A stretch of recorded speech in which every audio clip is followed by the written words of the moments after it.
Chapter 46 begins with Jinwoo waking up in his room to a call from someone. He picks up the phone, and the person asks if he is still sleeping and tells him to look at the time. Jinwoo checks the time and starts to panic. The person reminds him that he was supposed to come to school today. Jinwoo asks how long he has until he has to arrive at the school, and the person tells him he has to be there before 5 o'clock. He rushes toward the bathroom to get ready.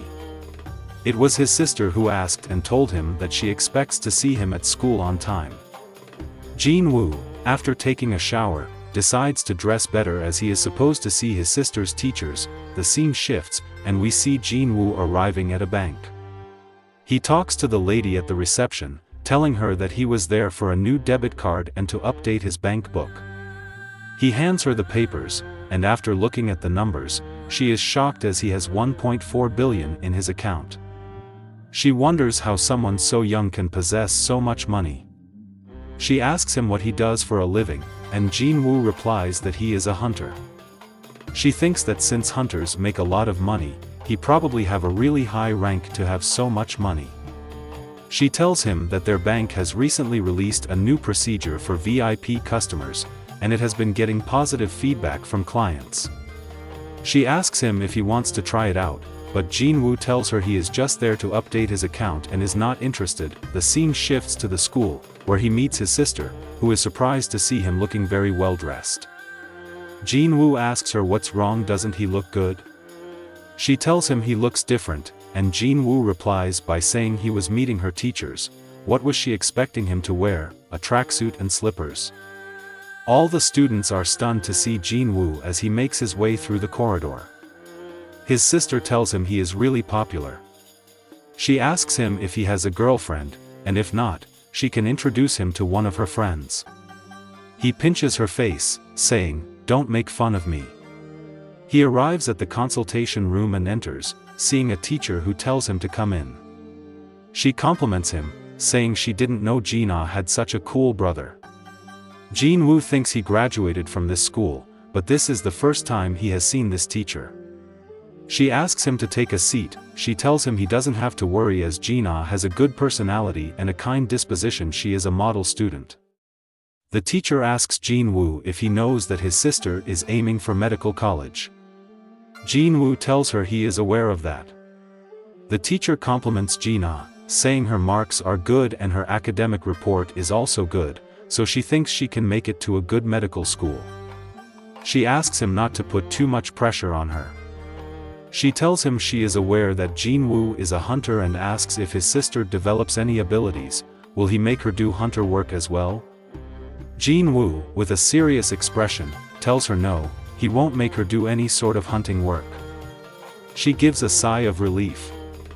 She tells him the reason she asked that question is that recently one of their students awakened her abilities and was planning to quit school and become a hunter instead. She tells him she isn't attending her classes anymore either, and if this keeps going, the school will be forced to take action. She tells him even if one awakens abilities, it's important that they finish school.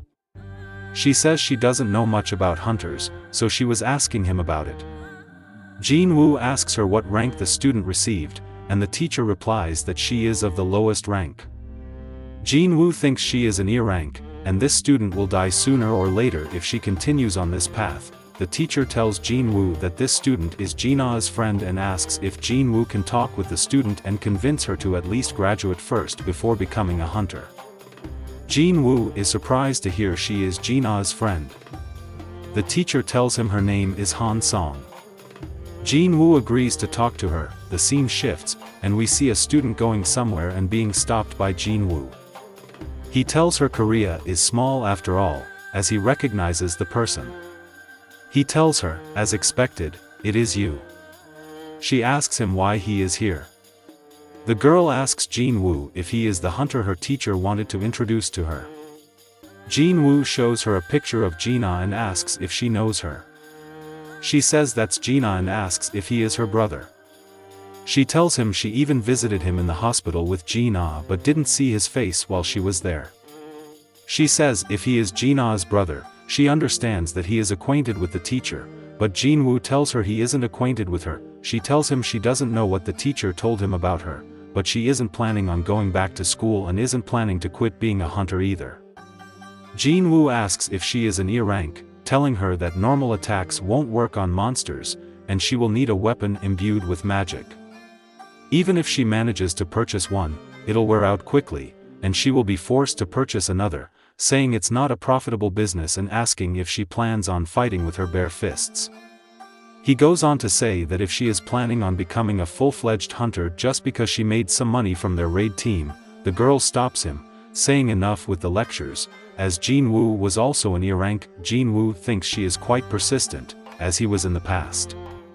He tells the little girl he wasn't planning on convincing her to quit being a hunter, while thinking it's hard to accept reality until you're faced with the cold and cruel world with your own eyes. She asks him why he is here if that's not the case. Jinwoo tells her he is there to turn her into a great hunter. The scene shifts to a man who is thinking he visited South Korea earlier than expected, as he is greeted by someone. The man asks him what business the Korean Hunter Guild has with him, and the second man replies by saying it's only natural that a hunter from the monitoring division is here to receive and observe the S-rank hunter arriving in Korea. The first man, after hearing that, gets in his face, saying he's still working as that old man's right arm. He says if it were him, he would have cut off his left arm and made sure he couldn't do anything without his right arm, and taken over everything. The second man, ignoring him, asks him how long he plans on staying, and the second man replies he's not planning to stay in Korea for too long and will return after he finishes some business. The second man asks him what business a man who abandoned his homeland and moved to the United States has here, asking if the business involves E-rank hunter Jinwoo and D-rank hunter Eugene Ho. After hearing that, the first man gets angry, saying as expected from a member of the monitoring division, and asks him if he is going to stop him, but the second man replies he is just devoted to his job. The first man asks him to join the scavenger guild as he likes him, saying they will treat him much better than that old geezer. The man thinks an S-rank hunter Hwang Dong-soo and his brother Hwang Dong-suk have been suspected of murdering many hunters, and the reason they were unable to conduct a proper investigation was due to his brother. As they are truly brothers bound by blood, even their lack of sentiment after cruel murders is the same, and he calls them despicable trash. The story fast forwards, and we see Jinwoo and the little girl meeting some people who introduce themselves as the chief of the second department, On Sang-min, and Hyun Aee Chol, an assistant from the same department. They ask if she is the student from before. He thinks she's just an E rank, so she should be nothing, but since there's also the case of Hunter Jinwoo, he shouldn't jump to conclusions. He tells them he was surprised when he received a call from Hunter Jinwoo and wanted to experience a new recruit's training session. He tells them since he received a request from none other than Hunter Jinwoo, he accepted it without hesitation. He tells Jinwoo that he already explained it to the other hunters, so there was no need to worry, and since this is an area with a high concentration of gates, not many people live here, and more than 80% of the households have already left. They say it's been decided to shut down certain areas completely. He tells them a C-rank gate, perfect for a field trip, has opened here just in time. They hear someone from behind telling them it's already past 9 o'clock, let's stop the chatter and get started, as they are not here for a picnic. Jinwoo asks who this person is, and Sang-min tells him he is a new recruit who is A rank, explaining he must be offended after hearing that I accepted your request, as he told me a dungeon isn't a place for fooling around.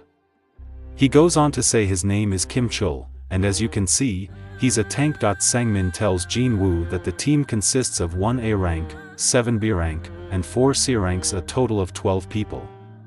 Sang-min explains the reason so many people are going into the dungeon is because all of those hunters are new recruits and all of them need some dungeon experience. Jinwoo asks won't it diminish the experience effects if the raid is too easy, but thinks it might be a good thing, as she will experience the difference in power between herself and the other hunters. As he sees the girl who is excited to enter the dungeon, Aee Chul says that the raid will become too easy if Jinwoo participates. He suggests that Jinwoo should watch from the sidelines. As they enter the gate, Jinwoo senses that something is wrong, and the outside of the gate starts to emit dark energy. As they enter the gate, Jinwoo senses that something is wrong, and the outside of the gate starts to emit dark energy.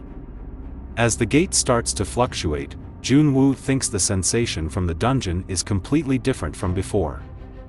The men outside the dungeon are also panicking after seeing the door change its color. Jinwoo tries to leave the dungeon but is unable to, and at the last second, he shouts at the men to call the main attack force immediately. As the men see the door close, trapping all the hunters inside, Sangmin starts to call the master, as this problem can't be solved just by calling the main attack force. He tells the man everything that had happened, saying that a red gate has appeared in the area and many of their new recruits, including Jinwoo, are trapped inside. The man is shocked to hear this. How can a red gate appear from a C-rank gate? He tells the men that he will personally come there to assess the situation. The scene shifts to Wand, who is in a car with Woo. Wand tells him that this is a nice car, but it's not appropriate enough to escort an S-rank hunter.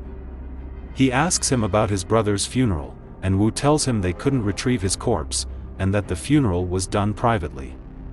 He asks if Wand would like to visit his brother's grave, but the man says no, as he has no interest in the dead and is not interested in his brother's scraps. Woo asks him where he wants to go, and Wand says he is going to a dungeon, as that's where he will find Jinwoo, calling him a lousy hunter. Woo asks how he will find him with the countless numbers of gates in Korea. Wand brings out his phone, saying that's no problem in the 21st century, and tells Woo that Jinwoo has just entered a dungeon with bloodlust in his eyes. He tells Woo the rules inside a dungeon and out in the world are different, so whether he buries him or not is none of Woo's business. The story fast forwards, and we see the hunters inside a dungeon where it is snowing. The hunters are freaking out, saying, "Where is this place?" as it does not look like a dungeon, and the gate has disappeared as well. Jinwoo thinks he does not feel anything suspicious, maybe the gate has simply transported them to this place. The girl asks him if something is wrong, and suddenly they get attacked.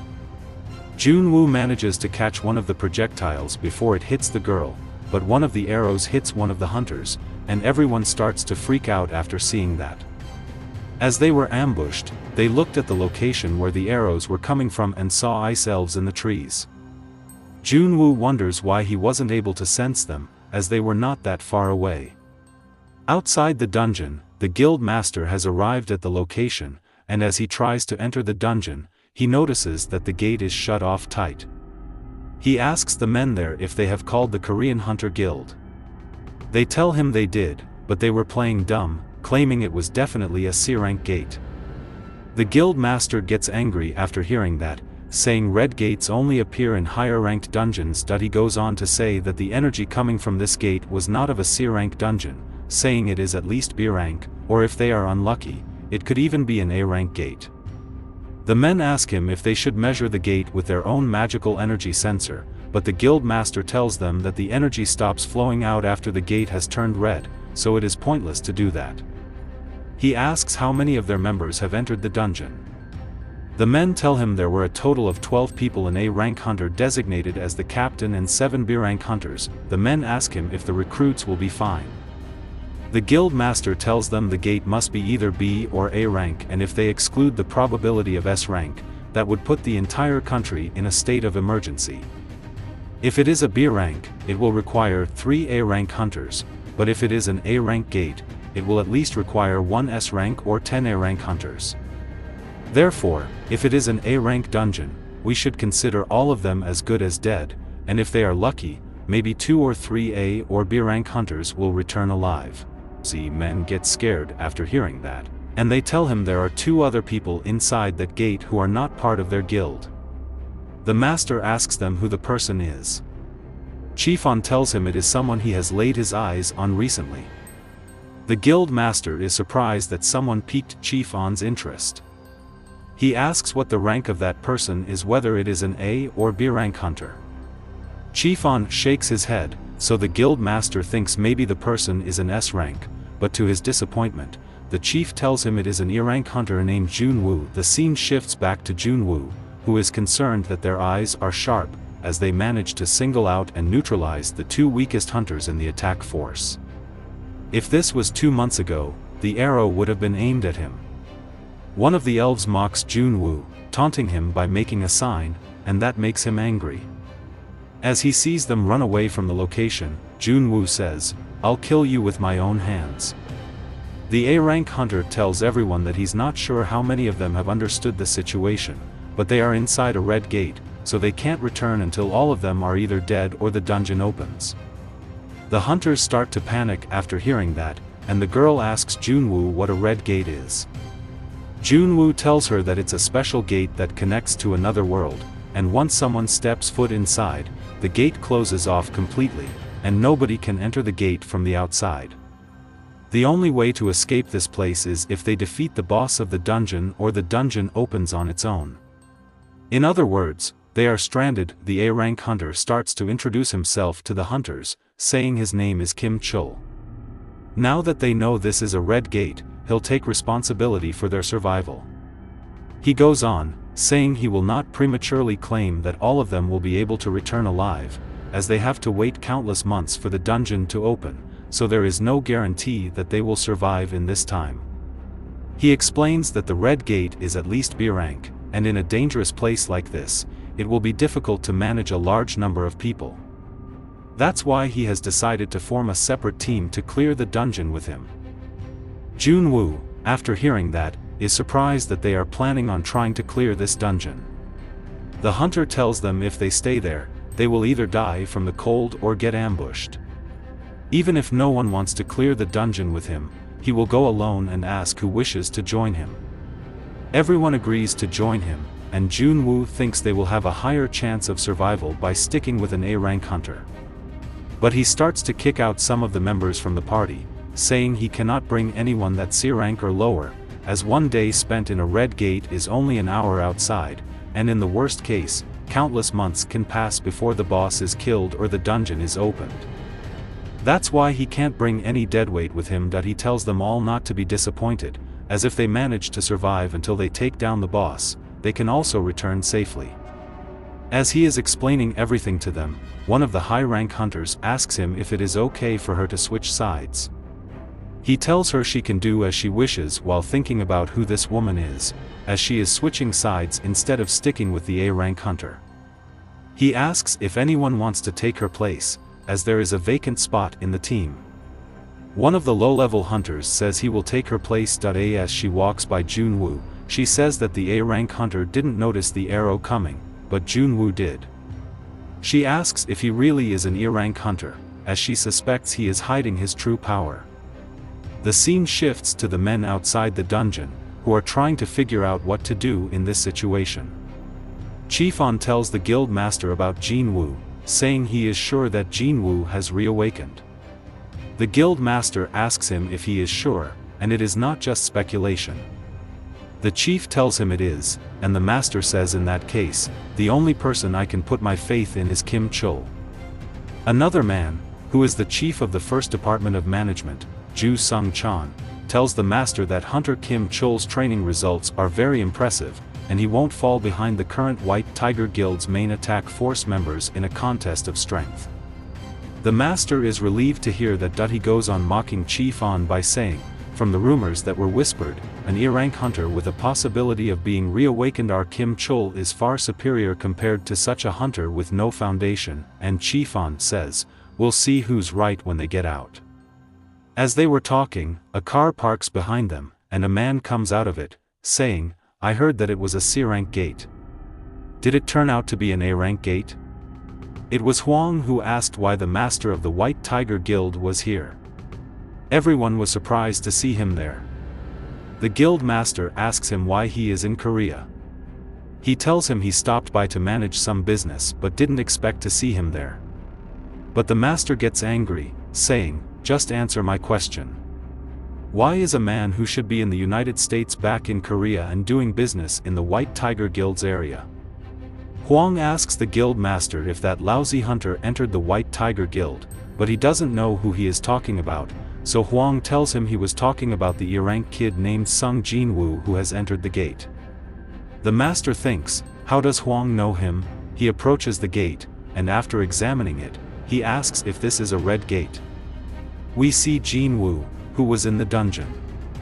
He asked the hunters how they were so calm for new recruits, and the girl told him that the first lesson they were taught was that anything could happen inside the dungeon, especially Hunter Kim, as he has received special coaching. He's destined to join the White Tiger's main attack force. As they were talking, they started to part ways, wishing each other good luck. As they were walking, the girl asked him if he wasn't going to tell her his true rank while thinking, this man is at least A-rank. As the team was walking, they stopped as they spotted something. Kim Chul points at a tree that has huge scratch marks on it. He tells the team that the forest is Ice Bear territory. He goes on to say that because of one inexperienced E-rank hunter, all of those people were about to die. One of the party members asks him if any of those E-rank hunters ever got some proper coaching. Kim Chul thinks about Jinwoo, and that there is no way he's just an E-rank. Thinking they'll all die soon, he brings out his axe, saying, "Prepare for battle." They see a huge white bear charging towards them at full speed. The bear launches an attack on Kim Chul, but he manages to stop it and break the bear's paws thanks to his shield. As the bear roars in pain, Kim Chul sees an opening and strikes the bear with his axe, finishing it with one blow. After a while, we see they had managed to defeat all the bears in the area, and everyone was praising him for his strength as he managed to take out most of the bears by himself. Kim Chul tells the members to cut out the meat as they should secure their food supply. We see Jinwoo, who is making his way through the forest. The female hunter stops him by saying, "We can't go any further and need to turn back." Jinwoo asks her the reason, and she explains that this area is covered in Ice Bear territory markings and this entire forest is Ice Bear territory. She tells him they should turn back before the monsters arrive. Jinwoo tells her that's the reason they were moving to the forest, as they only have to worry about bears there, as ice bears are more reasonable compared to ice elves. She thinks if the area has a lot of ice bears, that means there are no stronger predators here, so they won't encounter any stronger monsters. As she is thinking this, Jinwoo asks them if they aren't feeling cold in those clothes. He opens his inventory and brings out warm clothes for everyone, saying, "It'll be troubling if we all die from the cold before we face any monsters."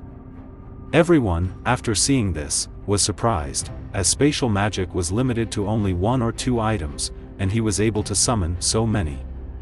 The girl asks him who he really is, and Jinwoo puts his hand on her head, saying, "Since I'm the one who brought you here, it's my responsibility to protect you. However, don't ask anything."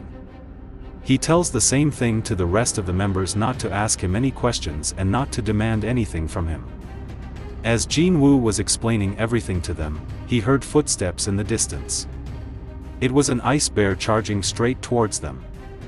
As the monster approaches them, everyone starts to panic, and the female hunter tells them entering the forest was definitely the wrong decision.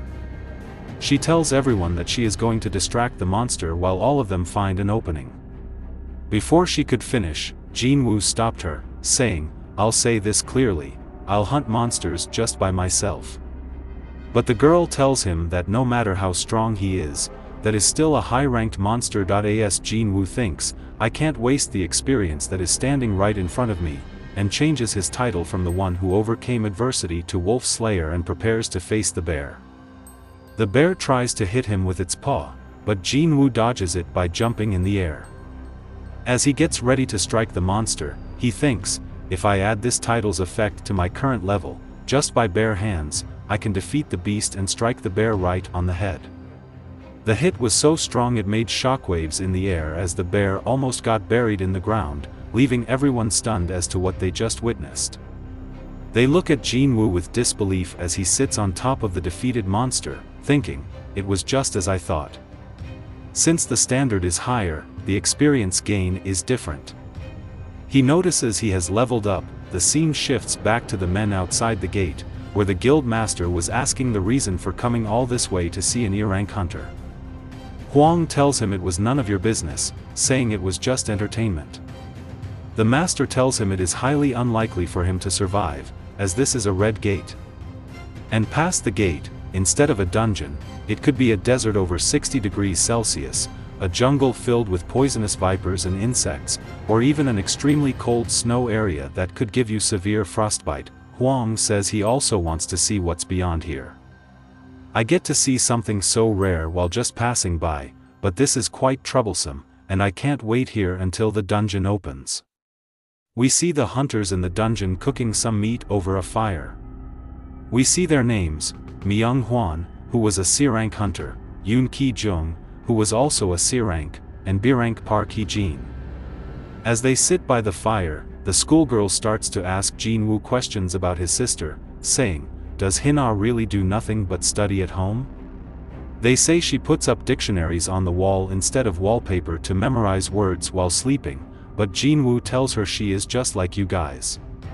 When she gets home, she likes to play, eat, and sleep. At home, she is a sleepyhead who loves fried chicken. But the girl thinks he's not telling the truth as she gets such good grades.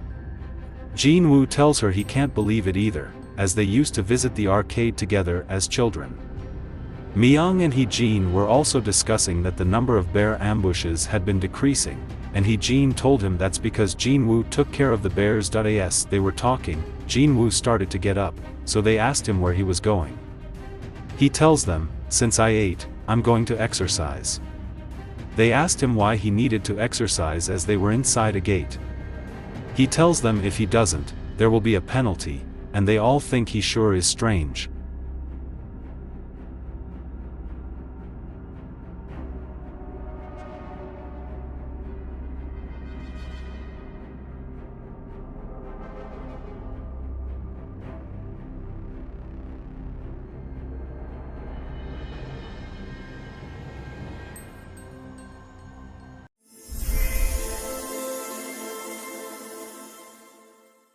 Chapter brings start after defeating the boss. He stands before it, checking the loot he received.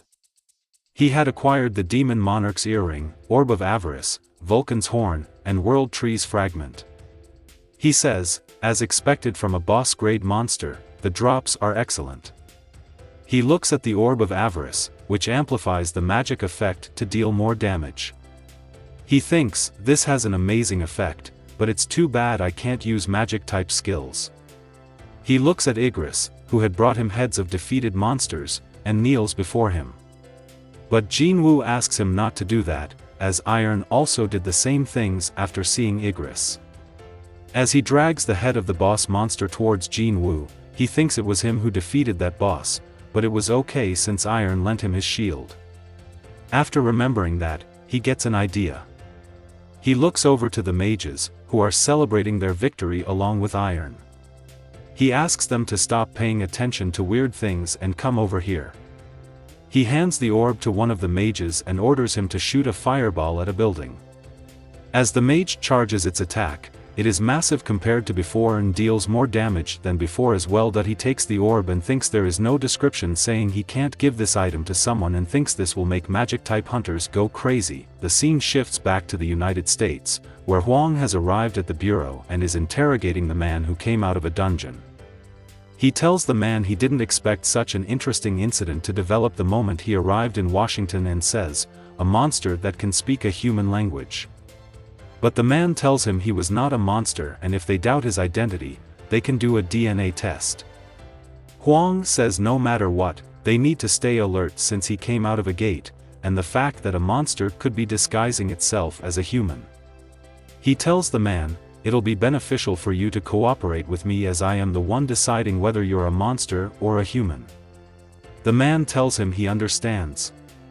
Huang asks him if he died in a dungeon and, if not, how he survived in there for 10 years, asking him if he was undead. But the man tells him no. Huang asks if someone who died in a dungeon can come back just like him while thinking if that was the case, maybe his brother could also come back. But the man tells him the dead can't come back and says, "Let me ask you a question." Huang tells him he will be the one to ask questions, but the man starts to ask the question anyway. He says, "How much do you know about the topic of gates and monsters?" Huang asks him if he knows something. The man tells him the dungeon gates and monsters are nothing but a prelude to the real war, as the greatest disaster among them has woken up not too long ago. Huang asks what his true goal is. The man tells him to stop the disaster.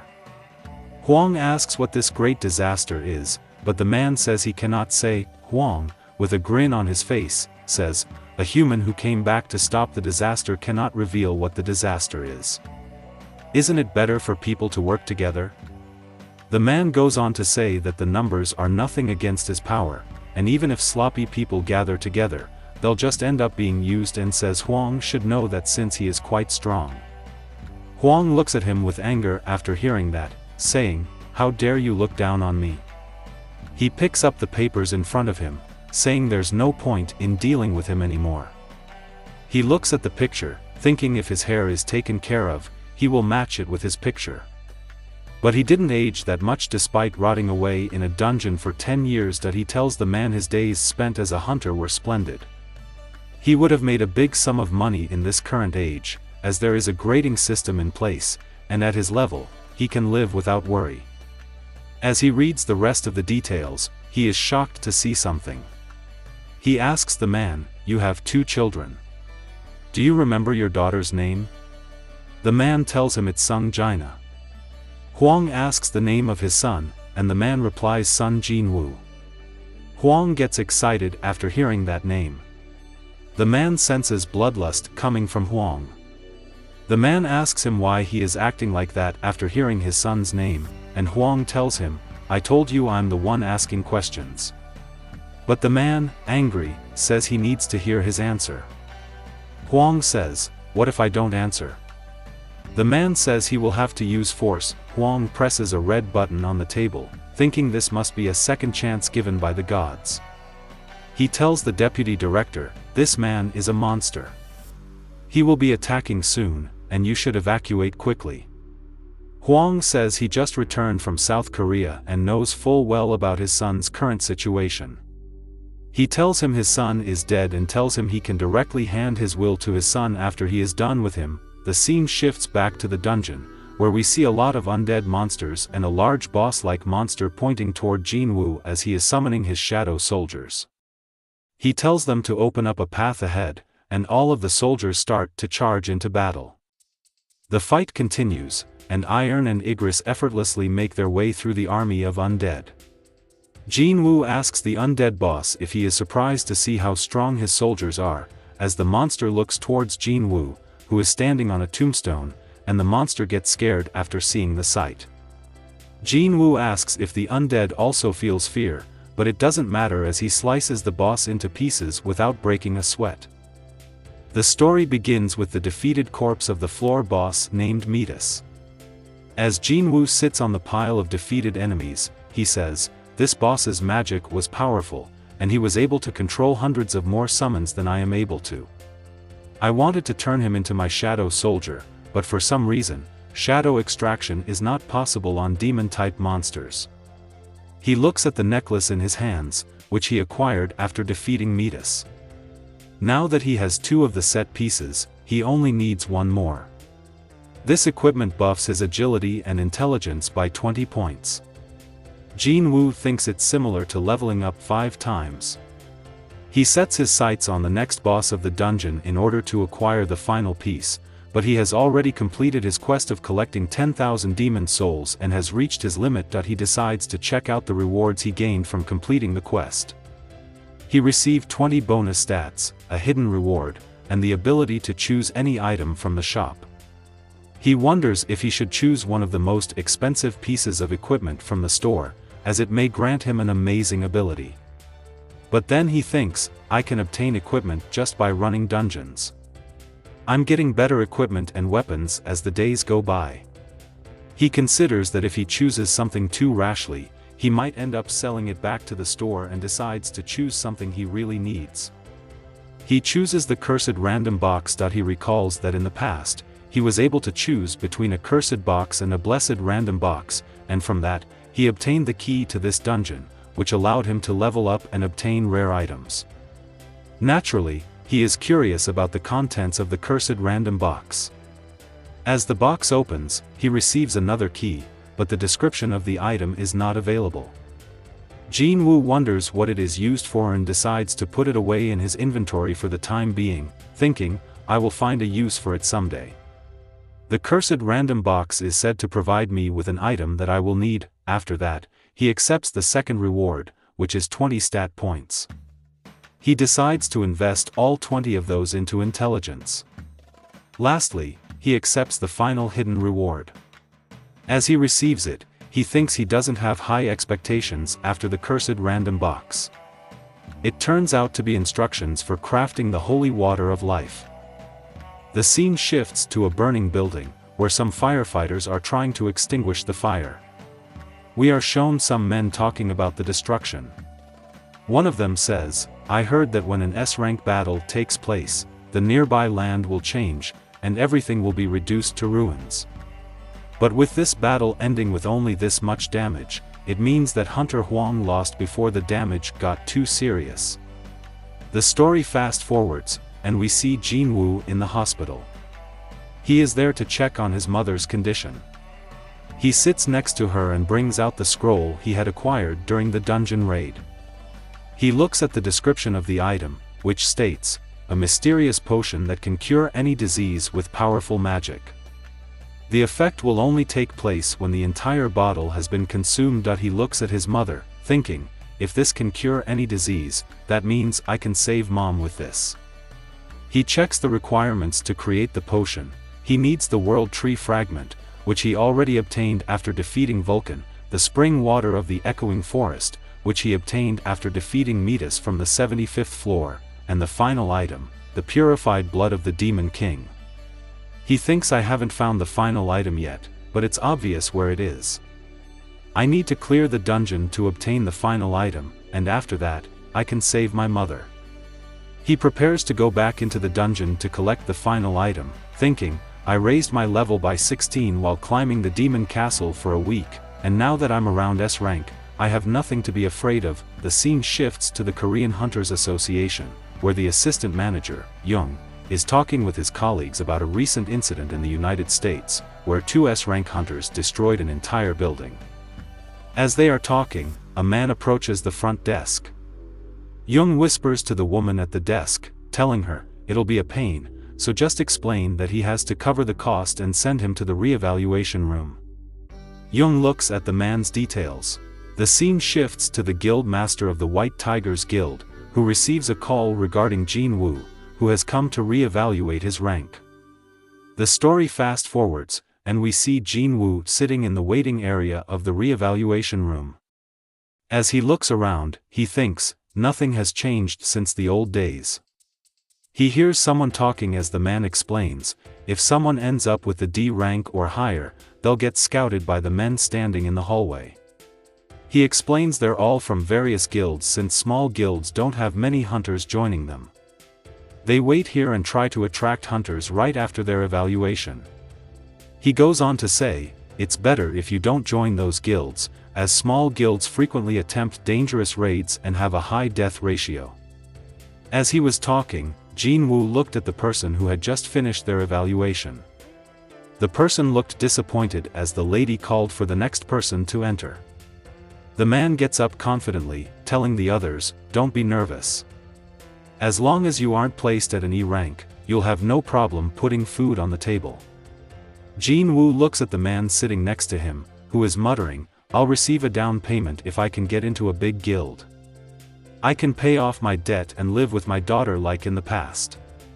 He wishes for AC rank. Jinwoo, looking at his condition, thinks, rank will change the lives of many. A hunter's strength is determined by their rank. No matter how much they practice, it's not easy to compensate for the gap set by their rank, and also, the difference in income is huge. As he is thinking this, he sees the man come out of the room, looking pale. He says, I can't believe I'm an E rank. As the lady asks for the next person to enter, the man tells her he is a bit nervous right now, so she asks Jinwoo if he wants to go instead.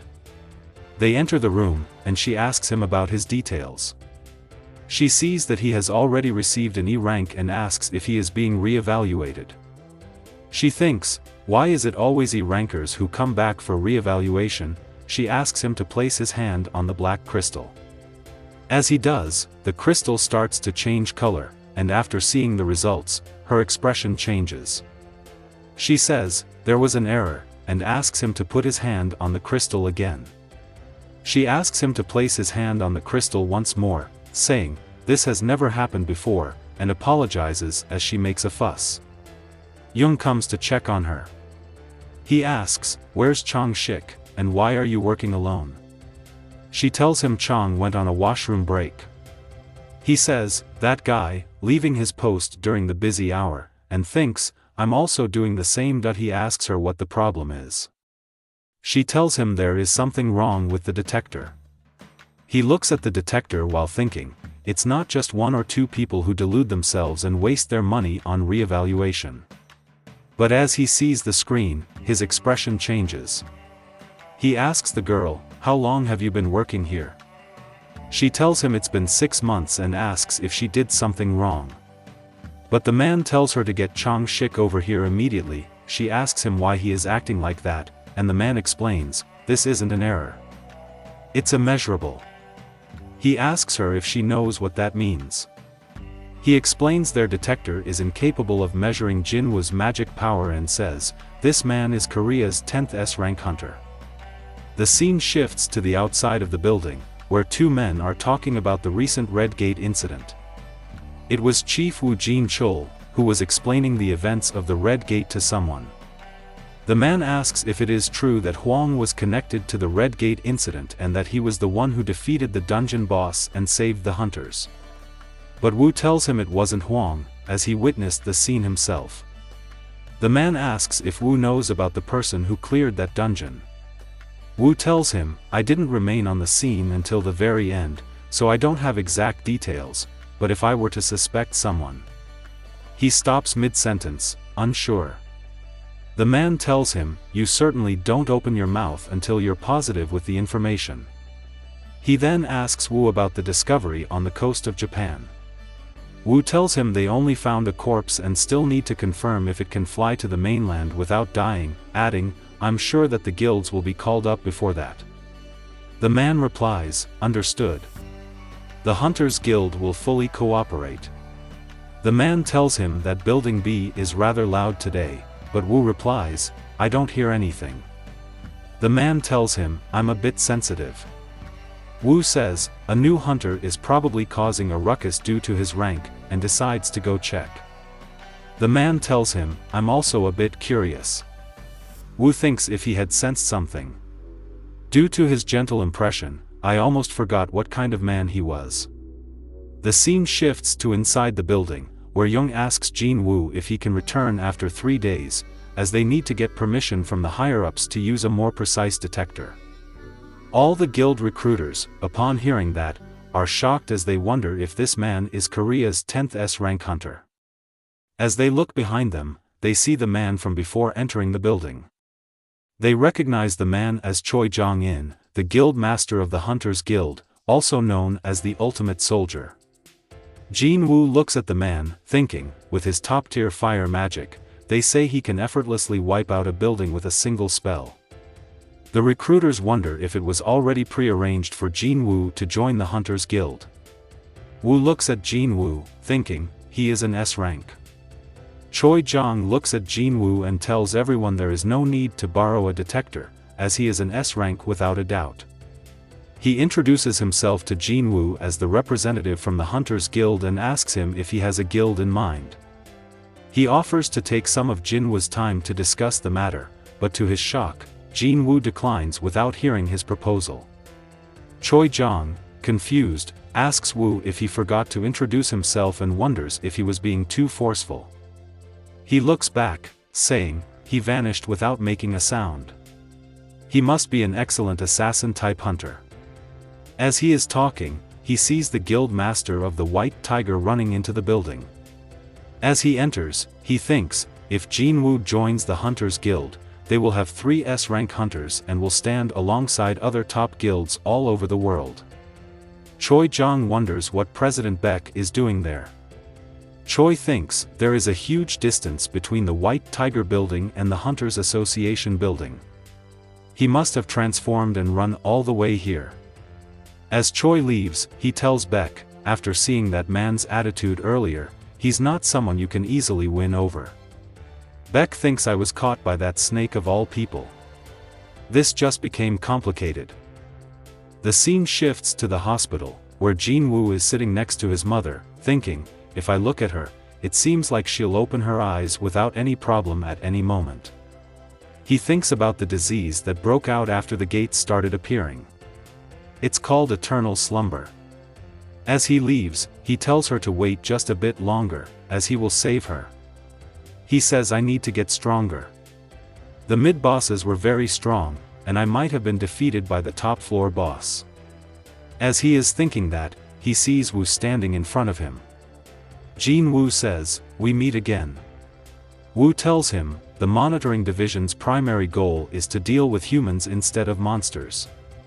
In other words, we must monitor and punish law-breaking hunters. Jinwoo starts to leave, saying, if possible, I would like to not get involved with the monitoring division. Woo tells him, there is someone who wishes to meet you, and asks if he can spare some time. He tells Jinwoo that the Hunters Association's chairman, Go Gun-hee, is waiting for him. As they walk down the hallway, Jinwoo looks at the man who introduces himself as Go Gun-hee. Jinwoo shakes his hand and thinks, despite being over the age of 80, he has a build that reminds me of retired wrestlers, and he is also an S rank. He is not normal. The chairman congratulates him on becoming an S rank hunter, but Jinwoo tells him there is another re-examination left. Go Gun-hee tells him the re-examination is meaningless, as no tool can distinguish between S rank or above. Jinwoo asks him, why did they tell me to come again after 3 days? Go Gun-hee tells him, it's to buy time for us to meet with S rank hunters such as yourself before anyone else can. He continues, I will get straight to the point. Since we're not an enterprise, we cannot promise you a lot of money, but we can help you go down a different path. Jinwoo asks him what he means, and the chairman explains, we can help Hunter Jinwoo flourish on a different path. The chairman explains, this country is currently not being run by the government but by the hunters who protect the citizens from monsters. And the ones above them are the Hunters Association. We'll help you stand shoulder to shoulder with us. Jinwoo asks, why are you offering this to me? The chairman asks, are you aware of the top 5 guilds? He goes on to say, the balance of the country is currently barely being held together by those 5 guilds. If you were to join any of them, the balance would topple, and the country would be thrown into chaos, as the law and government aren't powerful enough to keep the hunters in check. That's why the Hunters Association is needed. He then asks Jinwoo, what will be your decision? Jinwoo thinks it's not a bad proposal. Anyone with the backing of Chairman Go Gun-hee would be on the road to success, as he has influence over the National Assembly, government, the association, and the media. Jinwoo looks at him and thinks, despite leveling up to this point, our skills are very similar. This is not an opportunity that comes every day. Jinwoo thinks the old man doesn't have much time left. He needs a successor who can inherit his position. After thinking it over, Jinwoo declines the offer. The chairman, disappointed, thinks, in the end, it's about money. But Jinwoo tells him, I want to fight, surprising the chairman. He asks if Jinwoo means he wants to fight with the monsters. Jinwoo explains, dungeons managed by the association are leftover E or D rank dungeons that other guilds don't want. If I join the association, I can't level up anymore. He tells the chairman, I believe the place I need to be is inside the dungeon. The chairman looks at him, thinking, he is telling the truth. After hearing Jinwoo's words, his heart starts to beat faster. He thinks, to think that my heart can still make such a sound. Jinwoo gets up, telling him, my sister is alone at home, so I need to leave. The chairman thanks him for his time. As Jinwoo leaves, he tells Woo, your intuition wasn't wrong. He wasn't the one who took care of the monsters in the double lair. The story fast forwards, and we see Hwang getting beaten up by Jinwoo's father. As he is about to land the finishing blow, Hwang wakes up in the hospital. He says, "It was a dream," but hears someone tell him, "It wasn't a dream." Hwang asks the person, "What do you want from a loser?" He tells the man, "If you have anything to say, just say it and leave." It was the deputy director. He tells Hwang he wanted to ask him something directly. That man called Sung Al Hwan, is he a monster? Hwang replies, "If you're implying that I attacked an ordinary civilian." He shows him a CCTV video from the day the man was saving people from the disaster and asks Hwang if he still thinks he's a monster. Hwang asks him, "Have you ever heard of a case where humans come out of gates?" He's a monster without a doubt. The deputy tells him he understands and asks him to visit the bureau when he's completely healed, as there are still papers to handle. Hwang asks him, "What happened to that man?" The deputy tells him, he disappeared after the fight. The bureau is chasing after him, but I don't think we'll be able to catch someone who has beaten you. Hwang remembers the fight, thinking, it was a humiliating defeat. He recalls the man's words, "Don't set foot in Korea ever again. It's not for my son but for you. Even after your death, you won't be able to close your eyes." He gets furious after remembering those words and says, "I will tear you apart after I'm healed." The scene shifts to Jinwoo, who is sitting in front of his computer, looking to buy equipment for his upcoming dungeon raid. He plans to collect the final piece to complete the magic potion so he can cure his mother's illness. As he browses the market, he thinks, all the high-level equipment is expensive, but I need good armor for the dungeon. Fire attribute attacks are becoming more frequent as I climb the demon castle, and the field itself is burning fiercely. The store also doesn't have any suitable equipment, so he is forced to buy the required equipment from the market. But the problem is, my current savings won't be enough. He wonders if he should sell the Orb of Avarice to buy the artifact he needs, as the best artifact can only increase the user's power by 20 to 30%. But since this orb doubles the user's power, it will sell at a tremendous price. However, selling the orb is also an issue. He is currently registered as an E-rank hunter, and bringing an unimaginable artifact that shouldn't exist will draw suspicions. Currently, he does not have the license to enter a high-level dungeon, and it will take some time before he can obtain his S-rank license. After that, there should be no problem, as he will have an A-rank gate entry license in his hunter's record. Jinwoo thinks, there is no way a high-ranked raid team would let an E-rank hunter join. But as he browses, he finds a team that is currently recruiting. The scene shifts to Go Gun-hee's office, where Woo is handing him some papers that contain information on Hunter Jinwoo. Go Gun-hee comments on the picture, asking, "Did he take this photo 4 years ago?" He looks very childlike compared to his current appearance. Woo explains, this is his hunter record of the past 4 years, and back then, he was considered the weakest E-rank hunter. Go Gun-hee asks Woo if Jinwoo is a false ranker, but Woo tells him, according to his previous colleague's testimony, that doesn't seem to be the case. Go Gun-hee tells Woo, perhaps his S-rank reawakening was not recent, as he spent the last 4 years as an E-rank. Go Gun-hee asks Woo, despite getting injured so frequently, why didn't he quit being a hunter? Woo tells him, he couldn't quit because of his mother's medical bills. Go Gun-hee is impressed after hearing that, saying, he is a very rare young man, as he has been taking care of his younger sister and his sick mother all by himself in place of his missing father. Woo tells Go Gun-hee that there has been a report that Hunter Jinwoo has joined a raid party. Go Gun-hee is shocked to hear that Jinwoo joined a raid party from the Hunters Guild. He thinks, was he just talking? But in reality, he was tempted by the Hunters Guild's contract payment. As he is thinking this, Woo tells him, according to the report, he joined the mining team instead of the attack force. Go Gun-hee, looking at Jinwoo's details, comments, an S-rank working as a miner? He's a very difficult man to understand. The story fast forwards, and we see the mining team that Jinwoo had joined. The boss was asking Jinwoo some questions. He asks him if he has any experience in this line of work. Jinwoo tells him he has no experience, as this is his first time working with a mining team. He is originally a combatant type. The boss pats him on the shoulder, saying, "There aren't many like you here, just don't get nervous and work diligently." He tells Jinwoo he will be on standby and will enter with them later, so he shouldn't forget his equipment. After the talk with the boss, Jinwoo looks at the dungeon gate, thinking, "I wanted to see a high-ranked dungeon with my own eyes. I'm glad that I decided to come since I will also have to enter something like this shortly."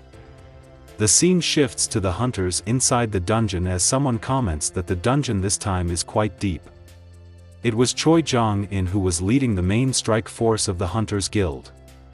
He tells the team that it's already past the designated time, and since people have plans, it will cause an inconvenience to other teams if they take any more time. He calls for someone to come out, and huge monstrous figures emerge from the shadows. Looking at them, he says, "I'm not a fan of a room being too bright," but he conjures a spell and starts to burn everything in the vicinity. The attack was so powerful that it instantly destroyed all the monsters in the area. The fire spreads all around the cave, burning everything that it comes in contact with. He stops and calls in the tanks from the team and tells them to get in position, saying, "A storm will be coming." All the tanks prepared to block the fire that was coming at the team. They create a powerful magic barrier, preventing the fire from harming the main strike force.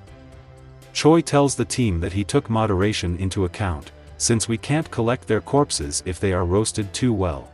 He tells them he's not sure how deep the dungeon is, but all the nearby monsters should be burnt to ashes.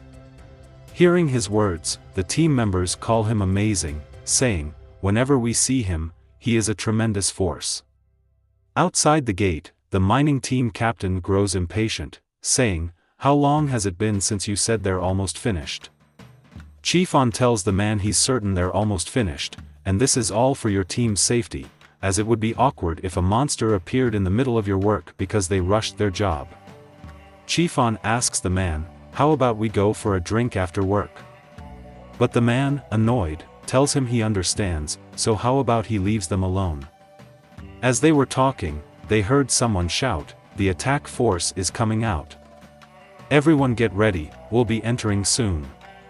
Jinwoo looks at the strike team, thinking, "Those guys are this country's strongest attack force." He sees Choi at the front and hides his face so as not to be recognized. As the team comes out, he sees the number 2 of the Hunters Guild come out.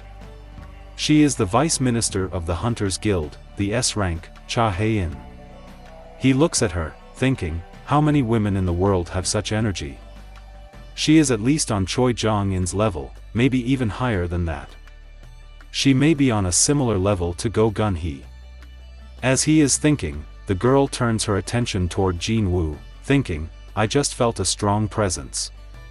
Was I mistaken? I thought Chairman Go Gun-hee was here for a moment, but their presence completely disappeared without a trace. But there's no way that a busy man like the chairman would come to visit. Jinwoo thinks she's sharper than I thought." The team leader tells the team, "It's finally our turn, let's do our best." As the team entered, Jinwoo was lost in his thoughts, and the boss asked him if something was wrong, as they should go in. As he enters, he thinks, a high-level dungeon is filled with powerful monsters. After entering, he feels the wind inside the dungeon. He thinks, it's no ordinary wind, it's waves of magic energy. It must be coming from the boss. The rest of the team, looking at Jinwoo, starts talking about how the team leader recruited an E-rank hunter. They wonder, what on earth was the team leader thinking? An E-rank can't even control their strength properly. They won't be able to finish today's work on time. As Jinwoo listens to them, he thinks, E-ranks are faced with discrimination wherever they end up, but it's not like I was planning on sticking around for long. While thinking, a man approaches Jinwoo, trying to act tough. He tells Jinwoo to pick up the pace. He tells him to move, thinking he is just an E-rank, but Jinwoo looks at him with anger, and the man senses his power. He tells him, "Never mind, it happens from time to time. As Jinwoo leaves, he wonders if that man is an E-rank. Jinwoo looks at everything with astonishment. The collection team was even gathering the corpses of the defeated monsters, as the materials from high-level monsters are used to craft high-level equipment. The monster's bones, leather, and flesh, there isn't a single part to throw away from a high-rank monster corpse. This is the difference between monsters in low-rank and high-rank dungeons. After the collection team and mining team finish gathering all the possible sources of money, the attack force will finally kill the boss to shut down the gate. As Jinwoo is thinking, the team leader approaches him, saying, "You must be stunned since this is your first time experiencing an A-rank dungeon." Jinwoo tells him, "The monsters are bigger than I expected." Jinwoo asks him if all the monsters have been eliminated, but the boss is left alone. The leader tells Jinwoo that if they kill the boss, the gate will close, so the boss won't be eliminated until the collection team and the mining team have finished their work. Jinwoo asks, what happens if the boss leaves its nest? The man tells him, those kinds of situations are very rare, but if that happens, everyone here will die.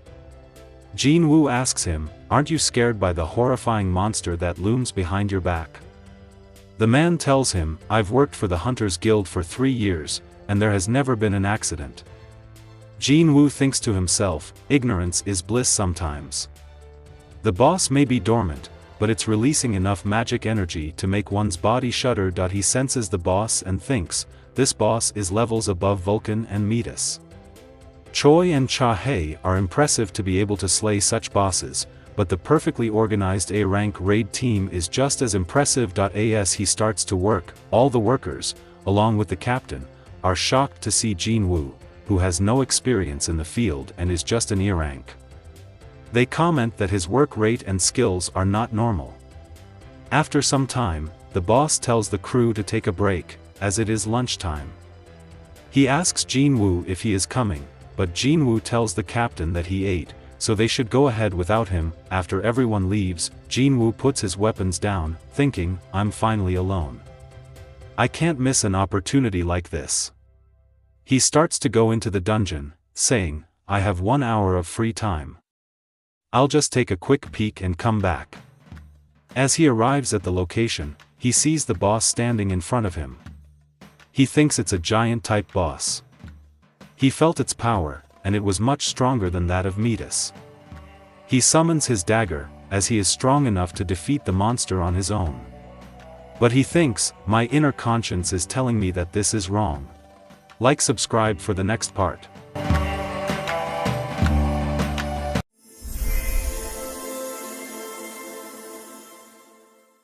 Chapter brings start. After defeating the boss, he stands before it, checking the loot he received. He had acquired the Demon Monarch's earring, Orb of Avarice, Vulcan's Horn, and World Tree's Fragment. He says, as expected from a boss-grade monster, the drops are excellent. He looks at the Orb of Avarice, which amplifies the magic effect to deal more damage. He thinks, this has an amazing effect, but it's too bad I can't use magic-type skills. He looks at Igris, who had brought him heads of defeated monsters, and kneels before him. But Jinwoo asks him not to do that, as Iron also did the same things after seeing Igris. As he drags the head of the boss monster towards Jinwoo, he thinks it was him who defeated that boss, but it was okay since Iron lent him his shield. After remembering that, he gets an idea. He looks over to the mages, who are celebrating their victory along with Iron. He asks them to stop paying attention to weird things and come over here. He hands the orb to one of the mages and orders him to shoot a fireball at a building. As the mage charges its attack, it is massive compared to before and deals more damage than before as well. He takes the orb and thinks there is no description saying he can't give this item to someone and thinks this will make magic-type hunters go crazy. The scene shifts back to the United States, where Huang has arrived at the bureau and is interrogating the man who came out of a dungeon. He tells the man he didn't expect such an interesting incident to develop the moment he arrived in Washington and says, a monster that can speak a human language. But the man tells him he was not a monster and if they doubt his identity, they can do a DNA test. Huang says no matter what, they need to stay alert since he came out of a gate, and the fact that a monster could be disguising itself as a human. He tells the man, "It'll be beneficial for you to cooperate with me as I am the one deciding whether you're a monster or a human." The man tells him he understands. Huang asks him if he died in a dungeon and, if not, how he survived in there for 10 years, asking him if he was undead. But the man tells him no. Huang asks if someone who died in a dungeon can come back just like him, while thinking if that was the case, maybe his brother could also come back. But the man tells him the dead can't come back and says, "Let me ask you a question." Huang tells him he will be the one to ask questions, but the man starts to ask the question anyway. He says, "How much do you know about the topic of gates and monsters?" Huang asks him if he knows something.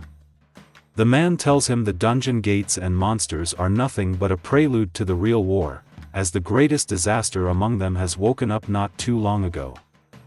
Huang asks what his true goal is. The man tells him to stop the disaster. Huang asks what this great disaster is, but the man says he cannot say. Huang, with a grin on his face, says, "A human who came back to stop the disaster cannot reveal what the disaster is. Isn't it better for people to work together?" The man goes on to say that the numbers are nothing against his power, and even if sloppy people gather together, they'll just end up being used, and says Huang should know that since he is quite strong. Huang looks at him with anger after hearing that, saying, "How dare you look down on me?" He picks up the papers in front of him, saying there's no point in dealing with him anymore. He looks at the picture, thinking if his hair is taken care of, he will match it with his picture. But he didn't age that much despite rotting away in a dungeon for 10 years. That he tells the man his days spent as a hunter were splendid. He would have made a big sum of money in this current age, as there is a grading system in place, and at his level, he can live without worry. As he reads the rest of the details, he is shocked to see something. He asks the man, "You have 2 children. Do you remember your daughter's name?" The man tells him it's Sung Jina. Huang asks the name of his son, and the man replies son Jinwoo. Huang gets excited after hearing that name. The man senses bloodlust coming from Huang. The man asks him why he is acting like that after hearing his son's name, and Huang tells him, "I told you I'm the one asking questions." But the man, angry, says he needs to hear his answer. Huang says, "What if I don't answer?" The man says he will have to use force. Huang presses a red button on the table, thinking this must be a second chance given by the gods. He tells the deputy director, "This man is a monster. He will be attacking soon, and you should evacuate quickly." Huang says he just returned from South Korea and knows full well about his son's current situation. He tells him his son is dead and tells him he can directly hand his will to his son after he is done with him. The scene shifts back to the dungeon, where we see a lot of undead monsters and a large boss-like monster pointing toward Jinwoo as he is summoning his shadow soldiers. He tells them to open up a path ahead, and all of the soldiers start to charge into battle. The fight continues, and Iron and Igris effortlessly make their way through the army of undead. Jinwoo asks the undead boss if he is surprised to see how strong his soldiers are, as the monster looks towards Jinwoo, who is standing on a tombstone, and the monster gets scared after seeing the sight. Jinwoo asks if the undead also feels fear, but it doesn't matter as he slices the boss into pieces without breaking a sweat. The story begins with the defeated corpse of the floor boss named Metis. As Jinwoo sits on the pile of defeated enemies, he says, "This boss's magic was powerful, and he was able to control hundreds of more summons than I am able to. I wanted to turn him into my shadow soldier, but for some reason, shadow extraction is not possible on demon-type monsters." He looks at the necklace in his hands, which he acquired after defeating Metis. Now that he has 2 of the set pieces, he only needs 1 more. This equipment buffs his agility and intelligence by 20 points. Jinwoo thinks it's similar to leveling up 5 times. He sets his sights on the next boss of the dungeon in order to acquire the final piece, but he has already completed his quest of collecting 10,000 demon souls and has reached his limit. He decides to check out the rewards he gained from completing the quest. He received 20 bonus stats, a hidden reward, and the ability to choose any item from the shop. He wonders if he should choose one of the most expensive pieces of equipment from the store, as it may grant him an amazing ability. But then he thinks, I can obtain equipment just by running dungeons. I'm getting better equipment and weapons as the days go by. He considers that if he chooses something too rashly, he might end up selling it back to the store and decides to choose something he really needs. He chooses the cursed random box. He recalls that in the past, he was able to choose between a cursed box and a blessed random box, and from that, he obtained the key to this dungeon, which allowed him to level up and obtain rare items. Naturally, he is curious about the contents of the cursed random box. As the box opens, he receives another key, but the description of the item is not available. Jinwoo wonders what it is used for and decides to put it away in his inventory for the time being, thinking, I will find a use for it someday. The cursed random box is said to provide me with an item that I will need. After that, he accepts the second reward, which is 20 stat points. He decides to invest all 20 of those into intelligence. Lastly, he accepts the final hidden reward. As he receives it, he thinks he doesn't have high expectations after the cursed random box. It turns out to be instructions for crafting the holy water of life. The scene shifts to a burning building, where some firefighters are trying to extinguish the fire. We are shown some men talking about the destruction. One of them says, I heard that when an S-rank battle takes place, the nearby land will change, and everything will be reduced to ruins. But with this battle ending with only this much damage, it means that Hunter Huang lost before the damage got too serious. The story fast forwards, and we see Jinwoo in the hospital. He is there to check on his mother's condition. He sits next to her and brings out the scroll he had acquired during the dungeon raid. He looks at the description of the item, which states, a mysterious potion that can cure any disease with powerful magic. The effect will only take place when the entire bottle has been consumed. He looks at his mother, thinking, if this can cure any disease, that means I can save mom with this. He checks the requirements to create the potion. He needs the world tree fragment, which he already obtained after defeating Vulcan, the spring water of the echoing forest, which he obtained after defeating Metis from the 75th floor, and the final item, the purified blood of the Demon King. He thinks I haven't found the final item yet, but it's obvious where it is. I need to clear the dungeon to obtain the final item, and after that, I can save my mother. He prepares to go back into the dungeon to collect the final item, thinking, I raised my level by 16 while climbing the demon castle for a week, and now that I'm around S rank, I have nothing to be afraid of. The scene shifts to the Korean Hunters Association, where the assistant manager, Young, is talking with his colleagues about a recent incident in the United States, where 2 S-rank hunters destroyed an entire building. As they are talking, a man approaches the front desk. Young whispers to the woman at the desk, telling her, it'll be a pain, so just explain that he has to cover the cost and send him to the re-evaluation room. Young looks at the man's details. The scene shifts to the guild master of the White Tigers Guild, who receives a call regarding Jinwoo, who has come to re-evaluate his rank. The story fast forwards, and we see Jinwoo sitting in the waiting area of the re-evaluation room. As he looks around, he thinks, nothing has changed since the old days. He hears someone talking as the man explains, if someone ends up with the D rank or higher, they'll get scouted by the men standing in the hallway. He explains they're all from various guilds since small guilds don't have many hunters joining them. They wait here and try to attract hunters right after their evaluation. He goes on to say, it's better if you don't join those guilds, as small guilds frequently attempt dangerous raids and have a high death ratio. As he was talking, Jinwoo looked at the person who had just finished their evaluation. The person looked disappointed as the lady called for the next person to enter. The man gets up confidently, telling the others, don't be nervous. As long as you aren't placed at an E rank, you'll have no problem putting food on the table. Jinwoo looks at the man sitting next to him, who is muttering, I'll receive a down payment if I can get into a big guild. I can pay off my debt and live with my daughter like in the past. He wishes for a C rank. Jinwoo, looking at his condition, thinks, rank will change the lives of many. A hunter's strength is determined by their rank. No matter how much they practice, it's not easy to compensate for the gap set by their rank, and also, the difference in income is huge. As he is thinking this, he sees the man come out of the room, looking pale. He says, I can't believe I'm an E rank.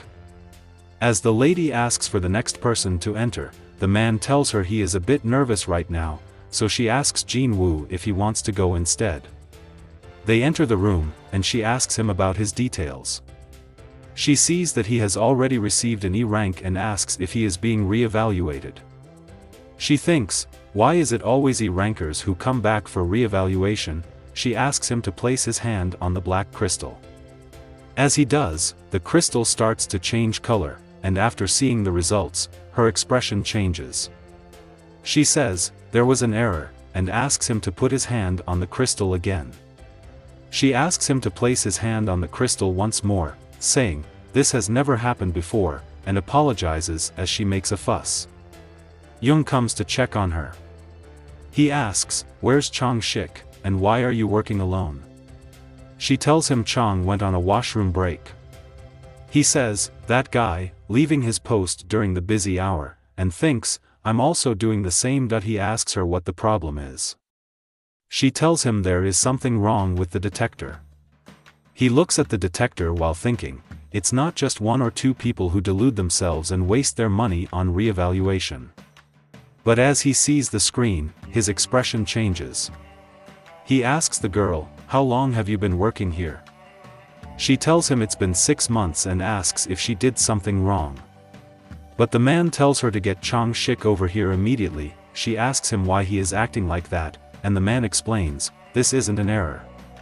It's immeasurable. He asks her if she knows what that means. He explains their detector is incapable of measuring Jinwoo's magic power and says, this man is Korea's 10th S-rank hunter. The scene shifts to the outside of the building, where two men are talking about the recent Red Gate incident. It was Chief Woo Jin-chul, who was explaining the events of the Red Gate to someone. The man asks if it is true that Huang was connected to the Red Gate incident and that he was the one who defeated the dungeon boss and saved the hunters. But Wu tells him it wasn't Huang, as he witnessed the scene himself. The man asks if Wu knows about the person who cleared that dungeon. Wu tells him, I didn't remain on the scene until the very end, so I don't have exact details, but if I were to suspect someone. He stops mid-sentence, unsure.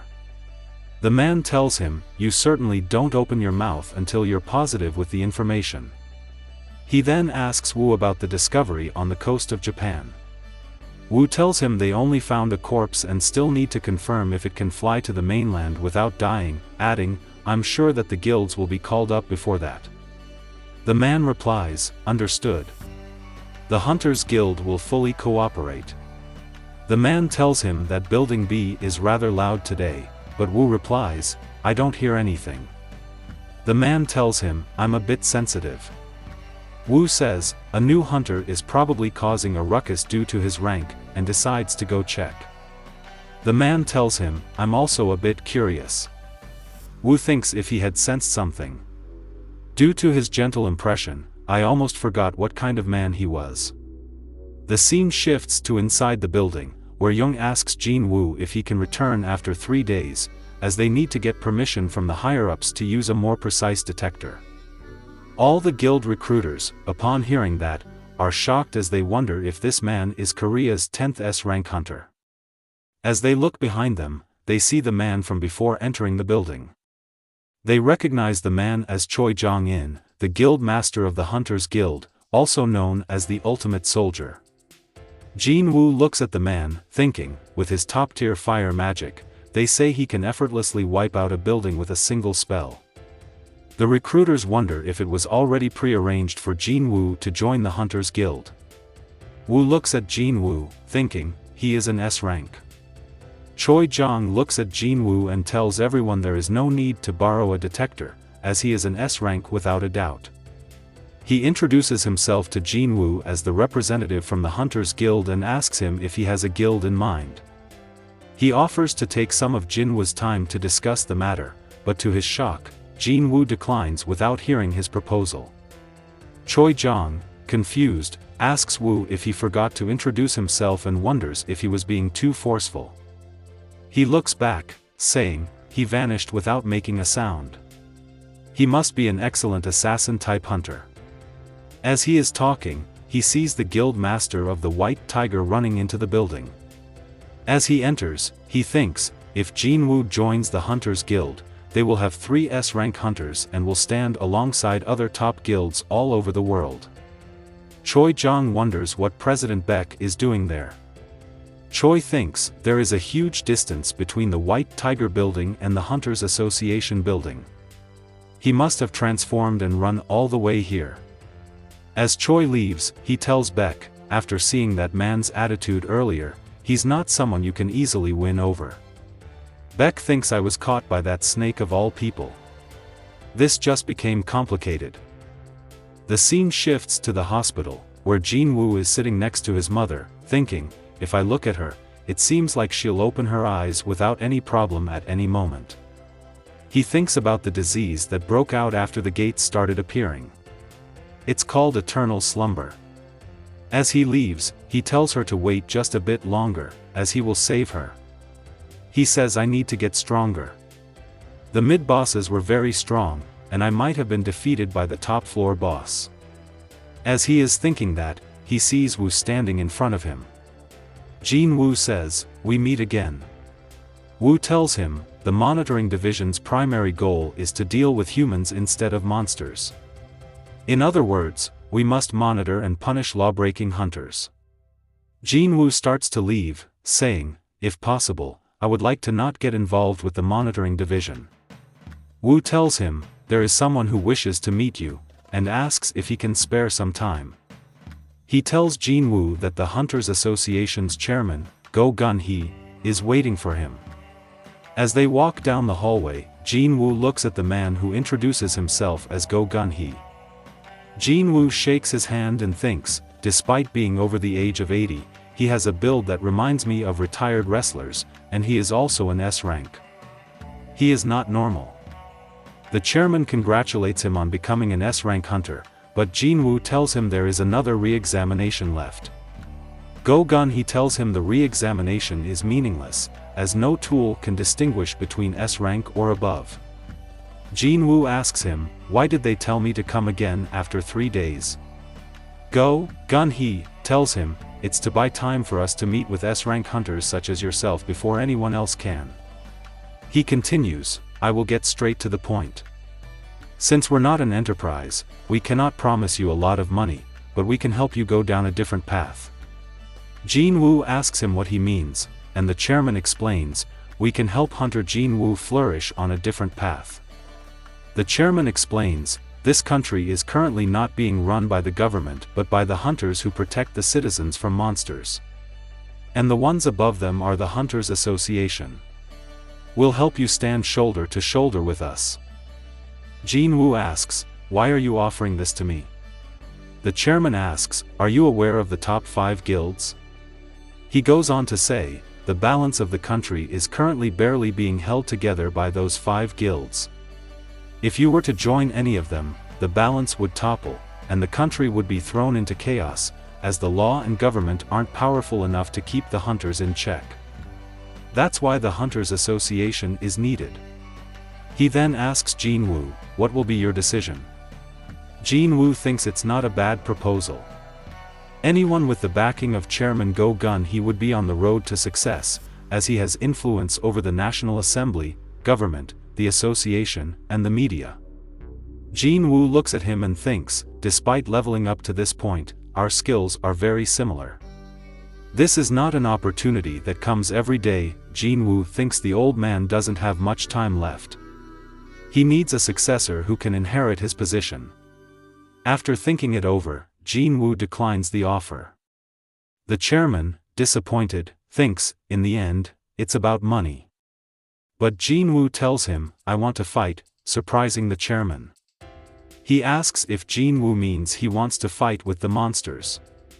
Jinwoo explains, dungeons managed by the association are leftover E or D rank dungeons that other guilds don't want. If I join the association, I can't level up anymore. He tells the chairman, I believe the place I need to be is inside the dungeon. The chairman looks at him, thinking, he is telling the truth. After hearing Jinwoo's words, his heart starts to beat faster. He thinks, to think that my heart can still make such a sound. Jinwoo gets up, telling him, my sister is alone at home, so I need to leave. The chairman thanks him for his time. As Jinwoo leaves, he tells Woo, your intuition wasn't wrong. He wasn't the one who took care of the monsters in the double lair. The story fast forwards, and we see Hwang getting beaten up by Jinwoo's father. As he is about to land the finishing blow, Hwang wakes up in the hospital. He says, it was a dream, but hears someone tell him, it wasn't a dream. Hwang asks the person, what do you want from a loser? He tells the man, if you have anything to say, just say it and leave. It was the deputy director. He tells Hwang he wanted to ask him something directly, that man called Sung Al Hwan, is he a monster? Hwang replies, if you're implying that I attacked an ordinary civilian. He shows him a CCTV video from the day the man was saving people from the disaster and asks Hwang if he still thinks he's a monster. Hwang asks him, have you ever heard of a case where humans come out of gates? He's a monster without a doubt. The deputy tells him he understands and asks him to visit the bureau when he's completely healed, as there are still papers to handle. Hwang asks him, what happened to that man? The deputy tells him, he disappeared after the fight. The bureau is chasing after him, but I don't think we'll be able to catch someone who has beaten you. Hwang remembers the fight, thinking, it was a humiliating defeat. He recalls the man's words, don't set foot in Korea ever again. It's not for my son but for you. Even after your death, you won't be able to close your eyes. He gets furious after remembering those words and says, I will tear you apart after I'm healed. The scene shifts to Jinwoo, who is sitting in front of his computer, looking to buy equipment for his upcoming dungeon raid. He plans to collect the final piece to complete the magic potion so he can cure his mother's illness. As he browses the market, he thinks, all the high-level equipment is expensive, but I need good armor for the dungeon. Fire attribute attacks are becoming more frequent as I climb the demon castle, and the field itself is burning fiercely. The store also doesn't have any suitable equipment, so he is forced to buy the required equipment from the market.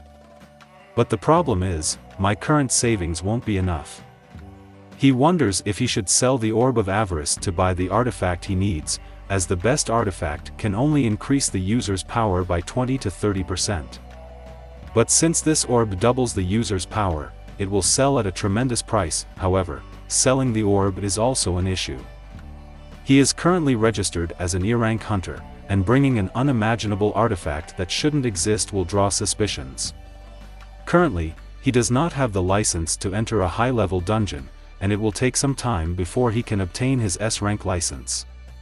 After that, there should be no problem, as he will have an A-rank gate entry license in his hunter's record. Jinwoo thinks, there is no way a high-ranked raid team would let an E-rank hunter join.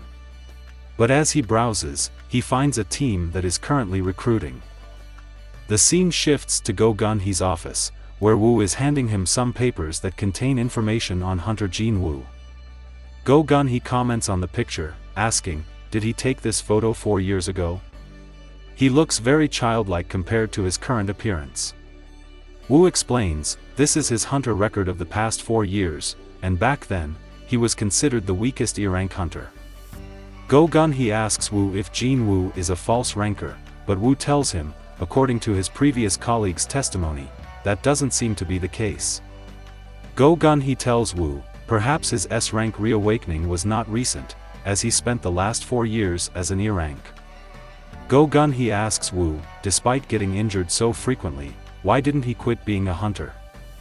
Woo tells him, he couldn't quit because of his mother's medical bills. Go Gun-hee is impressed after hearing that, saying, he is a very rare young man, as he has been taking care of his younger sister and his sick mother all by himself in place of his missing father. Woo tells Go Gun-hee that there has been a report that hunter Jinwoo has joined a raid party. Go Gun-hee is shocked to hear that Jinwoo joined a raid party from the Hunters Guild. He thinks, was he just talking? But in reality, he was tempted by the Hunters Guild's contract payment. As he is thinking this, Woo tells him, according to the report, he joined the mining team instead of the attack force. Go Gun-hee, looking at Jinwoo's details, comments, an S-rank working as a miner? He's a very difficult man to understand. The story fast forwards, and we see the mining team that Jinwoo had joined. The boss was asking Jinwoo some questions. He asks him if he has any experience in this line of work. Jinwoo tells him he has no experience, as this is his first time working with a mining team. He is originally a combatant type. The boss pats him on the shoulder, saying, there aren't many like you here, just don't get nervous and work diligently. He tells Jinwoo he will be on standby and will enter with them later, so he shouldn't forget his equipment. After the talk with the boss, Jinwoo looks at the dungeon gate, thinking, I wanted to see a high-ranked dungeon with my own eyes. I'm glad that I decided to come since I will also have to enter something like this shortly. The scene shifts to the hunters inside the dungeon as someone comments that the dungeon this time is quite deep. It was Choi Jong-in who was leading the main strike force of the Hunters Guild. He tells the team that it's already past the designated time, and since people have plans, it will cause an inconvenience to other teams if they take any more time. He calls for someone to come out, and huge monstrous figures emerge from the shadows. Looking at them, he says, I'm not a fan of a room being too bright, but he conjures a spell and starts to burn everything in the vicinity. The attack was so powerful that it instantly destroyed all the monsters in the area. The fire spreads all around the cave, burning everything that it comes in contact with. He stops and calls in the tanks from the team and tells them to get in position, saying, a storm will be coming. All the tanks prepared to block the fire that was coming at the team. They create a powerful magic barrier, preventing the fire from harming the main strike force. Choi tells the team that he took moderation into account, since we can't collect their corpses if they are roasted too well. He tells them he's not sure how deep the dungeon is, but all the nearby monsters should be burnt to ashes. Hearing his words, the team members call him amazing, saying, whenever we see him, he is a tremendous force. Outside the gate, the mining team captain grows impatient, saying, how long has it been since you said they're almost finished? Chief On tells the man he's certain they're almost finished, and this is all for your team's safety, as it would be awkward if a monster appeared in the middle of your work because they rushed their job. Chief On asks the man, how about we go for a drink after work? But the man, annoyed, tells him he understands, so how about he leaves them alone? As they were talking, they heard someone shout, the attack force is coming out. Everyone get ready, we'll be entering soon. Jinwoo looks at the strike team, thinking, those guys are this country's strongest attack force. He sees Choi at the front and hides his face so as not to be recognized. As the team comes out, he sees the number 2 of the Hunters Guild come out. She is the Vice Minister of the Hunters Guild, the S-rank, Cha Hae-in. He looks at her, thinking, how many women in the world have such energy? She is at least on Choi Jong-in's level, maybe even higher than that. She may be on a similar level to Go Gun-hee. As he is thinking, the girl turns her attention toward Jinwoo, thinking, I just felt a strong presence. Was I mistaken? I thought Chairman Go Gun-hee was here for a moment, but their presence completely disappeared without a trace. But there's no way that a busy man like the chairman would come to visit. Jinwoo thinks she's sharper than I thought. The team leader tells the team, it's finally our turn, let's do our best. As the team entered, Jinwoo was lost in his thoughts, and the boss asked him if something was wrong, as they should go in. As he enters, he thinks, a high-level dungeon is filled with powerful monsters. After entering, he feels the wind inside the dungeon. He thinks, it's no ordinary wind, it's waves of magic energy. It must be coming from the boss. The rest of the team, looking at Jinwoo, starts talking about how the team leader recruited an E-rank hunter. They wonder, what on earth was the team leader thinking? An E-rank can't even control their strength properly. They won't be able to finish today's work on time.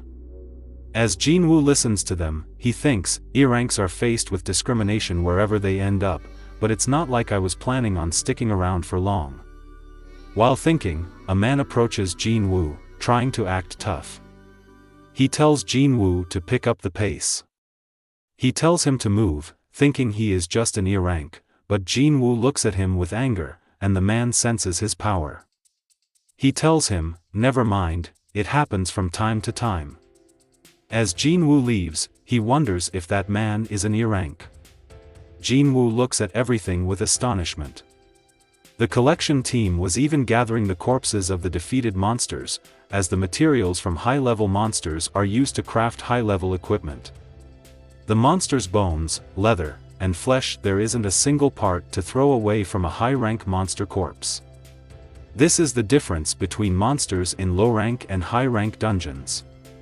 After the collection team and mining team finish gathering all the possible sources of money, the attack force will finally kill the boss to shut down the gate. As Jinwoo is thinking, the team leader approaches him, saying, you must be stunned since this is your first time experiencing an A-rank dungeon. Jinwoo tells him, the monsters are bigger than I expected. Jinwoo asks him if all the monsters have been eliminated, but the boss is left alone. The leader tells Jinwoo that if they kill the boss, the gate will close, so the boss won't be eliminated until the collection team and the mining team have finished their work. Jinwoo asks, what happens if the boss leaves its nest? The man tells him, those kinds of situations are very rare, but if that happens, everyone here will die. Jinwoo asks him, aren't you scared by the horrifying monster that looms behind your back? The man tells him, I've worked for the Hunters Guild for 3 years, and there has never been an accident. Jinwoo thinks to himself, ignorance is bliss sometimes. The boss may be dormant, but it's releasing enough magic energy to make one's body shudder. He senses the boss and thinks, this boss is levels above Vulcan and Metis. Choi and Cha-hei are impressive to be able to slay such bosses, but the perfectly organized A-rank raid team is just as impressive. As he starts to work, all the workers, along with the captain, are shocked to see Jinwoo, who has no experience in the field and is just an E-rank. They comment that his work rate and skills are not normal. After some time, the boss tells the crew to take a break, as it is lunchtime. He asks Jinwoo if he is coming, but Jinwoo tells the captain that he ate, so they should go ahead without him. After everyone leaves, Jinwoo puts his weapons down, thinking, I'm finally alone. I can't miss an opportunity like this. He starts to go into the dungeon, saying, I have 1 hour of free time. I'll just take a quick peek and come back. As he arrives at the location, he sees the boss standing in front of him. He thinks it's a giant-type boss. He felt its power, and it was much stronger than that of Metis. He summons his dagger, as he is strong enough to defeat the monster on his own. But he thinks, my inner conscience is telling me that this is wrong. Like, subscribe for the next part.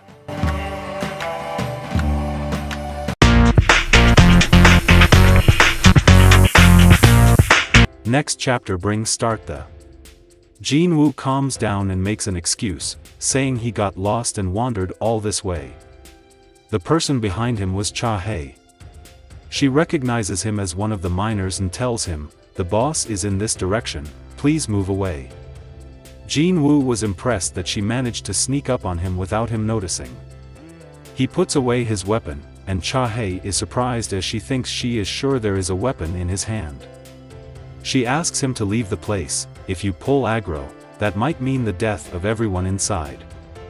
Jinwoo apologizes and starts moving. As he passes by Cha-hei, she notices something. She asks him to stop, and Jinwoo asks, "What's wrong?" She starts to sniff him, and Jinwoo wonders what she is doing. She gets shocked, thinking, he has no stench.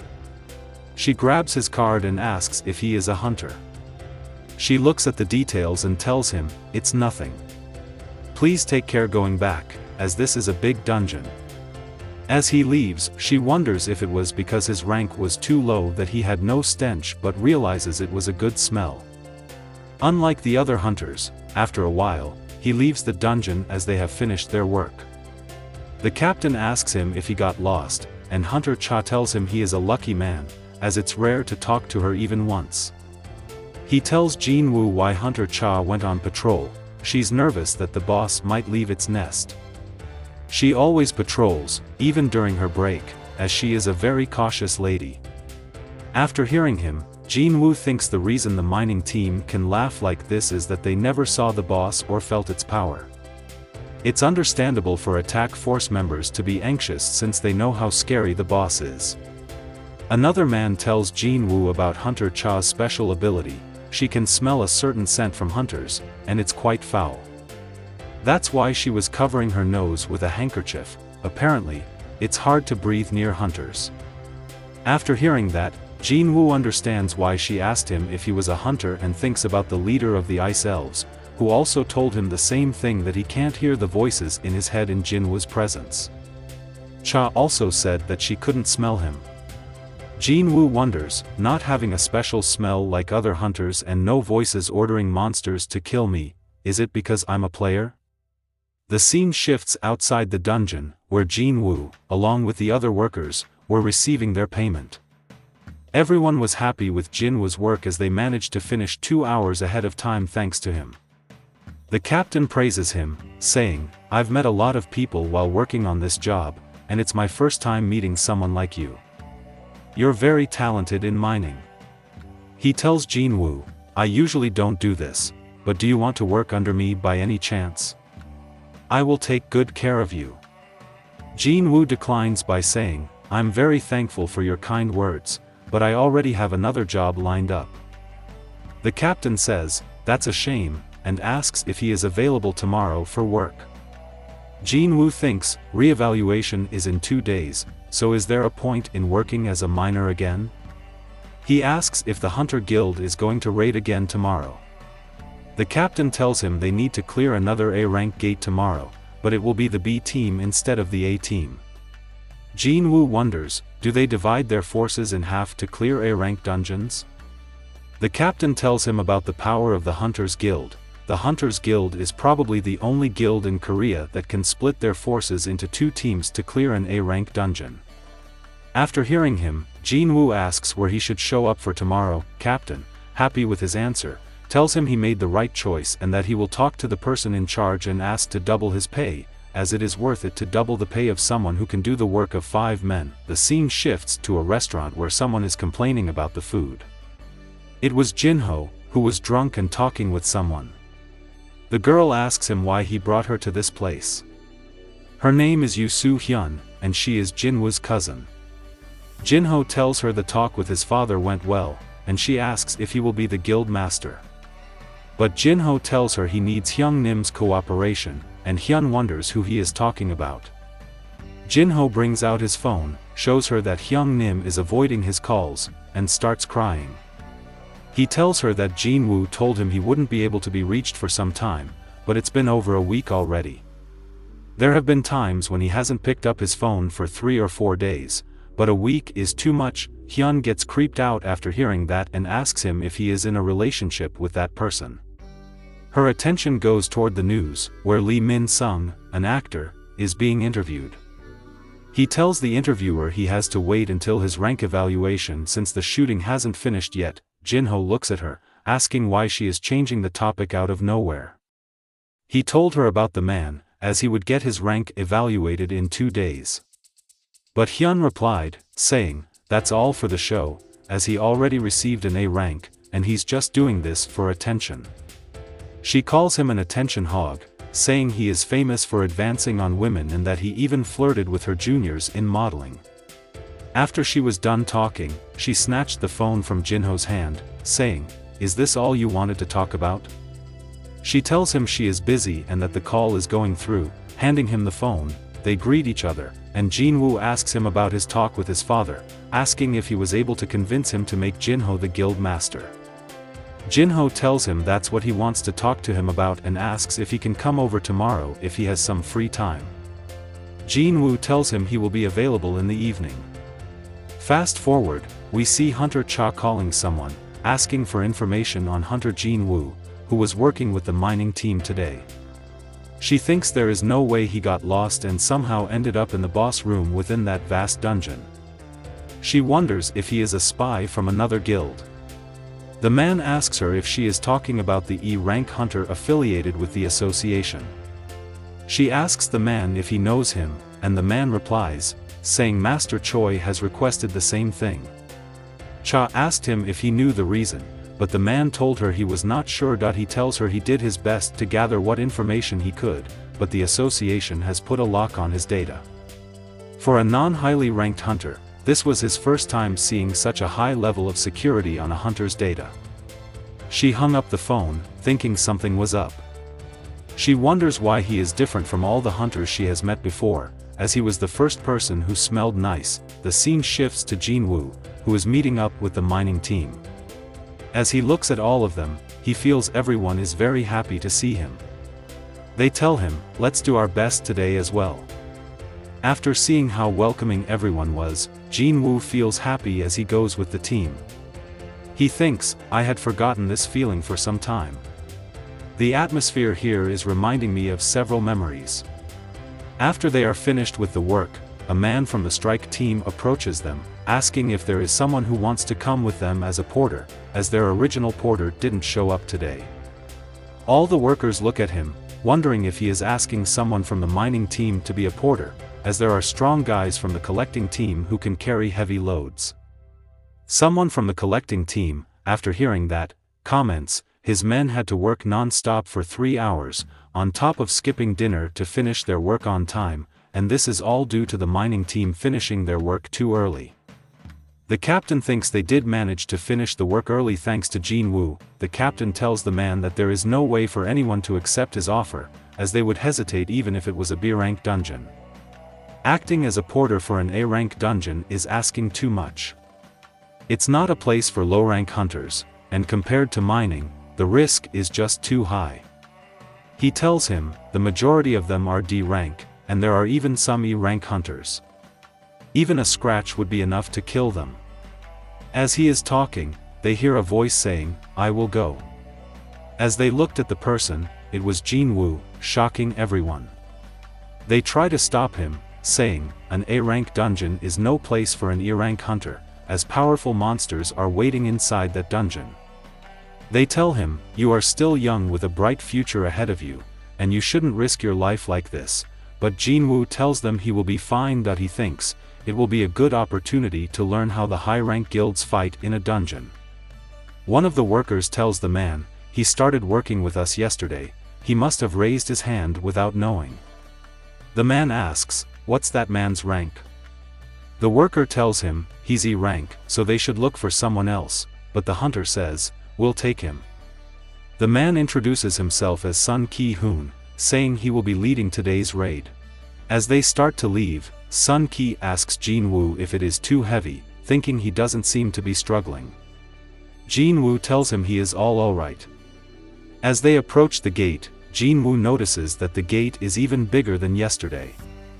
The man asks him if yesterday was his first time mining and says, then this must be your second time witnessing an A-rank gate. Jinwoo thinks, the gate may be big, but they say that the magical energy flowing out from it is weaker compared to yesterday, and that is why the B team is here to clear the dungeon. As they start to enter the gate, Jinwoo wonders, the magical energy flowing out from the gate is certainly weaker in comparison to yesterday, but why do I have this familiar ominous feeling, like when I stood by the red gate? Is it because I'm nervous? He shakes the feeling off, saying, I'm not even part of the attack force. I should just relax and not worry too much. After entering the dungeon, a woman reaches out to Jinwoo, telling him not to be nervous. The leader and everyone else here are outstanding hunters. After looking at the team, Jinwoo thinks, the 6B rank hunters in this team are also pretty close to the A rank level. The woman tells him, our attack force will take care of all the combat. So as long as you stay in formation, you should be safe from any monster attacks. While moving, some of the hunters sense danger behind them and react in a split second, defending the rest of the team. Jinwoo, after seeing that, is amazed by how the whole team reacted without any instructions. As the monsters emerged from the dark, everyone recognized them as dungeon jackals. As the beasts attack, the hunters start to take out the monsters with ease. As more monsters emerge from the dungeon, more hunters join the fight, using their unique abilities. After they dispatch all the monsters in the area, they wonder, why are there dungeon jackals in an A-rank dungeon? Jinwoo asks the girl if it is rare for dungeon jackals to appear in A-rank dungeons. She explains, dungeon jackals are C-rank monsters. Since they're too weak and placed too low on the food chain, they're usually hunted down, and they are unable to maintain their pack number since they get eaten by stronger monsters. Dungeon jackals shouldn't be able to hunt any monsters here, even as a group, since they can't defeat their prey. Weak monsters can't survive. As she was talking, Jinwoo noticed something on one of the monster's neck. It had a trace of a leash. He told the hunters, these are no ordinary jackals, someone had been raising these things. The leader, after hearing that, says, that must mean someone kept them alive on purpose to use them as hunting dogs. Jinwoo thinks, a monster smart enough to free and send these hunting dogs after us? Regardless of their species, intellectual monsters are hard to deal with. As he was thinking, he saw something approaching them. He looked at the location, saying, the real ones are coming. As the monsters emerged from the dark, the leader started to panic, along with all the other hunters. In front of them were high orcs. As the hunters were panicking, the orcs started to attack. One of the orcs threw a spear, aiming at the leader of the team with tremendous force, but before the spear could hit him, he managed to block it using his shield. After hitting the shield, the spear went flying towards the ceiling. He looked at the shield, which had a huge dent from the impact. As he was recovering from that hit, he saw another orc coming towards him with an axe. In the nick of time, he managed to stop the hit.as. The fight starts, all the hunters prepare for battle. During the fight, they notice the orcs are only after the mages. One of the mages uses his ability to summon fire, hitting the orc directly, but that wasn't nearly enough to stop it. The orc simply stood there after taking the hit, then jumped towards the mage again to finish him. But it was stopped by the female hunter, who bound the orc using her magic. She tells him, I can't hold it for long. The mage prepares to attack using his summons. He thinks, I can only call 2 summoned creatures, and each one of those summonses has the strength of an A-rank hunter, but I'm unable to use other magic after using summoning magic. My mana is already depleted. If I summon another one, I will end up helpless. As the fight continued, all the hunters were being destroyed by the high orcs, as their magic was not powerful enough to take on a whole clan of high orcs. Hyung shouts to everyone not to get surrounded, as they are inferior in numbers. He tells them to group up and break into 3-man groups. He thinks, each one of these orcs should be able to stand toe-to-toe with an A-rank hunter, and there's a whole gang of them. There are 22 high orcs and 17 hunters. Not only that, but they also have B-rank hunters in the party who are no match for these monsters. One of the high-level hunters gets into the fight after seeing her comrade getting hurt. She summons snake-like monsters to hold the advancing orc in place. As the healer starts to heal the injured hunter, she manages to grow back his arm using her powerful healing magic. But as she looked back, the orc was already freed and was about to strike her down. As the orc swings his axe toward her, she closes her eyes, knowing there is no saving her. When she opens her eyes, she sees the orc being strangled by some invisible force, and suddenly it blows up into pieces, leaving her stunned as she wonders what just happened, the other hunters also notice that the fight is getting easier as the hunters start to overpower the gang of orcs. We see that the orcs' vitals are being attacked by some invisible force. It is Jinwoo, who is helping the hunters survive this ambush without being noticed. As he was doing that, he noticed that some of the orcs had noticed him. He stabs one of them, saying, "It would be problematic if you guys were to do needless things," and one of the hunters attacks it from the back, taking it out with one hit. As Jinwoo goes around weakening the orcs, he thinks, the hunters here are all elite, selected by the Hunters Guild, and are considered the nation's finest. But high orcs aren't monsters that can be taken lightly. As he does that, he receives a notification telling him he leveled up. He thinks, "I didn't know I could level up just by supporting the party. I could have raised another level if I decided to kill them all alone, but since the Hunter Guild paid a huge amount of money for this dungeon's permit, I shouldn't interfere too much." After the fight, all the hunters were surprised that they managed to defeat the orcs without any casualties. As they were recovering from the fight, one of the female hunters started to look at Jinwoo, thinking, "He must think that our attack force members are fools. There is no way that skills like stealth will go unnoticed with magic casters around." The female hunter tells the leader how she saw an orc suddenly being ripped apart while being suspended in the air. He asks her if she was saying someone secretly used magic. He asks one of the hunters if it is her, but she replies, "That's not possible with my skill set, as I could barely stop their movements with my magic, and also, no one in our party can use cursed magic." The girl, knowing full well what happens, tells them, if there was someone who could do that, it'd be an outsider. As Jinwoo tries not to lock eyes with her, she thinks, he must have a reason for hiding his power. Should I just let it slide? Hyung also tells them, the high orcs were acting weird during the latter half of the fight. The hunters ask their leader if they are to continue, and the team members start to say it is too dangerous as they aren't too far from the entrance, and they already encountered a gang of high orcs. One of the hunters tells him, "Now that we know there are high orcs in this dungeon, it'd be too dangerous to continue without a stronger strike team, so we should head back." Hyung thinks about what the man said but also thinks, if I succeed today, I'll be officially appointed as the leader of this attack force, and another chance like this may never come. As everyone is waiting for his decision, Jinwoo thinks, it can't be easy for him. In his situation, anyone would be tempted to continue and clear the dungeon. He wonders if Hyung is a sensible leader. The man tells everyone to retreat for now. After hearing his decision, everyone sighs in relief. The team starts to make its way towards the exit. As they reach the exit, they are horrified to see the gate. Wondering what happened, they see that the gate was sealed off by a high-level spell, trapping them all inside. They ask the mages if they would be able to break the seal. They reply, "It's possible, but it requires some time." As the mages try to undo the seal, one of them thinks, there is something in this dungeon that can use high-level spells. It was a correct decision to retreat, as the current attack force is not capable of taking on such a monster. As she is trying to break the seal, suddenly all of them start to feel the presence of the boss monster, including Jinwoo, as its power is tremendously high. They all start to panic and try to undo the spell faster. Jinwoo thinks, the magical wavelength is so heavy that the mages, who can't sense magical energy, feel it. It's on a different scale.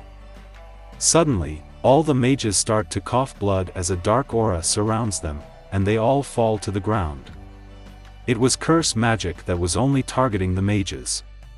Hyung looks behind him, and to his horror, he sees countless red eyes staring at them through the darkness. As the monsters approach, the whole strike team is horrified to see over 50 high orcs standing in front of them. Their leader approaches Hyung, standing face to face. He tells the hunters to stop, as they will just get killed if they fight them. He puts back his sword, thinking, if only Master Choi or Chahae were here. As he does that, the orc suddenly starts to get possessed and speaks in human language. Everyone is surprised to see that. The girl tells them, it's just a puppet. Someone else is speaking through him. The monster asks them to follow him, as he wants to talk with them, but the hunters tell Hyung, it's probably a trap. Don't believe him. Heath or not, let's fight them here. Hyung, ignoring them, asks the monster if he was the one who set up this barrier. The orc replies, yes, it was me. My magic can't be dispelled by these humans. Hyung asks him if there is someone even more powerful than him in this cave, and the monster gets angry, saying, who would dare go against me? He tells them to choose, die by his men or follow them. Hyung tells him they will follow. Jinwoo, hearing his decision, thinks, along with the boss, there must be even more high orcs present in the boss room. The chances of fighting and surviving will be even lower there. He wonders if Hyung wants to negotiate for their safe return. Hyung explains the plan to Jinwoo, saying, we're going to surprise attack the boss when we get there. Whether we succeed or not, the boss shouldn't be able to maintain his magic. Make a run for it when that happens and call the main attack force when you're outside. Jinwoo tells him, by the time the next attack force arrives, it'll be over for you guys. Hyung tells him, our objective is to close the gate rather than make it out alive. The female mage hands Jinwoo a notepad, saying, I would ask for a favor. It's my will. Please deliver it to my family if you manage to escape. They will do as they've been taught up until now, but this isn't your fight. I hope you can escape here alive. Jinwoo tells her, I'll hold on to it for now, but there won't be a need for me to deliver it. The scene shifts to the outside of the dungeon, where Hunter Cha is standing, looking for Jinwoo. She asks the captain of the mining team about him. He tells her that Jinwoo entered along with the main attack force inside the dungeon as a porter. Cha is surprised that an E-rank hunter volunteered to go into an A-rank gate but recalls the previous day's incident when she saw Jinwoo holding a weapon by the boss's room. She thinks it's very suspicious. She decides to enter the dungeon. The captain asks her if they should call the guild for reinforcements, but she tells him not to do that, as this is a personal matter. She asks them if she can borrow a weapon from them. The captain asks his men to bring in some equipment for her. They hand her a pickaxe. She asks him if there is something else, like a sword or a spear, but he tells her these are the only tools they have with them. She hands the pickaxe back to him, saying, I'll be fine without any weapons, but stops at the entrance, thinking this is a bad idea. The captain asks her, do you plan on going in empty-handed? And she comes back for the pickaxe as she does not have any other choice. He tells Cha that she made the right decision, as going in empty-handed is dangerous, and she thanks him. The scene shifts back to the boss room, which is filled with high-level orcs with good weapons and equipment. On the throne was the main boss, along with his most powerful warriors. He welcomes them into his throne room, and as the hunters look around, they are surrounded by high orcs from all sides. Looking at all this, Hyung thinks, if all these orcs end up escaping outside the gate, they'll be able to destroy a small city before even the main hunter force can arrive. The hunters tell him they are waiting for his signal to strike. Hyung looks at the guards, thinking, the 4 guards are no pushovers either, and wonders, will we be able to get past the guards and kill the sorcerer in one swoop? As they are prepared to attack, the orc starts to take off his mask, asking, do you fear me? He lets out his full magical energy, stunning all the hunters. As they all get frightened, they wonder, how can he have such powerful magical energy? The monster tells them that for their entertainment, during the remaining time they are here, they will kill them one by one. The monster looks at Jinwoo, saying, there is someone odd amongst you humans. But Hyung was just thinking about what he said about them being entertainment for the orcs. He gets angry and shouts for the team to attack and starts to charge the boss. But as he looked behind him, all the hunters were standing there frozen in fear.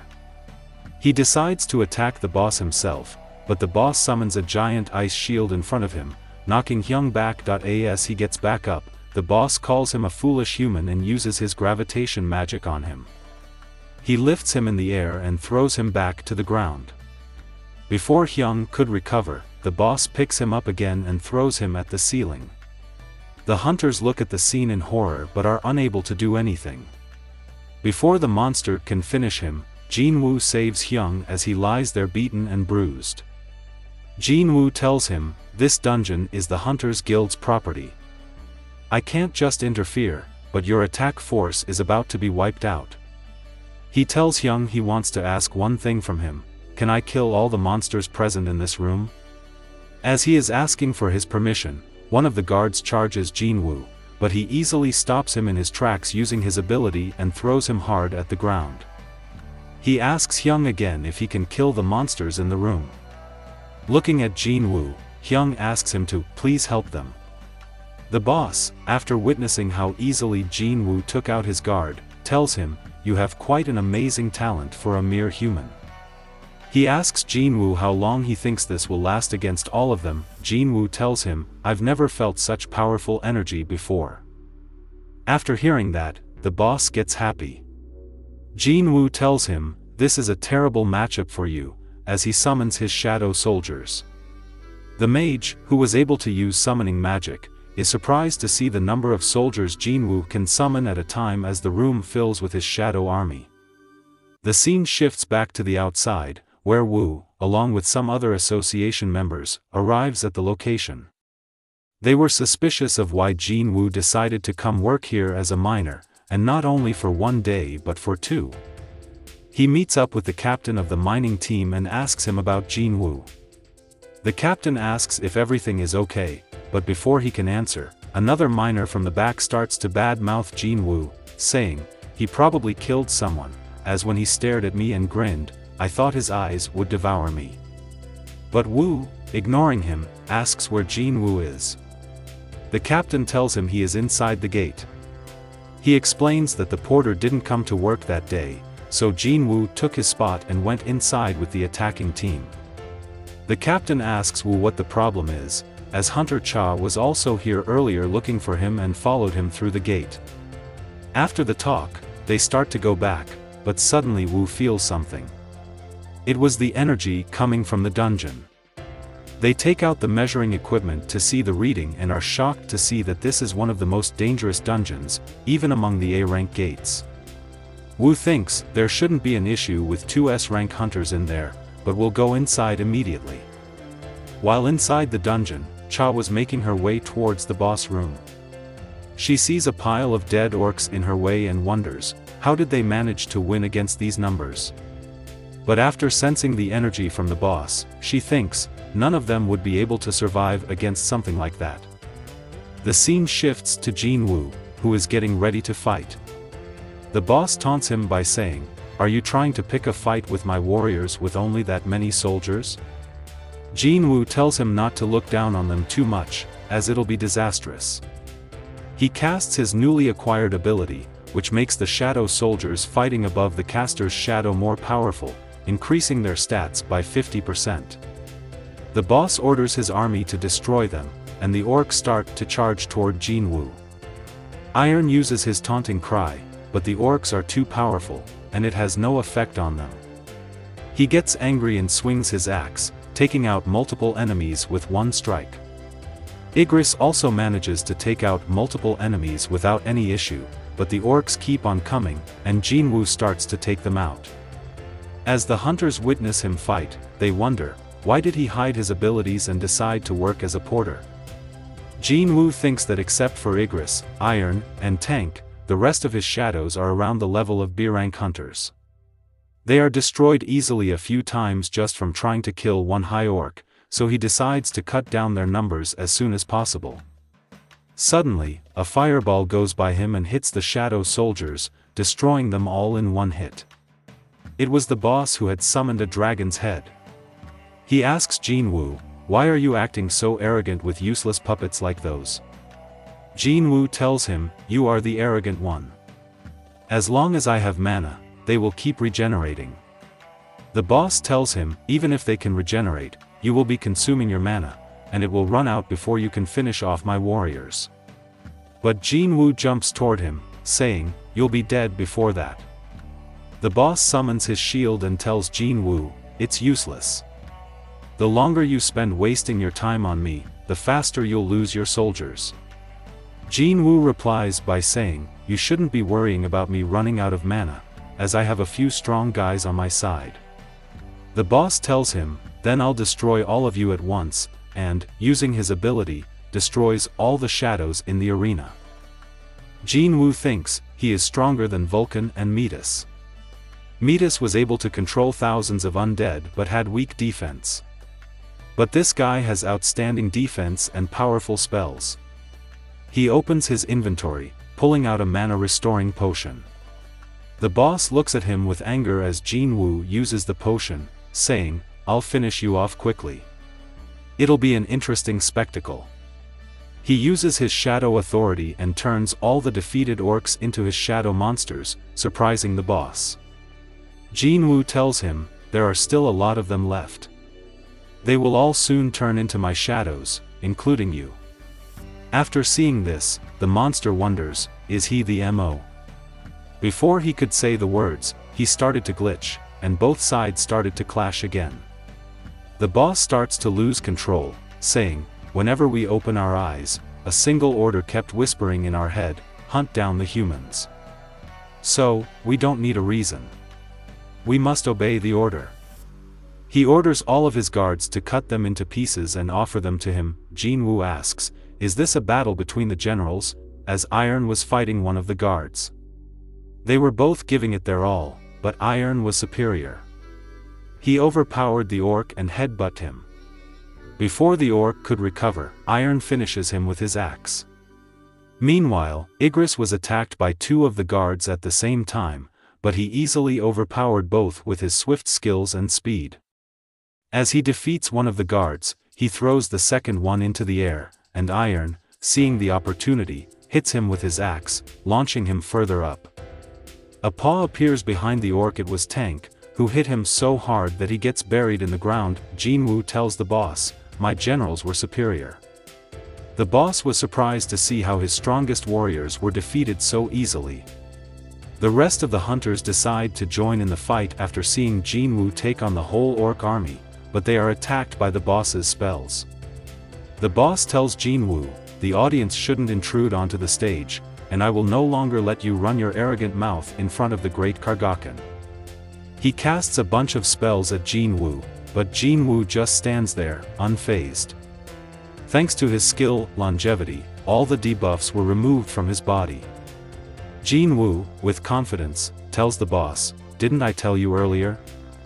I am a bad matchup for you." He says, "Let me destroy that annoying shield of yours." One of the magic-type shadow soldiers uses their power with the Orb of Avarice and summons a huge fireball. He throws it at the boss, shattering his shield. But that was not enough to defeat the boss. He starts to get back up, and from a distance, Hunter Cha is witnessing everything. She thinks, even the hunters specialized in summoning magic are able to summon one or two creatures at most. How did he manage to summon so many of them at once? She runs toward the hunters, asking if they are okay and what is happening. They tell her they were not sure themselves.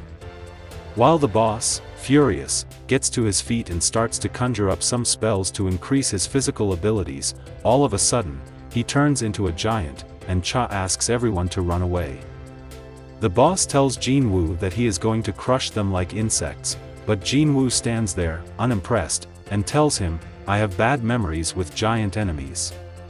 You're touching my sore spots." The boss prepares to fight and starts to charge up a huge fireball. He shoots it at Jinwoo, asking, "Do I still look inferior?" Jinwoo dodges the attack and surprises the boss with a punch to the face, saying, "Yes." He tells the boss, "Getting bigger means you became an easier target, and there is no way a sorcerer can stop an attack from an assassin without any guards." He slashes the boss as he screams in pain. By that time, Wu, along with his companions, arrives at the boss room. He was surprised to see Jinwoo's summons. He meets with Hunter Cha. She asks him if he knows anything about that man, Jinwoo. As Jinwoo was taking out the powerful boss on his own, Wu, looking at the situation, says, "We came to help after sensing the overwhelming magical wavelength, but it looks like we weren't needed." As the boss tries to get back up, he sees Jinwoo telling him, the moment a magician loses his guards, they have zero chances of winning, as he sees all of his guards standing alongside Jinwoo. The boss, not accepting defeat, tries to get back up to fight but is stabbed by his own guards and defeated. Jinwoo looks at him, thinking, the remaining high orcs are already being dealt with.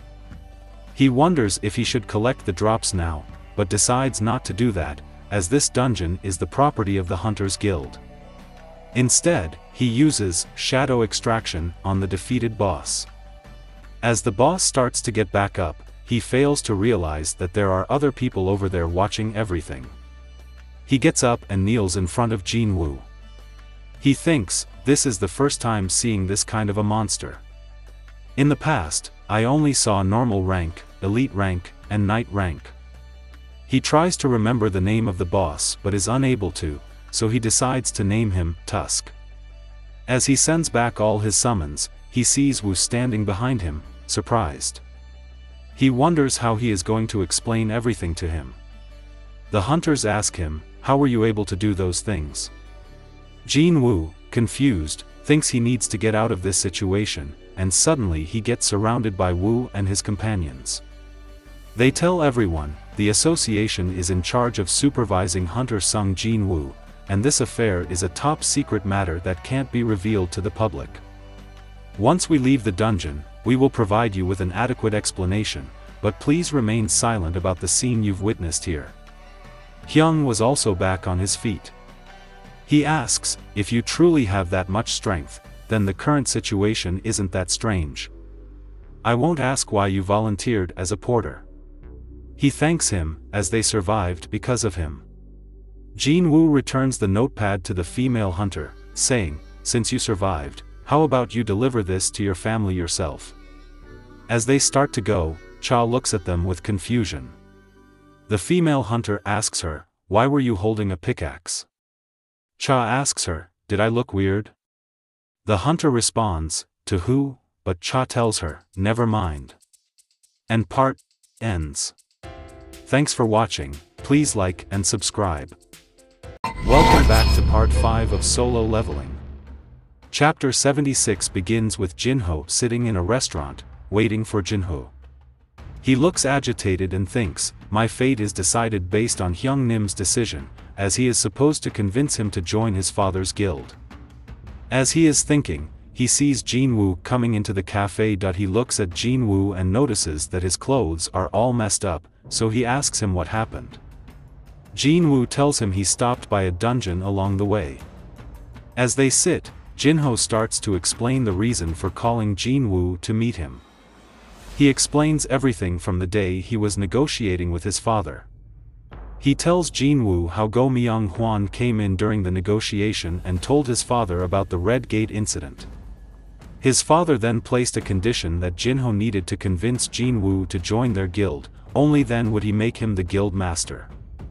He tells Jinwoo, I will entrust everything to you to decide. The scene shifts to the Hunter Guild headquarters, where Son Ghi-hoon reports to Choi Jong about the dungeon incident. He tells Choi that the reason Jinwoo joined the Hunter Guild's mining team is unknown, but he doesn't believe Jinwoo joined intending to participate in the raid. Son explains that the boss in the dungeon was overpowered, could hide his magical energy, and controlled a massive high orc army.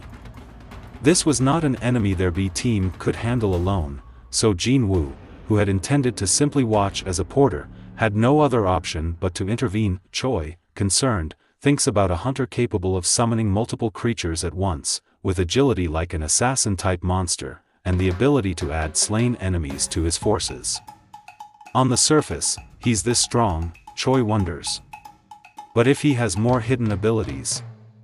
He asks Son, if that man is as strong as you say, how is he in comparison to me? Son responds, in a raid, responsibility is divided to make up for each position's weaknesses, attack, defense, and support. For everything you lack, another member fills the gap. It's a theory that makes sense, but he was beyond sense. Son asks Choi, could you clear a dungeon that would be considered difficult even within a tier all by yourself? Choi thinks that no matter how strong you are, if monsters charge as a mob, defense becomes difficult and tells Son, "It's impossible to do that." Choi says my title as the ultimate soldier seems laughable now. Son then tells him, "I'm in no position to have a say in the operations of the guild, but please bring Sung Jinwoo over to the Hunters Guild." The story fast forwards to a scene where a bunch of news reporters is gathered outside the Hunter Association. A man sits in his car, watching them. It's Lee Min-sung, who has called a press conference for his rank evaluation day. A person sitting next to him hands him the headline for tomorrow after they reveal his rank to the public. Outside, two cars pull over. It was Beck of the White Tiger Guild and Choi from the Hunters Guild. The reporters start taking pictures and ask if they are there to convince Lee Min-sung to join their guild, but both men tell the press they are there for other business. Beck tells Choi that he heard about yesterday's incident and how his hunters nearly got into big trouble. As they talk, they hear someone calling their names from a distance. It was Lim Tae-gyu, guild master of the Reaper Guild. He asks if they are fighting over Min-sung. Both shout at him, saying they don't care about Lim Min-sung, while Lim, looking from a distance, thinks they are fighting for him. As he gets out of the car, the press surrounds him. Jinwoo watches everything, wondering, what's with all these people? He speculates that the reporters have already caught wind of the news but wonders why they don't recognize him. Jinwoo thinks about how to make his way to the association building through the crowd. As he starts to move, he is stopped by Lim's bodyguard, who yells at him, "Don't you see all the reporters here? You can't pass through them." Jinwoo explains that he has business with the association. Lim, watching, thinks he should get rid of someone like Jinwoo quickly rather than waste time on him. As they are arguing, they hear a voice from behind asking, "On whose authority are you trying to send him away?" It was Chairman Go Gun-hee.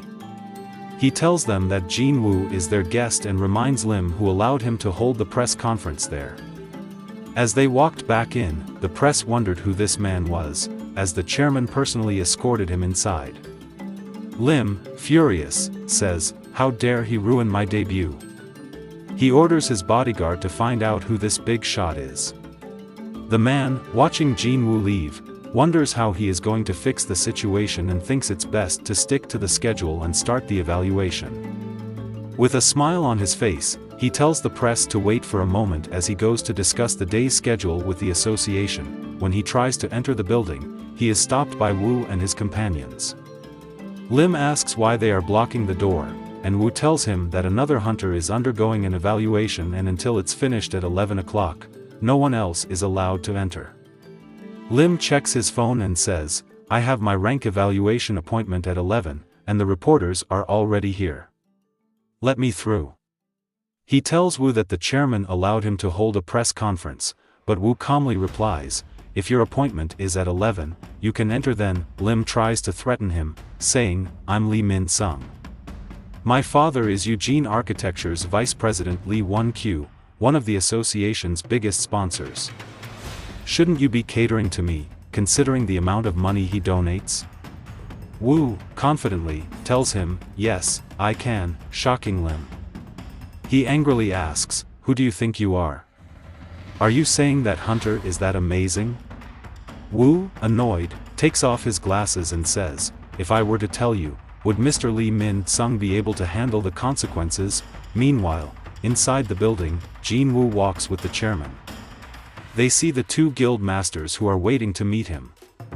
The chairman explains that they arrived an hour ago and have been waiting for Jinwoo since.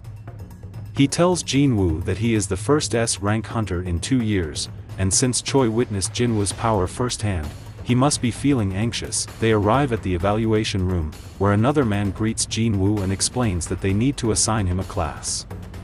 He asks to see Jinwoo's abilities. Jinwoo summons a shadow soldier. The chairman, surprised, asks if that is the full capacity of Jinwoo's ability. Jinwoo, realizing there were many witnesses, starts summoning more shadow soldiers. The hunters in the room watch in awe as Jinwoo summons more soldiers. Jinwoo tells them he can summon about 100 more. Beck, observing, thinks Jinwoo can't be compared to when they met before. He is now overwhelming.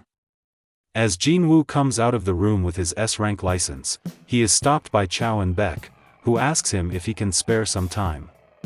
But Jinwoo tells them, "I still have something left to do." As he tries to leave, they tell him, "I wouldn't leave through there if I were you." Jinwoo thinks, is he saying that he prepared a considerable contract that I'll regret if I were to just leave? As he steps out, he is overwhelmed by all the reporters standing in front of him. The scene shifts to Jinwoo's school, where a girl is telling her about her brother being on the news. She says, "What kind of nonsense is that? Why would my brother be on the news?" We are shown the story from 10 minutes earlier, where Lee was giving his speech in front of the reporters, saying he was planning on retiring as an actor to pursue his career as a hunter. Even if he ends up getting a low rank, he will still not change his decision, as he wants to repay the kindness he received from everyone until now. But Lee thinks this is all a blatant lie, as he was evaluated as an A rank 2 years ago and is planning on receiving a huge sum of money for 2 years as a hunter, while under the employ of the Reaper Guild's public relations team. As he enjoys all the attention, suddenly all the reporters start receiving calls about Korea's 10th S-rank hunter, ruining his big moment. They all run toward the association building, saying, the evaluation room was off limits not for Lee Min-sung but for the new S-rank hunter. They surround the building as Woo and other association members stop them from entering. Lee, looking at all this, falls to the floor saying, "There's a new S-rank hunter today, of all days?" He sees reporter Lim, who is sitting with him in the car. Lim tells Lee, "I'm going to contact you later," as he walks away. Lee hears the reporter telling someone on the call to change tomorrow's headline to "The woes of an A-rank turn into tears of joy for an S-rank." The story fast forwards to the present, where everyone is looking at the news of Jinwoo becoming an S-rank hunter, along with all his friends and family members. The news reaches Jinho's father, who asks him if he was able to convince Jinwoo to join their guild. But to his disappointment, Jinho tells him he wasn't able to win him over, as Jinwoo plans to create his guild and has offered Jinho the position of vice master. Shocking his father, he asks Jinho if he knows why he created the Eugene Guild. Jinho replies, "Isn't it because of money?" His father responds, "If it's about money, I already have plenty. Do you think that I would create a major guild and then cause trouble for a few extra pennies?" He tells Jinho it was to protect them. He explains that the power and influence of hunters are growing every day. There are even cases of hunters whose influence and power are equivalent to an entire nation. Some so-called hunters have surpassed S rank and have become known as nation-level hunters. He asks, in a situation where some small nations are already treating hunters like kings, how long do you think the law and the government's authority will protect us? He tells Jinho that he wanted to gather trustworthy hunters by creating a guild of dependable hunters who weren't drawn in by money or personal connections. "You seem to have already found such a person and have passed the test," he says, telling Jinho he will leave the Eugene Guild to him and asking him to develop the guild and make allies out of strong and trustworthy hunters, as they will soon become more valuable than any form of wealth. Jinho thanks him but declines his offer, saying, "I will join Hyung Nim's guild." The story shifts to Jinwoo, who is being swarmed by reporters. Beck asks Jinwoo to follow him, as it will become tiring dealing with all those reporters, and he offers to escort him to his place. But to Beck's surprise, Jinwoo suddenly disappears from there and reappears behind all the reporters. As Beck and the reporters stand there, trying to understand what happened, Choi tells Beck, "A mage-class hunter with that kind of movement." But Beck is lost in his thoughts, shocked to see Jinwoo move like that. Even his eyes aren't able to follow him. His hands start to shake as he thinks, "I already knew that he was strong, but that isn't the problem currently. I had suspected something terrifying." He wonders, that movement just now and the magical energy from the evaluation room. He's much stronger than before. His double awakening should have happened quite some time ago. It doesn't make sense that he's gotten even stronger. Maybe it's not a double awakening, maybe he's a hunter that can continuously grow. The scene shifts to a man who is examining an artifact, saying, "I've been appraising artifacts for a long time, but this is the first red-dyed orb I've seen. It's the orb of avarice. The man asks Jinwoo if it amplifies magic by 100%, as even the most famous artifact master craftsmen can only create orbs with about 50% amplification after pouring out their heart and soul. He thinks, if Choi Jong-in were to see this, he'd be walking in here with stacks of cash. The man asks Jinwoo, "Where did you purchase this from?" Jinwoo tells him he found it in a dungeon. The man then asks if Jinwoo would like to auction the item off at their auction house, saying they will help him find the best price. Jinwoo tells him he will think about it. Jinwoo thinks he needs to clear the demon castle as soon as possible and craft the holy water of life, and he needs artifacts to protect him from the demon castle heatwave. He asks the man if it is possible to purchase artifacts with fire resistance. The man tells him, "Yes, we have such artifacts." Jinwoo asks why he wasn't able to find any online. The man explains that artifacts with elemental resistance are usually expensive, so they don't put them up for sale online. As they enter the room, Jinwoo is overwhelmed by all the equipment in front of him. He asks the man if it is safe to keep these artifacts behind such thin sheets of glass. The man explains, "These sheets of glass have been reinforced with magic and won't have any problems, even if an A-rank hunter hits them with all their might." The man then asks Jinwoo if he wants to try hitting the glass, joking, "If you're successful in breaking the glass, you can take the artifact inside for free." Jinwoo wonders, "I definitely sense magic, but is it really that strong?" As he charges his punch to hit the glass, the man senses his power and stops him, saying he was just joking.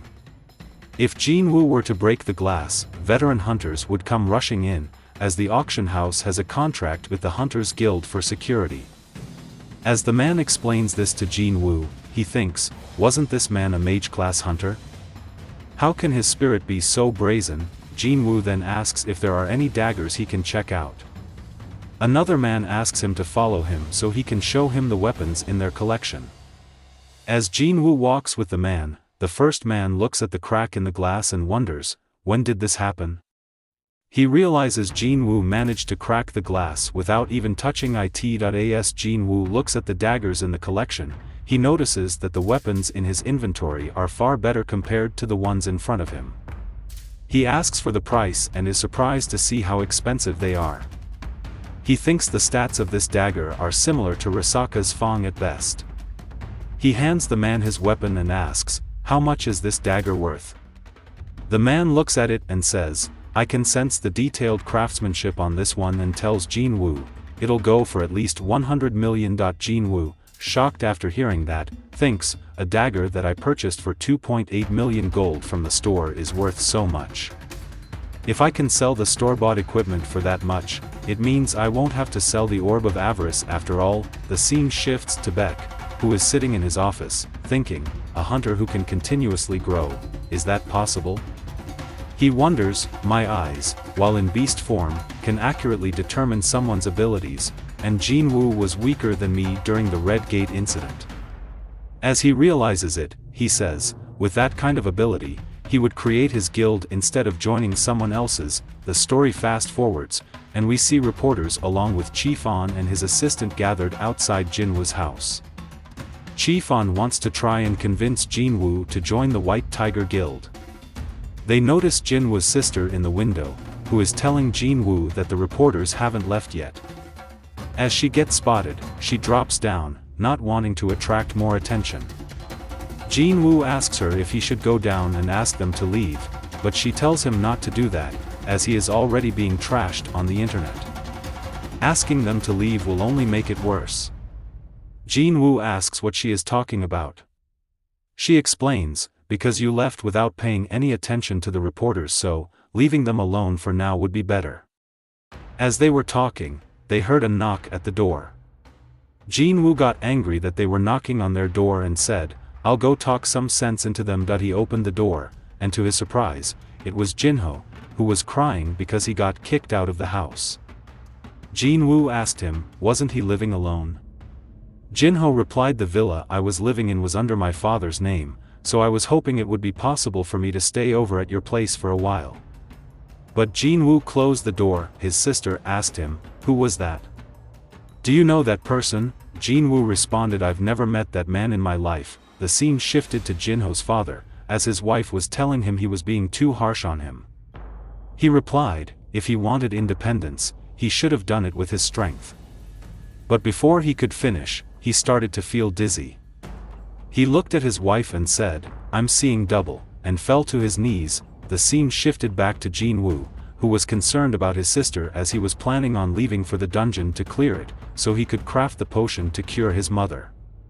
He thought someone might approach my sister while I was away, that he summoned his soldiers and thought, only one of these guys would be enough to handle even an A-rank hunter. He looked at the three of them and wondered, weren't there four of them? He asked, "Why are there only three of you?" One of the soldiers pointed toward the ceiling, reminding Jinwoo that he was unable to turn one of them into his soldiers because he was stuck in the ceiling of the dungeon. He ordered two of them to go back and instructed the one left behind, saying, "I'm going to be leaving for a while, so you're in charge of keeping my sister safe." As he did that, he wondered if he should protect the neighborhood as well. He started to summon more of his shadow soldiers and told them, "From this point forward, you guys are this neighborhood's watchmen." He instructed them to be careful not to get noticed by other people. After explaining everything, he ordered them all to commence patrol. As he watched all of them leave, he thought, even if a murderer were to appear, if they aren't on the level of a high-rank hunter, they won't be able to beat my shadow soldiers. This should help the world run a bit more peacefully. The story fast-forwarded to the next day, where Jinwoo, along with Jinho, were going somewhere. As they made small talk, Jinho told him, "Motel facilities are pretty great these days." Jinwoo asked him to stay there until they could find an office for the guild. As they arrived at the location, they said their goodbyes, and Jinwoo left for the dungeon. As he entered the dungeon, he thought, the difficulty will increase drastically from here on, so I came prepared this time. He brought new items to protect himself from the field's heat. As he put on his robe and a nameless ring imbued with a water attribute, he started to advance. As he did, he received a new quest, to collect a demon's soul. He was to eliminate the boss residing on the top floor and collect its soul. He looked at the rewards, thinking, these are better than last time. He would receive a new runestone granting him the ability of shadow exchange. He thought, I already acquired 3 abilities that have incredible effects, so I'm looking forward to it. He arrived at the location to ascend to the 76th floor and started to climb. Fast forward, we see Tusk standing in front of many powerful demons. He held the orb of avarice in his hand, amplifying his magical energy. He used his ability to turn himself into a giant and prepared for battle. He charged up an attack and, with tremendous force, launched his fire toward the enemies. The attack was so powerful that it covered a considerable amount of area and instantly destroyed everything in the vicinity. Jinwoo, looking at the power of the attack, was amazed. He thought, even though he's holding the orb of avarice, his abilities should have been nerfed after becoming a shadow. He noticed that the orb had also changed its size according to the user. He decided to leave it for Tusk for the time being. The scene shifted to a hospital where a doctor was telling someone that they had been asleep for 2 days. It was Jinho's father. He told the doctor, I must have been exhausted, and asked if they had discovered anything from the tests. But the doctor, ignoring his question, asked him if there was anyone close to him who was a hunter or had received an awakening. The man asked, Why are you asking me these questions? The doctor asked if he had heard about the disease called the eternal slumber, shocking the man. The doctor explained that the patient affected by the illness would consistently feel drowsy and eventually fall into a never-ending sleep. He asked the doctor, what does that have to do with hunters? The doctor told him that eternal slumber was deeply rooted in magical energy, as some people couldn't withstand magical energy by nature. Eternal slumber was just one of the illnesses that could develop due to prolonged exposure to magical energy. The doctor asked him to stay away from monsters, mana crystals, and people who emit magical energy. The doctor asked him if there was someone in his family who was a hunter. The man thought about Jinho, who was a hunter, and how people who emitted magical energy were constantly increasing. He was shocked that he was not able to handle the magical energy in the current state of the world. He said, "I'm already falling behind," but thought, "I won't lose, as I haven't lost yet." Meanwhile, on the coast, an ant monster succeeded in reaching the shore without dying. We see two low-rank hunters patrolling a village as they come across an elderly man who greets them, asking if that is a newcomer with him. As they make their way, one of the hunters tells the newcomer that they are the only two hunters in this remote island and, also, they are low level. So, if a gate appears on this island, we'd be in big trouble. The time it takes for outside help to arrive is 3 days, so if they fail to detect a dungeon gate on time and a dungeon break occurs, the whole village will be destroyed. As he is explaining everything to the new hunter, they notice something, a humanoid creature approaching them. It was the ant monster that had made it to the shore of the island and was approaching them. Meanwhile, Jinwoo was making his way through the dungeon floors. We see the defeated bodies of the monsters from that floor as Jinwoo stands with his shadow army. He thinks the number of shadow soldiers I can extract and save rose after increasing my intelligence stat. If I could extract demons' shadows, I could have had a gigantic army, but it's too bad. He looks at the shadows, thinking, it's inefficient for the whole army to move in one big group. He starts managing them more efficiently and splits them into 6 teams, with his most powerful soldiers leading each team. He tells them, I have 2 orders. 1. Split up according to your group and eliminate any enemies you run into, and 2. Notify me once you find the entry permit. He thinks, I have to give up on drops to find the entry permit, as the current priority is to reach the top floor as soon as possible. As he thinks, he starts to receive experience points. He is surprised, as it hasn't been that long since he sent his army away, and he thinks, it's much more convenient now that I don't have to wander around and waste time as much. He takes out a mana potion as the highest grade demons appear. The normal soldiers are having a tough time facing them, and he thinks, I'll need to use potions to recover my mana constantly. The story fast forwards a few days. Jinwoo sees Tank, who has returned and now has 10 more levels, reaching elite rank. He says, hunting in teams was much more efficient, as not only have I leveled up, but all my soldiers leveled up as well. He says he managed to reach floor 80 much faster than he expected, and there are only 20 floors left. He wonders, it has been 2 days since I reached floor 80, and the fact that I wasn't able to find the entry permit yet, there must be a strong enemy somewhere. As he thinks, he starts to lose mana rapidly. He looks at an explosion in the distance and thinks, someone is continuously destroying my shadow soldiers. He suspects the enemy to be strong, as the soldiers' regeneration was not able to keep up with the enemy's attacks. He says that is the team that Iron is leading. To think that there's a demon strong enough to overwhelm Iron. As he starts to run out of mana, he decides to call back his soldiers for now. The next day, Jinwoo is planning his attack on the enemy that has been constantly taking out his shadow soldiers.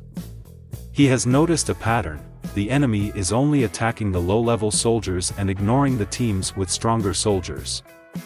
They skipped the team led by Tusk and attacked the Orcs team instead. Jinwoo becomes concerned, thinking that an enemy that has enough intelligence to detect the weakness of their enemies is not easy to deal with. He thinks, if I follow the pattern, their next target would be Tank. He uses his stealth to observe Tank's team from a distance, and after a while, he sees a bunch of demons approaching them. It was a demon noble along with 3 demon knights who were systematically taking out Jinwoo's soldiers. As the fight starts, he sees that the enemy is using weapons to take out the shadow soldiers before they can regenerate. He thinks the shadow soldiers don't stand a chance against these demons. He undoes his invisibility, and the demon notices him. It charges at Jinwoo, but he easily takes it out with just 1 hit. Seeing this, the other demons also start to attack Jinwoo, but he is too fast for them. Before they can understand what is going on, Jinwoo takes them both out, and he stands in front of the last demon noble. The demon looks at Jinwoo, trembling with fear. Seeing that, Jinwoo says, I was wondering if monsters could also experience fear, but now I'm certain. The demon, using his spear, starts to attack, but Jinwoo is too fast for him and easily dodges the attacks. Using his dagger, he breaks the demon's sword without breaking a sweat. He grabs the demon by the face and picks him up. As he was about to deliver the finishing blow, the demon started to speak, saying, "I give up."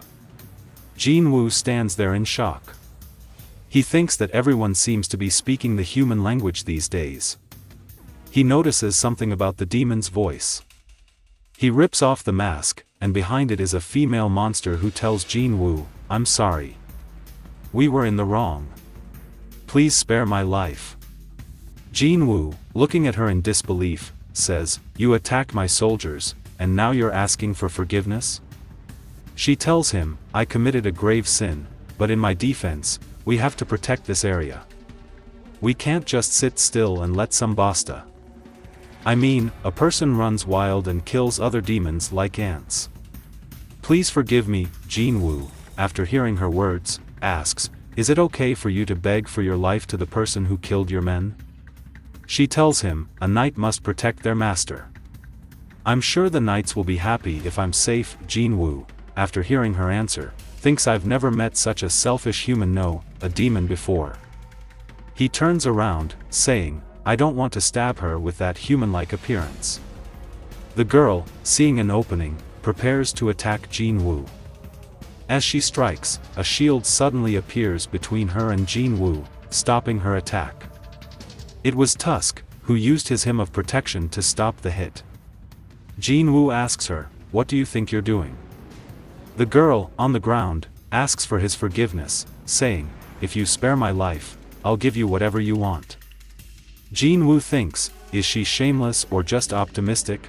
Tusk uses his gravitation magic on her, picking her up into the air.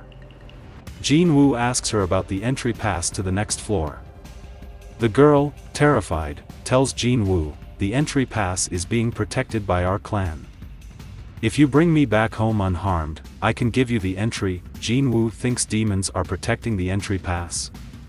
"I was wondering why it wasn't showing up, but I didn't expect it to be kept somewhere else for protection." She tells him, "I even know where the entry passes for the higher floors are being kept.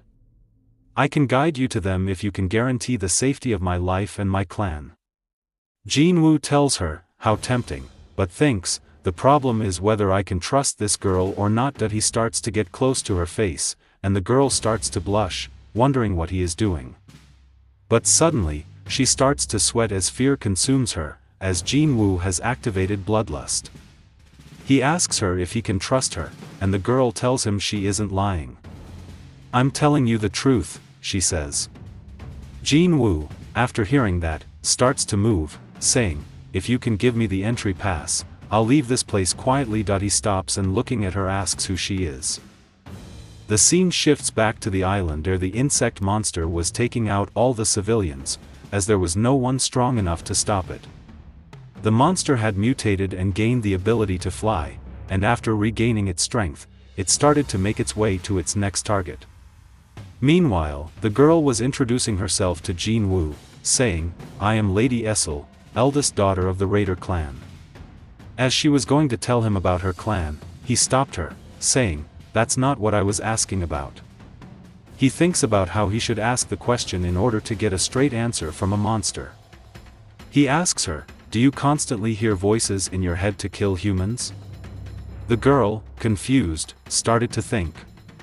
She tells him, "No, I don't hear those voices. Instead, we hear a different kind of voice, and it tells us to protect the area we reside in." After hearing that, Jinwoo thinks the objective of these monsters is different than the gate monsters. The gate monster's objective is to kill humans, and the dungeon monster's objective is to protect the dungeon. He wonders if he is like a gate monster to these dungeon monsters. He asks her, "When did you start hearing the voices?" She tells him, "The moment we opened our eyes here." The answer shocked Jinwoo. He thinks that means these demons used to live somewhere else. This could be a clue to figuring out the nature of the system. He asks her, "Where were you before opening your eyes here?" She tells him, "We used to live in the demon world." He asks, "What were you doing in the demon world?" She was about to say the word war, but she suddenly started to glitch just like the monsters from before. While glitching, she tells him, "We were preparing for war." After she calmed down, Jinwoo asked her who they were preparing to fight the war against. She told him, it was a war against an enemy so powerful that all the demons were required to gather together. But as she stopped, Jinwoo was shocked to see her glitch again, and some text started to appear around her stating, "You have surpassed the allowed amount of information. The conversation will be interrupted." Jinwoo wonders if it's the same thing that happened to Baruka. The system is forcibly blocking off the conversation, which means that talking with her can provide some sort of clue. He thinks about the system as it has to level up, dungeon quests, rewards, and penalties. Since everything has been like a video game, it wouldn't be strange if the monsters had a video game-like backstory. He asks her, "Who is the powerful enemy you mentioned?" As she tried to answer him, she started to glitch and feel dizzy, as the system was preventing her from disclosing unnecessary information. As she falls, Jinwoo grabs her. He looks at her, thinking, the system has reacted strongly to hide the identity of the enemy. If that enemy has a transcendental power and is trying to influence me or the earth for some reason, maybe they're the key. The scene shifts back to the bug monster as some hunters try to stop its rampage. They notice that this is not a normal monster, as it is targeting the healers, which means that it has some level of intelligence. One of the hunters thinks it attacked the rank hunters first. After reducing their numbers, it killed their healers to weaken them even more. The monster knows they will be at a disadvantage if the battle drags on. The story shifts to a screen where Wu, along with some other association members, is observing the insect monster. Wu tells them, this is the only footage of the ant caught by the black box. The mutant ant that infiltrated the island was eliminated within a day. He tells them that another mutant ant was also discovered on a small island close to where it was eliminated. It must have moved away after finishing the hunt there.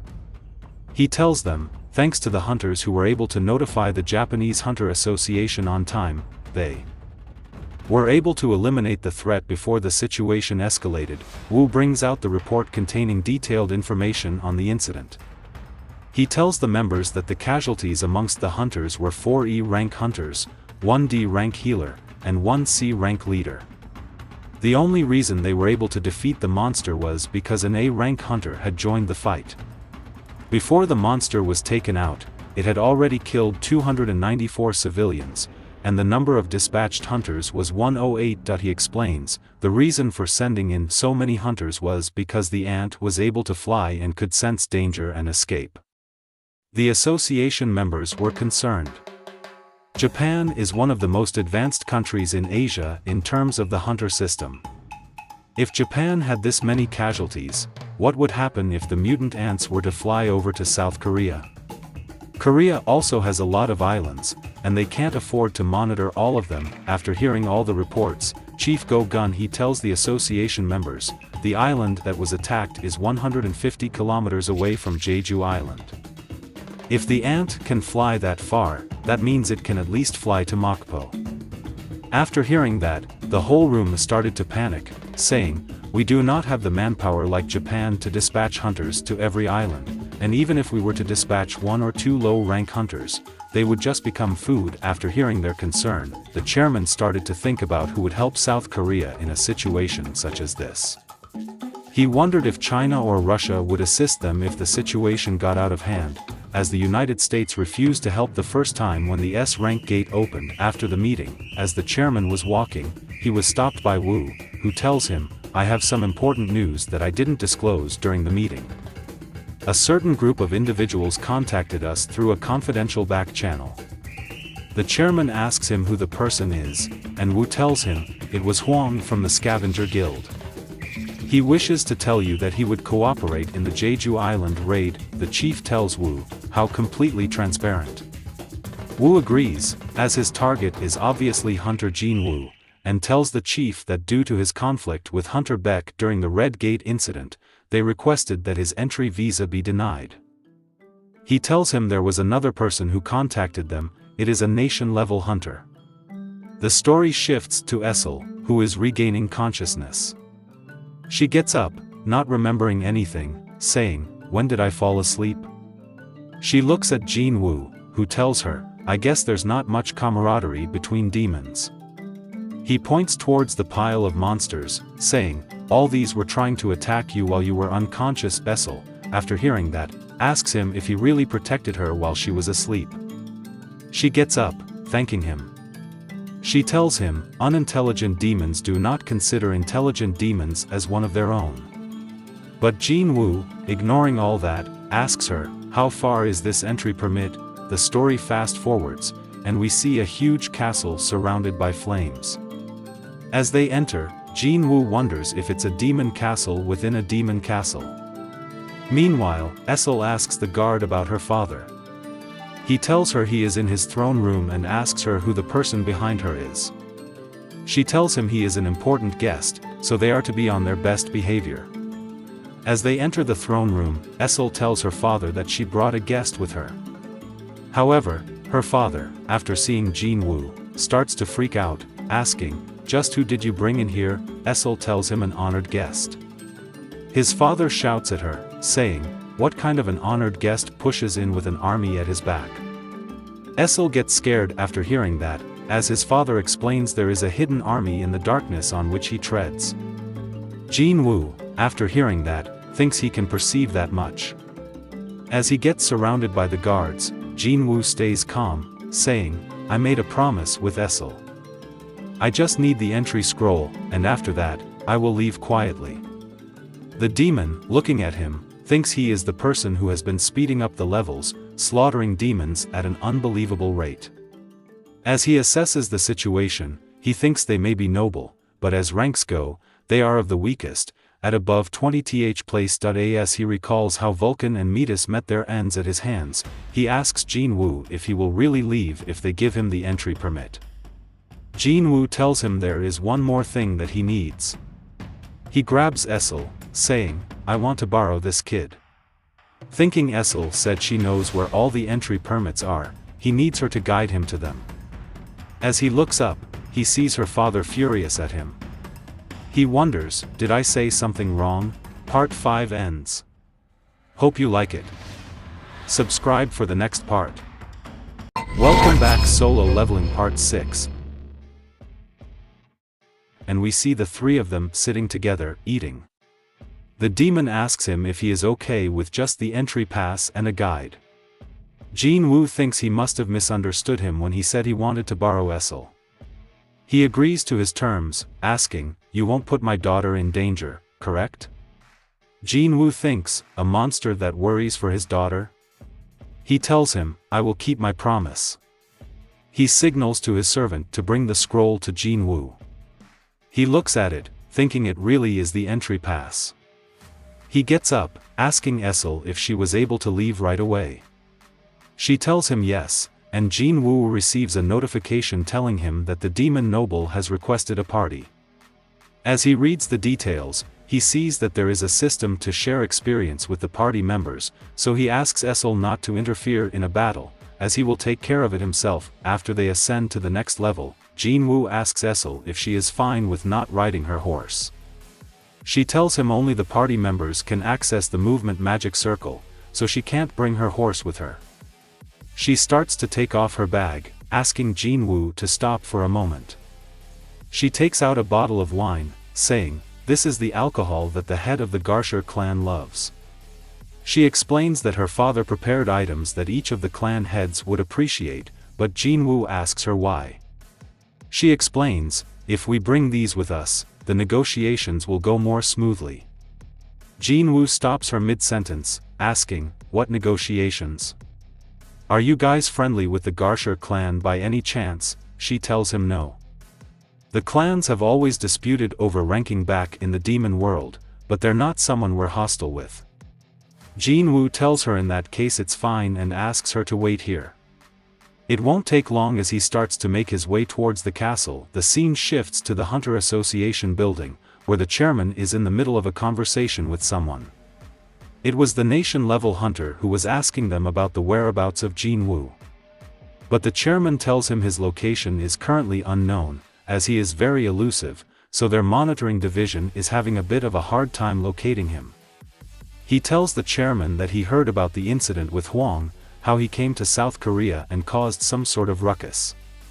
But since he also has the dignity of an S-rank hunter, we are in no position to push him around. After hearing his words, the chairman thinks he is speaking like Hunter Hwang has fallen into the United States' hands now. He tells the chairman that the second reason he came here was because he wanted to request South Korea's Hunter Association to deny Hwang's entry into the country. But you seem to have already dealt with that problem. He gets up and starts to leave, saying, "This talk finished earlier than I anticipated." As they shake hands, the chairman thinks, "I don't have a small build, but I'm like a little child in front of him." The hunter tells the chairman that he heard that South Korea is distressed over the Jeju Island situation. He starts leaving by saying, "I do want to help with the Jeju Island raid, but I'm a busy man, so it's too bad. But of course, it'd be a different story if South Korea had the capital to hire me." After he leaves, the chairman thinks, "So that's the nation-level hunter." He asks Woo what he thinks about what he said about the Jeju Island raid. Was it just a delusion? Woo asks him not to worry about that, as Japan's cooperation has already been confirmed. A hunter from Japan's enormous guild will be visiting South Korea today. The scene shifts back to Jinwoo, who is making his way up the dungeon. After many battles, he had reached level 87. He thinks they seem to give a lot of experience since their levels are high. He looks at Igris and Tank, who had reached max levels, as a notification tells Jinwoo he can promote them both to the next level if the monarch's permission is given. After seeing that, he accepts, and both of them start to change as a dark shadow covers them both. After the transformation is completed, Jinwoo, looking at both of them, sees they are giving off an aura of a different league. With this, Igris has obtained the strength of an S rank, and Tank has obtained the strength of a high-end A rank. Jinwoo hears Essel calling him, and he tells her not to call him sir. She asks him if he knows how many clans he has destroyed so far. Jinwoo tells her, "Since this is the 89th floor, excluding your clan, shouldn't it be 9?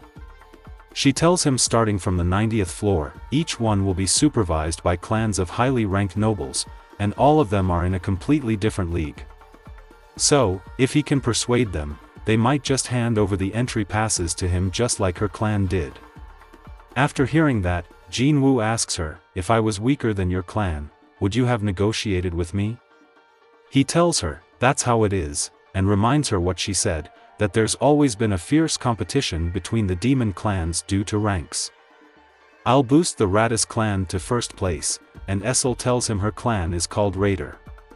She asks him why he spared her clan, and Jinwoo looks at her, saying, "Because I took a liking to you," and she starts to blush after hearing that.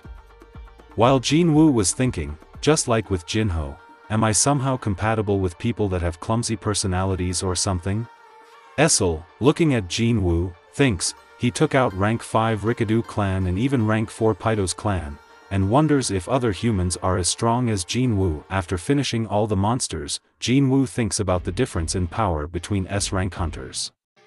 He felt Cha Haerin and Chairman Go Gun-hee were stronger than the other S-rank hunters. In other words, there are power gaps within the S-rank, and since S-ranks are immeasurable, they may have bigger power gaps compared to other ranks. Before coming to this dungeon, he was comparable to Chairman Go Gun-hee, but it may be different now that he's reached the top floors.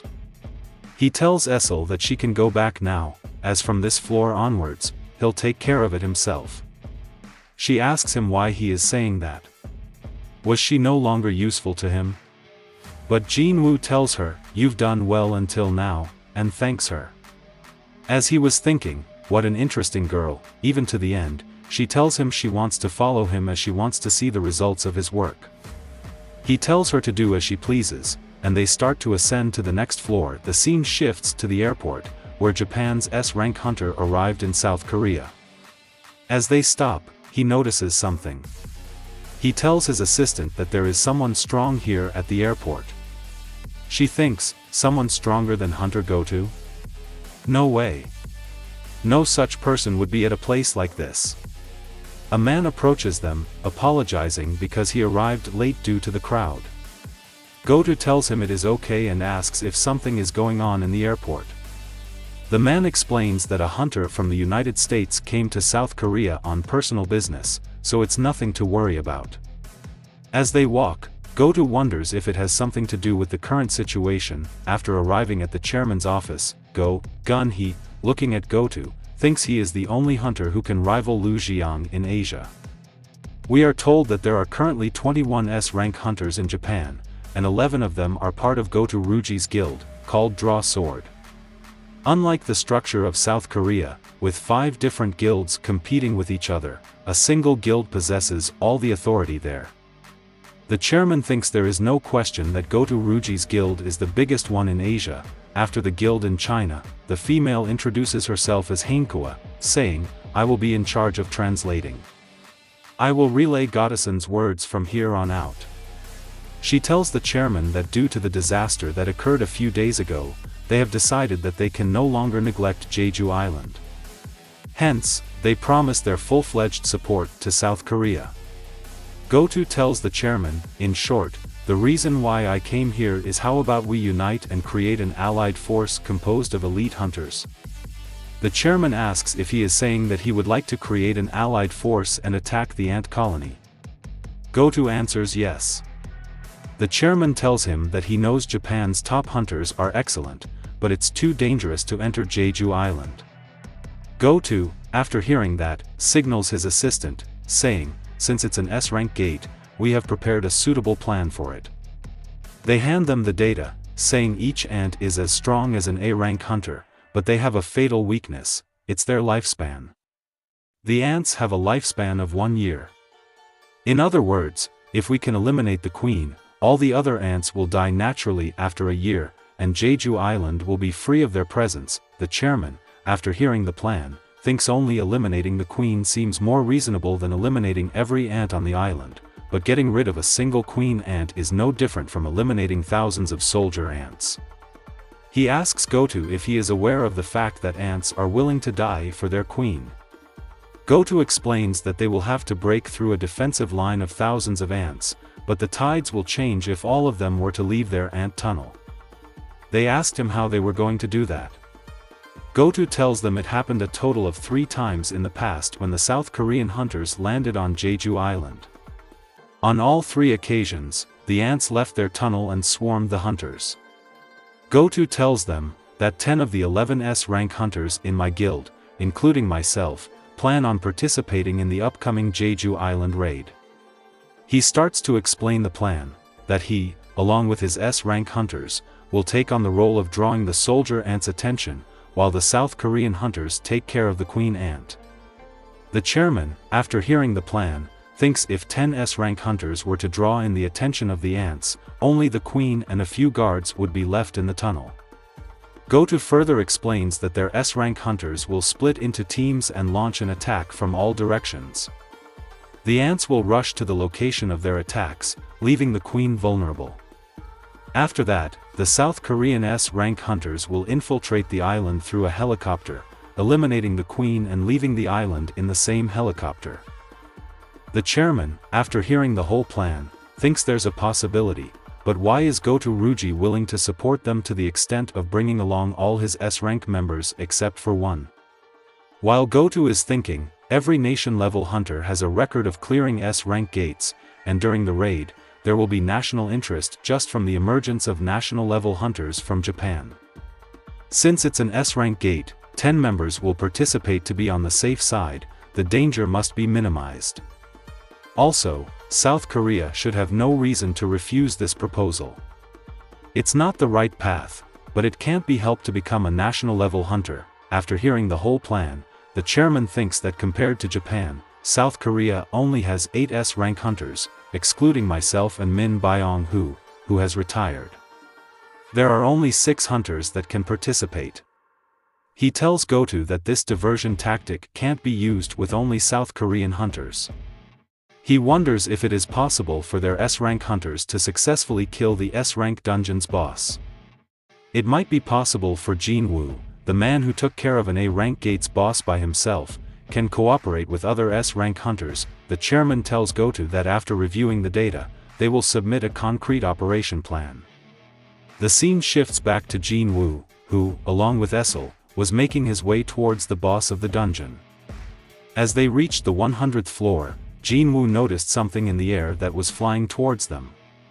As it lands, Jinwoo sees that it is a wyvern, and on top of the beast is the demon King Balan. After looking at him, Jinwoo thinks this is no ordinary aura and wonders if he can win against something so powerful. As Essel looks at the demon king, she's terrified to sense its power. She thinks that's with this sharp and intense bloodlust. Jinwoo, after seeing her like this, thinks the aura he's emitting, even Essel can sense it. He looks at the wyvern and thinks, an enemy that can fly? This is going to be annoying. As he is thinking, the wyvern starts to fly in the air, and Jinwoo notices something. The wyvern was not a demon kin, so it might be possible for him to extract its shadow.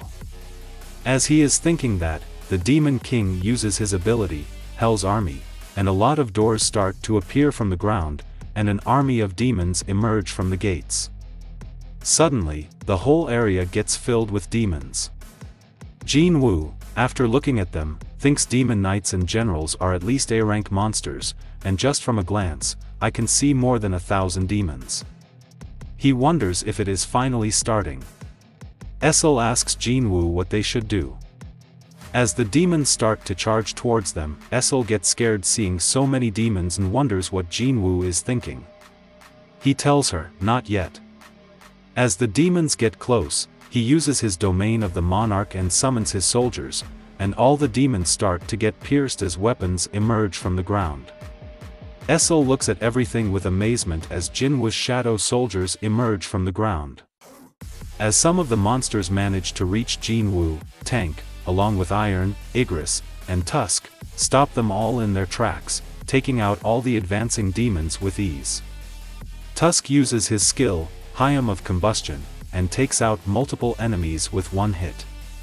Essel, looking at the fight, thinks, I may have made it to the highest floor, but it's my first time watching him battle. She looks at the Demon King, who is the ruler of this place, and Jinwoo, who is an invader, and wonders who she is supposed to side with. As she is thinking, the Demon King uses his ability and shoots lightning from the sky, destroying most of Jinwoo's shadows on the battlefield. He covers up Essel with his robe, thinking, it's no ordinary lightning, it's an AoE magic with the ability to stun enemies. If I'm not able to stop that magic, my shadow soldiers will be torn to shreds, and my mana will run out completely. As the lightning stops, he jumps straight toward the wyvern, thinking, I must get the wings first. Before he could hit the wyvern's wing, the Demon King stopped his dagger with his sword and pushed him away with ease. The force was so high that it created a crater on the ground. As Jinwoo tries to recover, he sees that the boss is charging up an attack. Before the attack hits, he manages to dodge it and starts to run to get out of the range of his attacks. As he is doing that, he sees a wave of fire that stops the lightning, saving him in the process.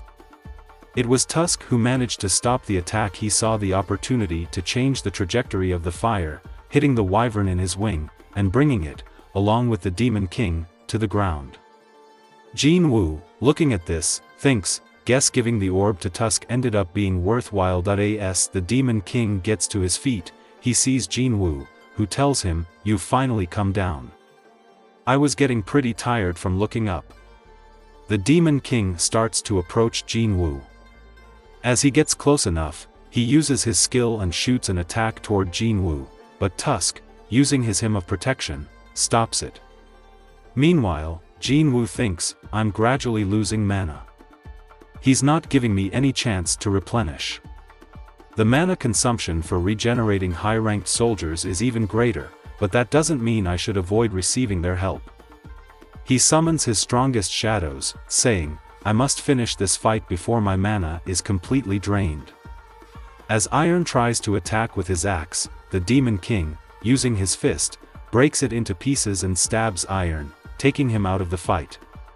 Seeing that, Igris also jumps at him and swings his sword, but the Demon King catches it and, using his skill, destroys Igris in one hit. Seeing both his soldiers defeated, Jinwoo jumps in with his weapons and uses his vital strike to attack him. But the Demon King easily parries the attack. Much to Jinwoo's surprise, he grabs Jinwoo by his head and picks him up. As he is about to deliver the final blow, Iron and Igris stop his sword, and Jinwoo, seeing the opportunity, starts to stab the Demon King, trying to get himself free. As he is doing that, Igris impales the Demon King's hand, and the monster gets furious and launches an AoE attack, finishing all the shadows. Jinwoo's robe also gets destroyed in the attack. As Jinwoo recovers, he sees that the Demon King has summoned new weapons. Jinwoo gets ready to fight one last time. They both approach each other with incredible speed and clash so hard that sparks come out of their weapons. The Demon King tries to attack, and Jinwoo, seeing an opening, uses Vital Strike once more, but the boss blocks it again. They start to exchange blows, as both of them seem to be equal in speed. The Demon King suddenly charged its attack, surprising Jinwoo, as he wasn't suspecting it to use that attack at close range. He manages to block it using the daggers for a bit, but the force is too powerful, and Jinwoo ends up losing both his weapons. He stands there, terrified, as now he has nothing left to defend himself with. The boss strikes Jinwoo, thinking he has won, but to his shock, Jinwoo grabs both of his hands. He thinks, what tremendous power. He sees the Demon King charge up his attack and Jinwoo thinks, is there no limit to his mana? As the Demon King was about to finish Jinwoo, something struck him on the head, stopping him and saving him. It was a spear. Jinwoo wonders where it came from. It was Essel who threw the spear at the monster to save him. The boss gets distracted, and Jinwoo thinks, this is his chance. He combines his strength stat and the power of Dominator's touch rips the Demon King's arms off his body and hits him with a punch under his chin. The attack was so powerful that it instantly broke the Demon King into pieces. As he stands there, tired and bruised, he sees the notification telling him that the Demon King Baron has been defeated. Essel, happy seeing that Jinwoo won, starts to approach him. As he sits there tired, he tells her that Radis clan is now first place, and Essel, with tears in her eyes, tells him, my clan's name is Raider. After recovering from the fight, Jinwoo, along with his shadow soldiers, starts to collect the items from the final floor. He puts on the Demon Monarch's ring, the final set piece he needed to unlock all the set effects.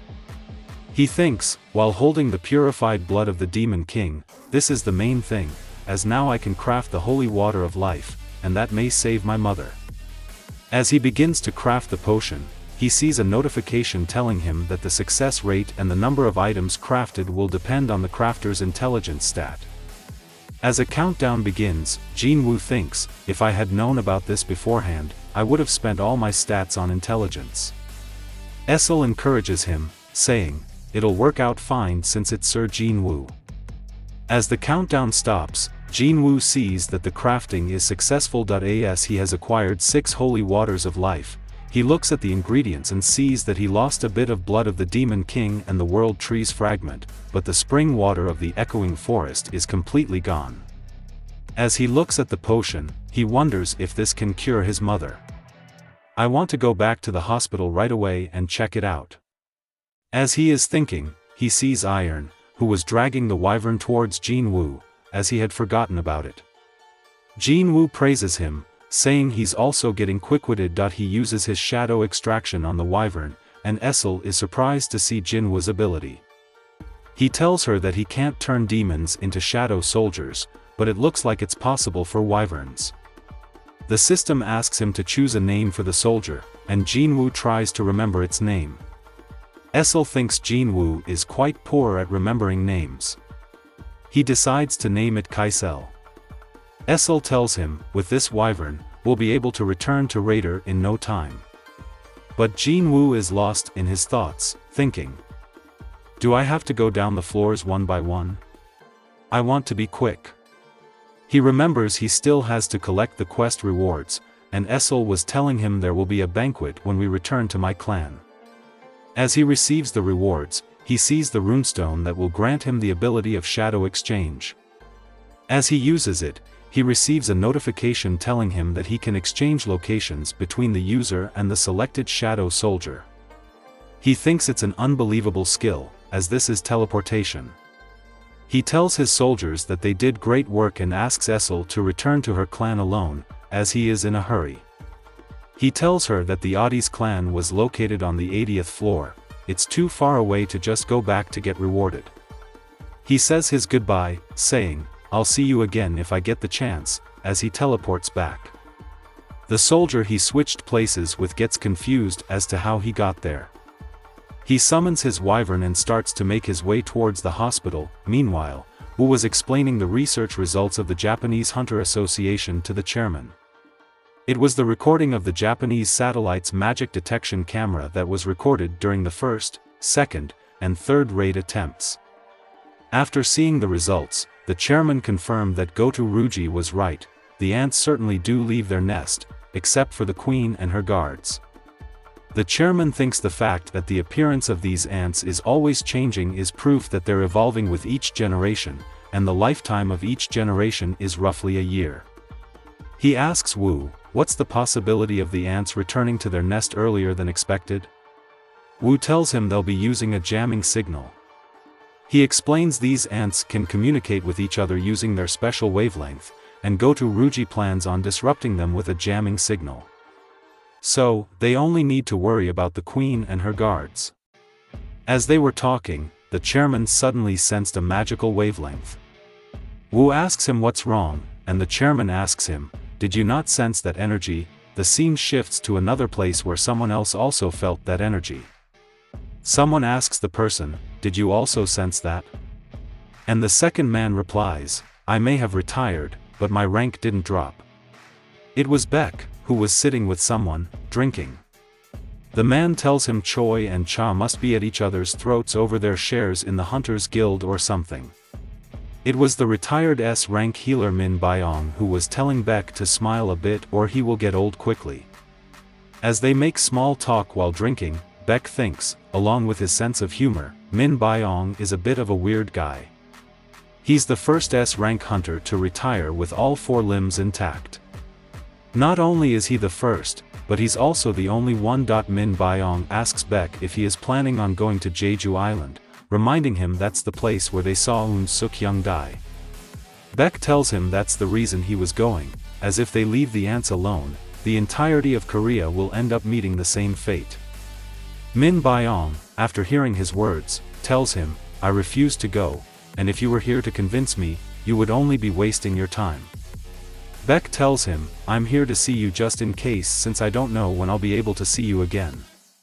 Min Byong tells Beck he was preparing for his teaching certification exam, as he plans on becoming an ordinary civil servant.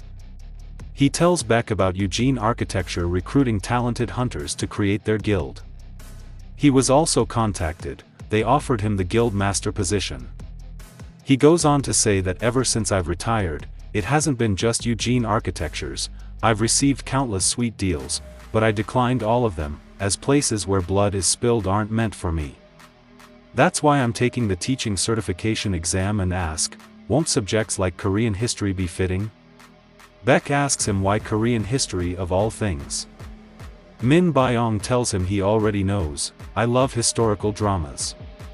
Beck calls him weird but takes back his words, saying this is normal.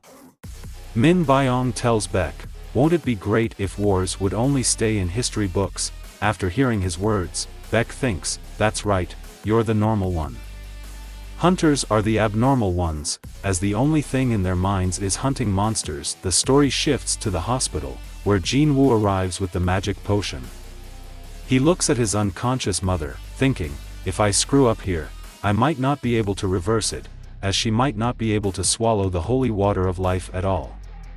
Even if she does, there's no guarantee that she'll be fine. That he thinks that because of the system, I have seen many miracles, stories that normal people will never believe. It's all due to the system's power. How an E rank like me made it this far is also thanks to it. It should be fine to trust it once more, and with that, he opened the bottle lid, saying it should be fine to trust it once more. With shaking hands, he made his mother drink the potion. As he did, he noticed a scar on her neck, and a flashback of his childhood appeared before his eyes. He remembered being the one responsible for the burn on her neck. Instead of getting angry, his mother was more concerned about him. After making her drink the potion, her color started to change. Jinwoo thought her color had returned, but she wasn't waking up. Scared that he had failed, he begged her to open her eyes, as she was the only reason he wanted to become stronger. But she didn't respond. Heartbroken, Jinwoo sat beside her, asking her to let him take over the burden she had been carrying. The story shifts to his sister, who was trying to study but couldn't concentrate. She went out to buy some things from the store. As she stepped outside, she noticed the warm air and wondered if summer was approaching. As the wind was so warm, back at the hospital, Jinwoo sat, depressed, unsure what to do next. But then, a miracle happened. Mother started waking up. She looked at him, asking if it was Jinwoo. She asked, "How long was I sleeping?" Jinwoo, barely able to believe it was his mother talking to him, held back his tears and replied, "It's been 4 years." She asked about Jinna, wondering if she was okay, and Jinwoo reassured her, "She's fine." His mother, seeing him like this, thanked him, saying, "You kept your promise." She held his hand, adding, "Being hurt like this must have been difficult." Unable to hold back his emotions any longer, Jinwoo began to cry. The scene shifts to the doctor, who is informed that a patient has awoken from eternal sleep. Surprised, as this had never happened before anywhere in the world, the doctor was further shocked when told that the guardian of the patient wished for her immediate release. He refused, saying the patient hadn't stabilized yet, and after being asleep for 4 years, she shouldn't even be able to walk. But the man insisted, stating that the patient was in perfect condition as if she had never fallen asleep. The doctor, confused, couldn't understand how her body was in such perfect condition after being asleep for so long. He mentioned that academic institutions needed to be alerted immediately, but the man explained that he had already told the guardian, who had special circumstances surrounding him. When the doctor learned the guardian was Sung Jinwoo, who had recently become the 10th S-rank hunter, he instantly gave permission, saying the hospital couldn't hold the patient against her will. He ordered her immediate discharge. The story shifts back to Jinwoo's mother as her daughter arrives to see her. She commented on how much she had grown in 4 years. Seeing her mother awake, tears welled up in her eyes. Jinwoo, witnessing his family finally reunited, thought, "My efforts were not in vain. All the work I've done to get to this point has finally been rewarded." However, after working as a hunter, he realized that crossing over that line was very concerning. Fast forward, we see Jinwoo sitting alone, looking at his phone. He hadn't checked it while in the demon castle and now saw a bunch of missed calls. He thought, if it's important, they'll ring me back. He looked at the news and saw his wyvern, as people were concerned about seeing a dragon in the sky last night. Jinwoo wondered, even news like this made headlines? Suddenly, he received a call from the association chairman, Go Gun-hee, who seemed concerned. Jinwoo asked what had happened. The chairman mentioned something Jinwoo probably already knew, but Jinwoo interrupted, asking if it was about Kaisel, his wyvern. He apologized to the chairman, saying he'd be more careful next time. However, it turned out to be about something else. Jinwoo asked what it was about. The chairman explained that they would be leaving for Jeju Island in 4 days to exterminate the ants and asked Jinwoo to accompany them on the mission. They needed strong S-rank hunters to take out the queen of the insects. He added that taking back Jeju Island was every citizen's desire and asked if Jinwoo would lend a hand. Hearing everything, Jinwoo thought, there will be tons of high-grade monsters there. Normally, I'd go to level up, but things are different now. He thought about his family. Before he could respond, he sensed a mana wave. The chairman asked if he was alright, and Jinwoo told him it seemed nearby hunters were fighting. The chairman confirmed this, explaining that the other S-rank hunters were warming up in the gym. Hearing this, Jinwoo showed interest, and the chairman informed him that, since only 4 days were left until the raid, Goto Ruji and other S-rank hunters were training in the gym. After hearing Goto's name, Jinwoo asks if he is talking about Goto Ruji, Japan's most powerful hunter. The chairman tells him yes and asks if he would like to go to the gym. Meanwhile, in the gym, Beck was sparring with someone. He was using his transformation to spar, but the man easily knocked him over and told him, "Such a young person like you can't even use your strength properly." The man's name was Master Ma Dong-ok. As they clashed, they released strong mana waves. Meanwhile, Jinwoo and the chairman were observing them. The chairman tells him that the mana wave he felt was probably caused by them. Jinwoo replies, saying it appears that Beck is slightly losing. Someone from a distance says, if Hunter Beck were to use his full power, Ma Dong-ok would not be able to keep up. It was Chai. He tells Jinwoo, long time no see. He informs Jinwoo that the man is the famous guild master, another S-rank hunter. Jinwoo asks why Beck was not going all out against Ma Dong-ok and wonders why he would need to hide his true strength. Chai explains that because he has an audience watching, it's hard for him to go all out, as he turns into a true monster when he fights. He introduces the rest of the people standing there as Izawa Ippei, Isaida Mari, Tanaka Kenjo, Hoshino Minoru, Kumamoto Atsushi, Takawa Kanye, Huzeshima Tatsumi, Kei, Shimizu Akari, and lastly, Goto Ruji, the Japanese S-rank hunters. Shimizu asks Hankawa about Jinwoo. She explains, that is a hunter named Sung Jinwoo, who recently became S-rank. Goto was also curious about him, as he sensed an enormous amount of mana from him, even though he was trying to hide it. He comments that Jinwoo must be a pretty talented assassin-type hunter. But Hankawa tells him, he is a magic-type hunter.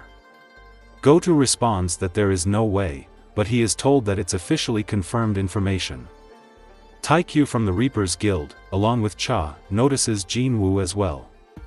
Ishida tells Kei about Jinwoo, but Kei asks her not to talk to him, as he feels like throwing up from all the S-rank hunters around him. He also has a sensitive nose, just like Cha Hae-in. He looks at her, thinking, if she can block the stench with just a handkerchief, that means it's a few levels below me. He wonders if he should go talk to her, but stops, thinking she might think he's hitting on her. Meanwhile, Beck and Ma Dong were sparring. Goto, along with his assistant, was observing the fight. Goto says, apparently, these are Korea's top hunters. His assistant, unimpressed, says, there's no need to see more. She tells Goto that after seeing him raid dungeons for so long, it's hard to be impressed by these skills. But Goto, looking at Cha, tells her that's not the case, as there seems to be one useful hunter.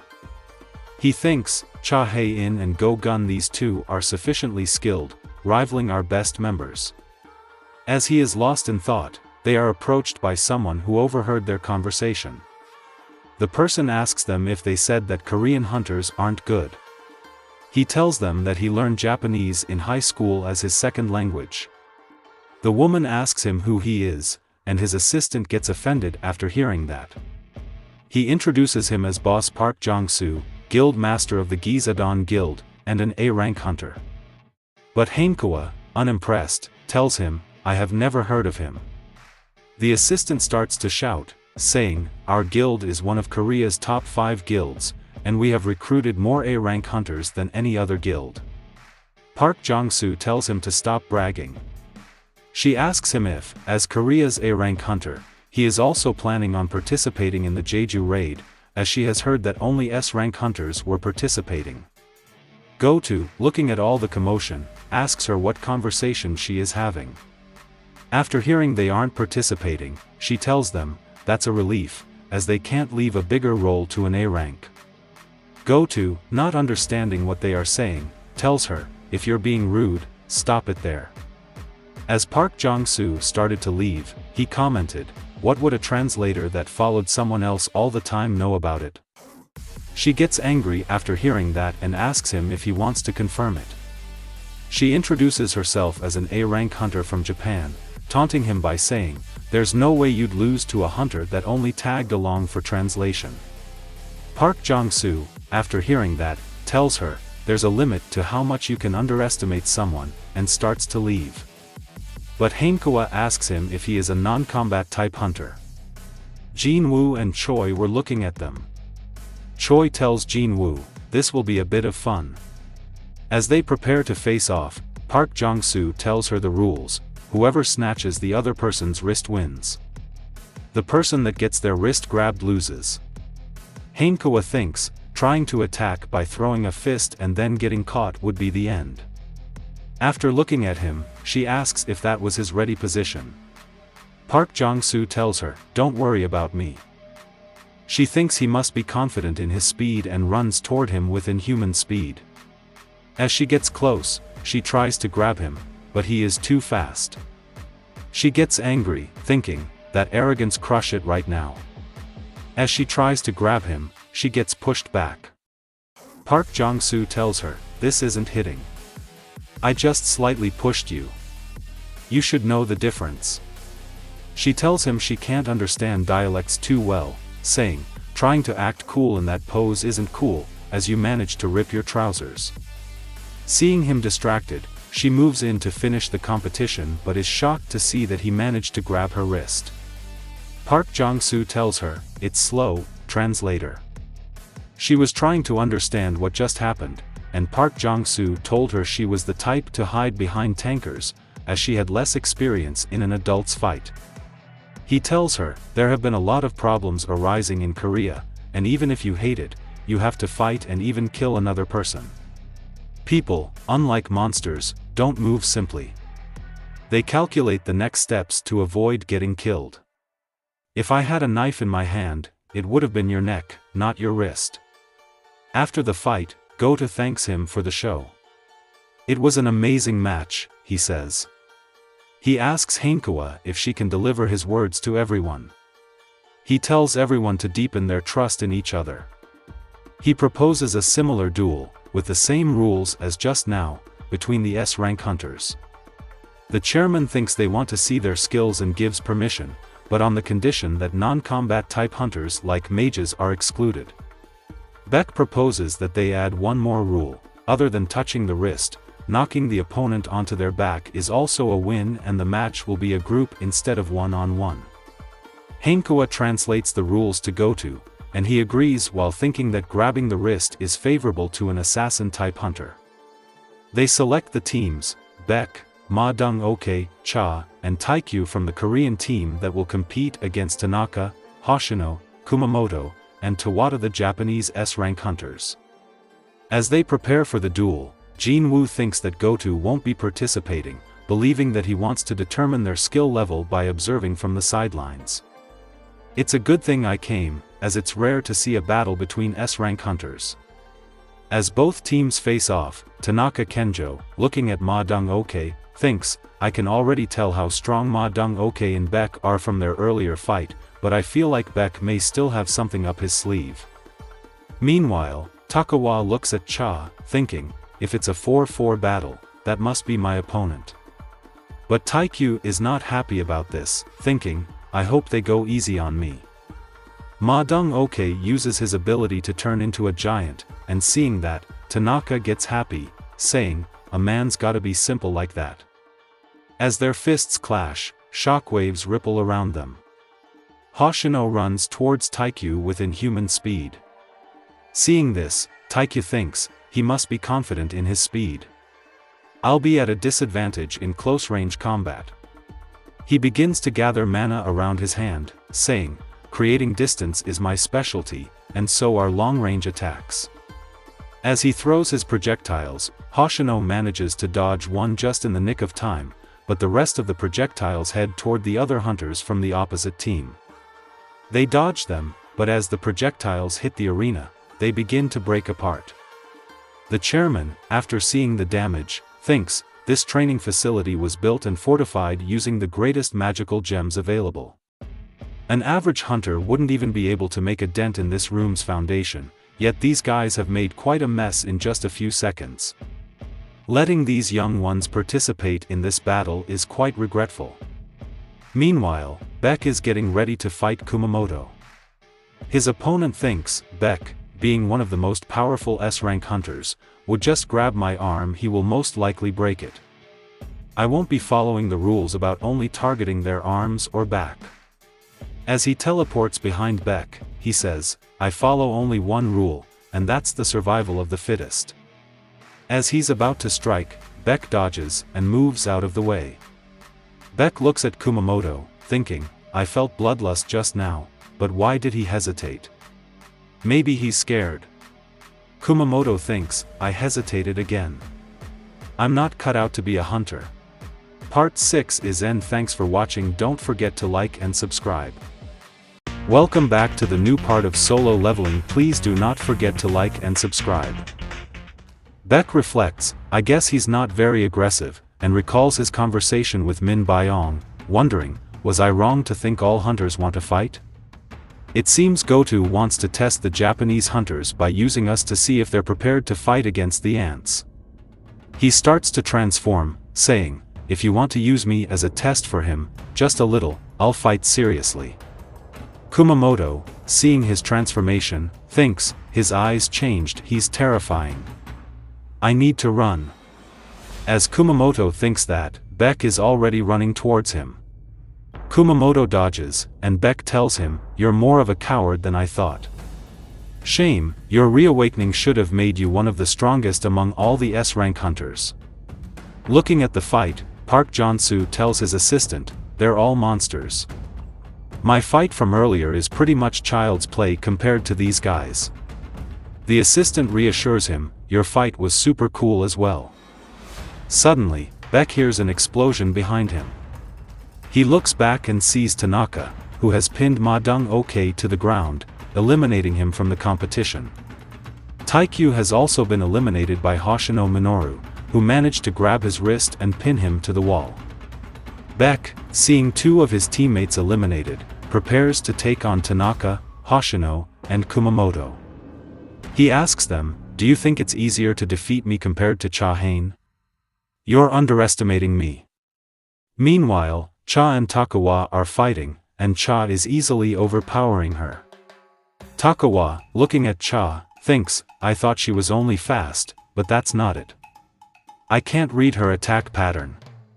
She recalls her nickname, the Dancer, given for her nimble moves that resemble dance steps, quickly disarming opponents. However, due to embarrassment, her guild leader prohibited the use of that nickname, so not many knew about it. Seeing an opening, Takawa tries to attack, but Cha is too fast. She stuns Takawa with her speed and strength, and before Takawa can recover, Cha gets behind her and touches her back, eliminating her from the competition. Cha looks at Beck, who is fighting two of the S-rank hunters from Japan. She decides to help him, but before she can act, Kumamoto sneaks up behind her, about to eliminate her. Out of nowhere, Cha throws a couple of hits straight to his face with tremendous speed. The spectating S-rank hunters are shocked. Huzeshima comments, it was like a Gatling gun. They say she managed to throw almost 14 punches at him. Cha, however, is concerned as she unconsciously hits him hard.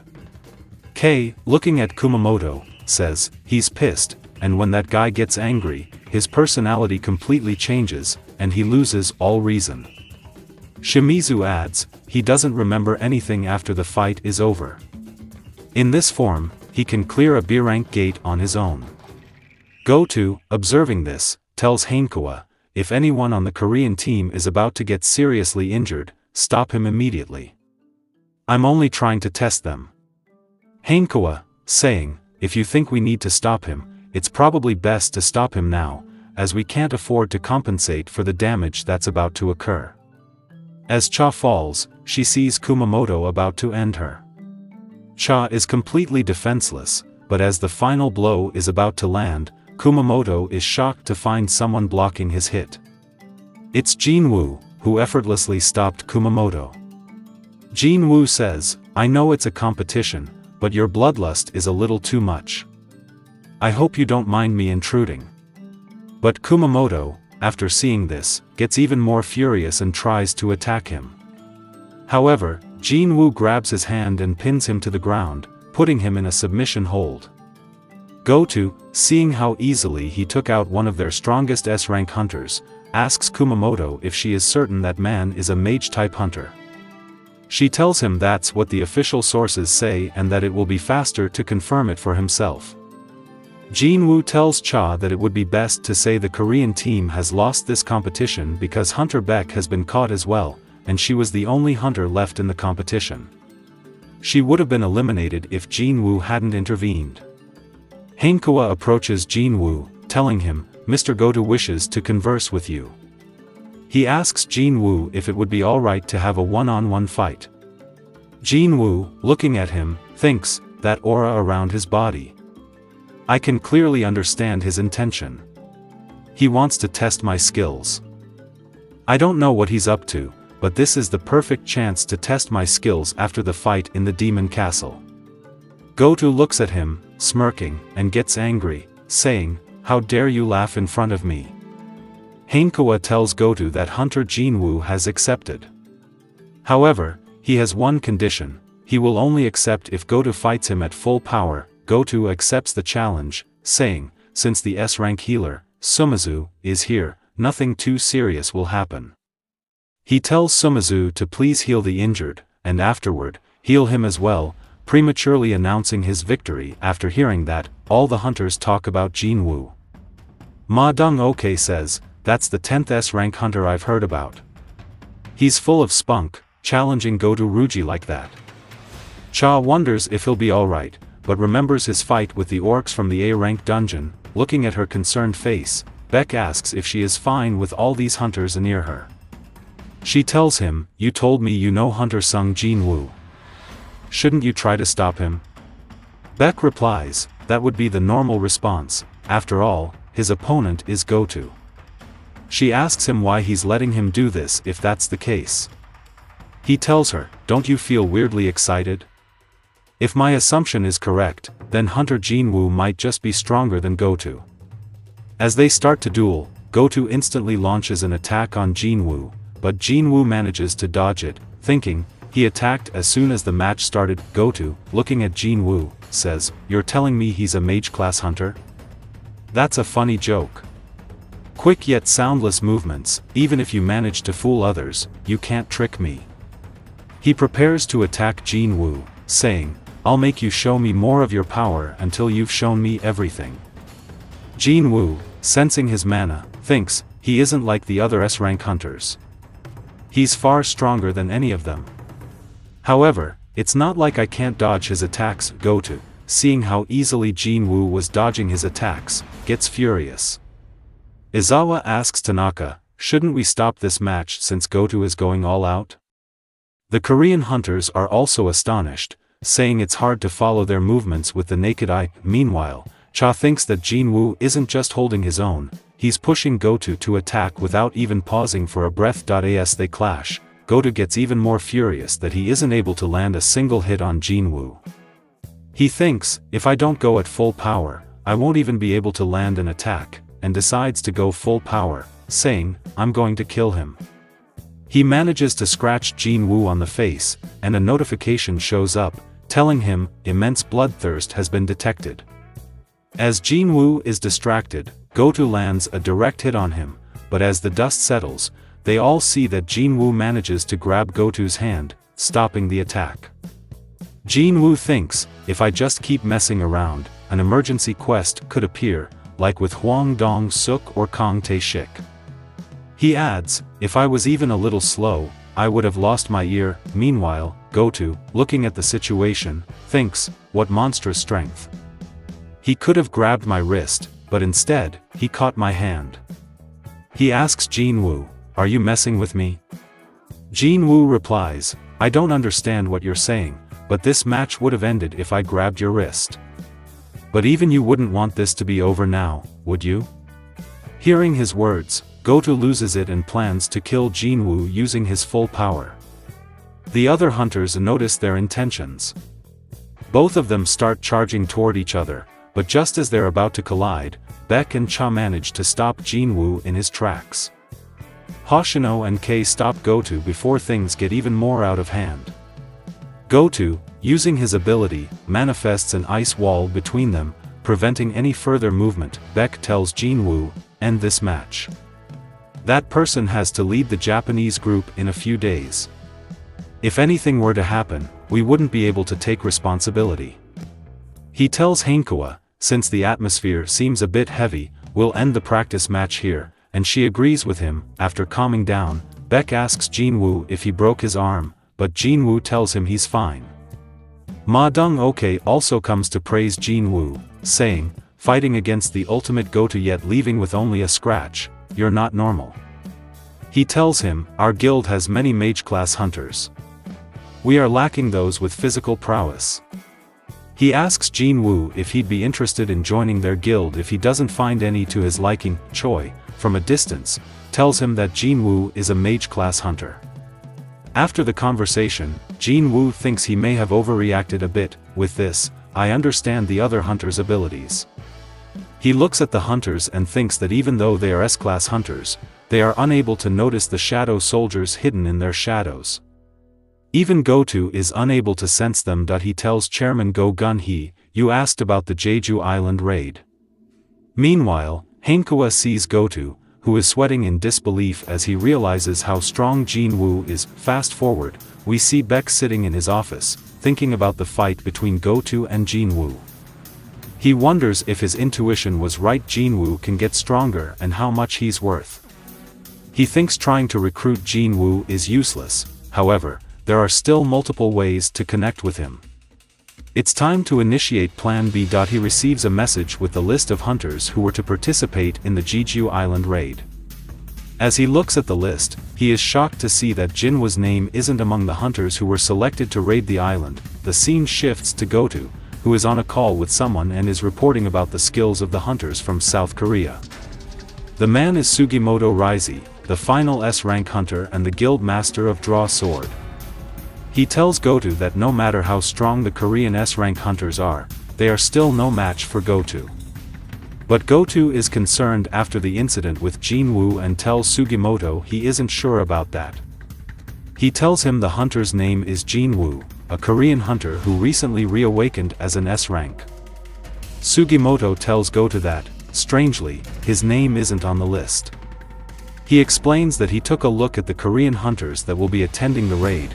There were names of 6 Korean hunters that will participate, and Jinwoo's name wasn't on the list. Goto tells him there is no way that Chief Go Gun-hee would let a skilled S-rank hunter like him sit out on a raid like this. Sugimoto replies there isn't anything that they can do about that, but the party should be fine, as it consists of 16 S-rank hunters. If everything goes according to plan, they should clear Jeju Island from those bugs. Goto agrees with him, saying, "I was worried for nothing," and adds, "I'll call you again when the raid starts." The scene shifts to Jeju Island, where a monstrous entity is saying, "We must leave the island. There is nothing left to eat. The children are eating each other. There is no more food to support our empire. We can't continue to stay like this. We need stronger soldiers. We need the ultimate soldiers who will lead the empire for the glory of the empire and strike fear into the enemies who try to stop us. For the glory of the empire, I will strike fear into the enemies who try to stop us. You must become stronger than anyone else. I must become the strongest and feast and continue to become stronger, my child." The scene shifts to Jinwoo, who, along with his mother and sister, arrives back at the house and is not happy with the condition the house is in. His mother asks them if they want to help her tidy up the house, as it's been 4 years since she had to do housework. While cleaning up the place, they make small talk. His mother tells Jinwoo that this house has gotten older. There's a lot of grime in places where it wasn't before.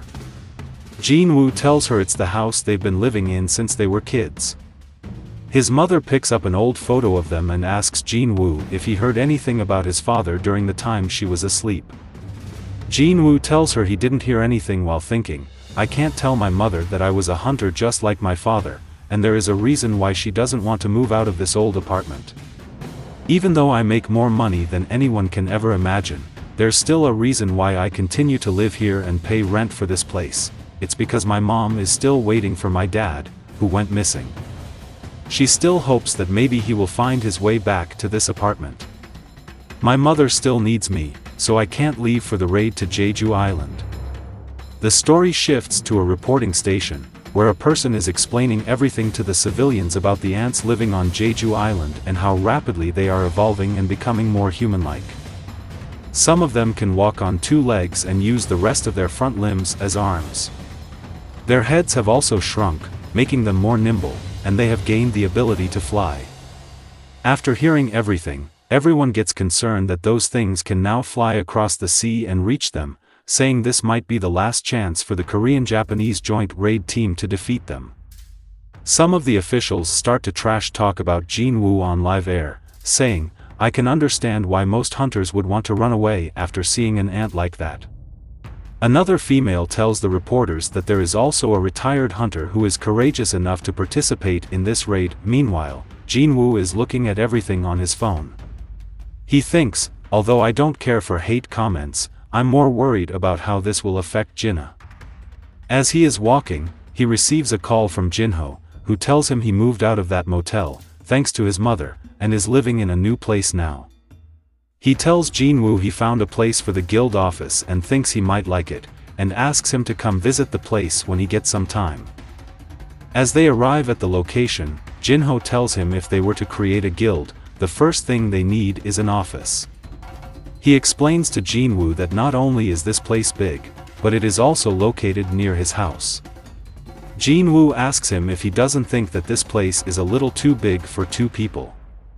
Jinho explains they need space for a guild master, vice guild master, and members, and to start a guild, they need at least 3 people. Jinwoo wonders if there is a hunter he can use as a filler to start his guild. Jinho reaches into his pocket, telling Jinwoo that someone is looking for him. He asks who it is, and Jinho tells him it is a foreigner who is speaking in English. He hands Jinwoo a letter, telling him that the person said they will be residing in Korea until July 12 and hopes that he will contact them. Jinwoo wonders who that person could be. Suddenly, he senses something and tells Jinho he needs to go back home. Using his shadow exchange, he teleports away. The story shifts to an alley, where someone is threatening a girl, saying, "If you make a sound, I'll kill you," telling her she already knows how many people have died here. The girl begs for her life, and seeing her helpless, the man gets happy, saying, "That's why I love this neighborhood." He hears a voice from behind saying, "I also love this neighborhood." It was Jinwoo. He asks the person he is curious about why he does these things. The man, with a smirk on his face, asks Jinwoo if he is there to preach to him. He tells him the reason is simple, "Because it's so much fun when you see something weaker than me, then I want to mess with it," and stabs Jinwoo. But as he looks at him, Jinwoo is standing there, saying, "I think I know that feeling as well." He sees that the knife wasn't able to penetrate his skin. He takes the knife from his hand and makes some cuts on his leg, saying, "Once you succumb to those feelings, it's not easy going back to how you were." Jinwoo tells the girl to leave before it gets too dark. After she leaves, he tells the man on the ground to turn himself in before midnight. If you don't want to die, he orders one of the orcs to follow him, and if he doesn't turn himself in before midnight, go ahead and dispose of him. As he leaves, he tells the man, "I hope you live, because I'm not too sure how much patience a high orc will have." As he makes his way toward his house, he thinks, tomorrow is the day when the raid on Jeju Island begins. Fast forward to the next day, and we see the helicopter that was transporting the hunters to Jeju Island. We see Goto, who is trembling as he can't get Jinwoo out of his head. He wonders, that feeling that I felt at that moment is death. He sits there saying, "I can't believe it. I guess I've become weaker." The scene shifts to the ocean, where a large number of ships are making their way towards the coast of Jeju Island. Park Jong-soo tells his men to steel themselves, as if they don't, ants can most likely sense their fear and will attack them first. He tells his men, "It's our style to always be prepared for any given situation. We'll make sure to mercilessly kill any ants that fly towards us." Ma Dongwook was also instructing his guild members to hold the rear defense. He thanks his guild vice guild master for taking care of the guild for so long, as he couldn't have grown the guild to where it is now without her help. He says his goodbye and starts to make his way to the front line, while all the major guilds are preparing for the raid, including the Reaper Guild, the Hunters Guild, and the White Tiger Guild. The number reached 5,000, which is 1/10 of about 50,000 awakened in the entire country. The scene shifts to the helicopter that was transporting the S-rank hunters, where a man is introducing himself to the hunters, saying, "I'm a cameraman specializing in hunter broadcasting," and tells them they will be broadcasting live to the entire country. Hearing that, Beck wonders why the chairman would send a cameraman with them in this dangerous situation. The man tells them he is an A-rank hunter and is working as a cameraman, and this isn't his first time being sent on a raid to capture footage. He has already been in a few places where dungeon breaks happened, but shows concern as those experiences might not be of any use in this situation. Ma Dongwook encourages him, saying the Hunters Association probably permitted this broadcast because they felt good about our chances for success this time around. That he turns to Beck, telling him this might be the first and the last time civilians will be able to see an S-rank raid. On top of that, we've tasted bitter defeat 3 times already on Jeju Island. Beck asks him to let's get this done properly and give them something great to watch, while thinking, if we were to fail this time, Korea might be wiped off the map. He turns his attention towards Byung, saying, "I never imagined that you'd come to Jeju Island with them." He tells Beck because he would be the first one to get off without his healing, since he would do running to hump the first monster he sees. Cha asks Beck if he met with Jinwoo before coming here. He asks her why she asks, and Cha tells him it's nothing. Meanwhile, Ma Dongwook, looking out the window, tells them, it begins. They had reached the shore of Jeju Island. Byung, after seeing the island, starts to tremble as his memories from the past raid still haunt him. The scene shifts to the island, where the Japanese teams have already landed. They look at the city, saying it's the definition of a ghost town. As they were moving, they came across a dead ant that was cannibalized. They think there is a predator among them. Goto contacted the other teams, asking if they were ready. All the teams reply they had arrived at the location and were waiting for his orders. After hearing that, Goto gives them the signal to initiate the plan, and all of them release a massive amount of magic waves on all 4 corners of the island. The Korean hunters, seeing this, were amazed at the amount of mana that was being released. Choi tells them the Japanese team has started their operation. The swarm of insects, after sensing their presence, starts to fly toward the location where the magical waves are coming from. Some of them started targeting the chopper that was transporting Korean hunters.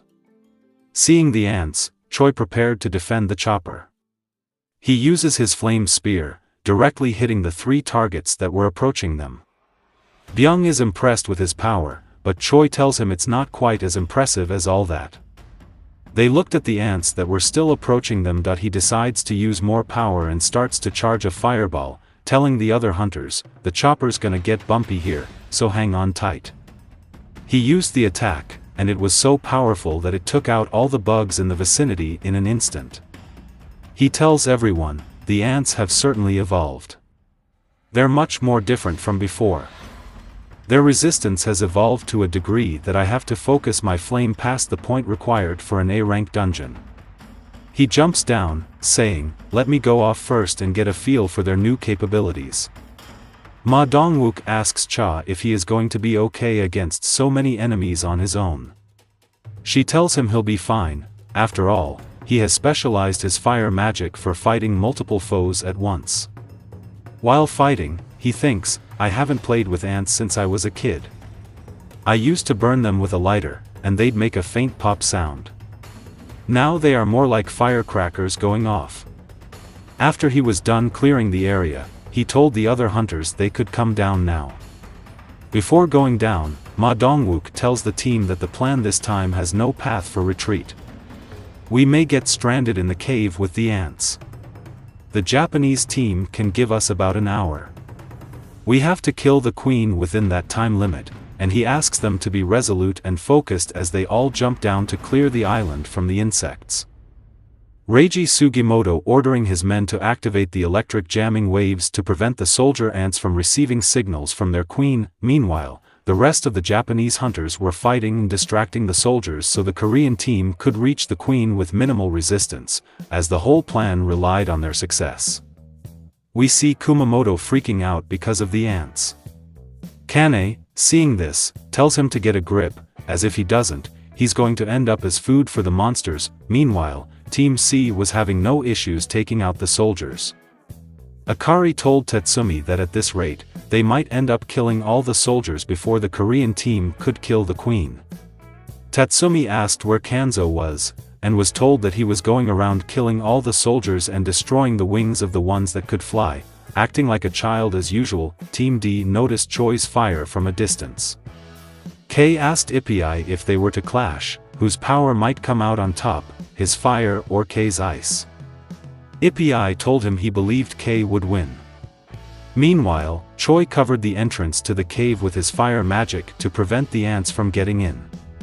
They looked inside the mountain. Beck told the rest of the party that this place used to be famous for its beauty, but now it's a complete mess, nothing more than an ant house at this point. They looked at the many tunnels made by the ants, but they didn't know which path to take. Choi, using his fire magic, started shooting fireballs inside all of them. Beck, not understanding what was going on, asked him why he was doing this. Choi explained that tunnels are like a maze. If they aren't careful, they'll end up lost or coming right back to where they started, just like the fireballs coming back out of the tunnels. He tells them he assumes the Ant Queen is located at a place where an explosion wouldn't reach her, and that must be the way. Beck is impressed, thinking, as expected of Choi. He's a reliable teammate. The scene shifts to Jinwoo, who is in the middle of his workout quest. He runs 10 kilometers, and, looking around, he notices the place is empty. He assumes the raid on Jeju Island has started. He thinks the S-rank hunters on the Korean and Japanese teams are undoubtedly some of the strongest hunters out there. There's no point in me watching the raid. Even without me, they're skilled enough to successfully complete it. As long as nothing out of the ordinary happens, the story shifts back to the Korean team making its way toward the queen.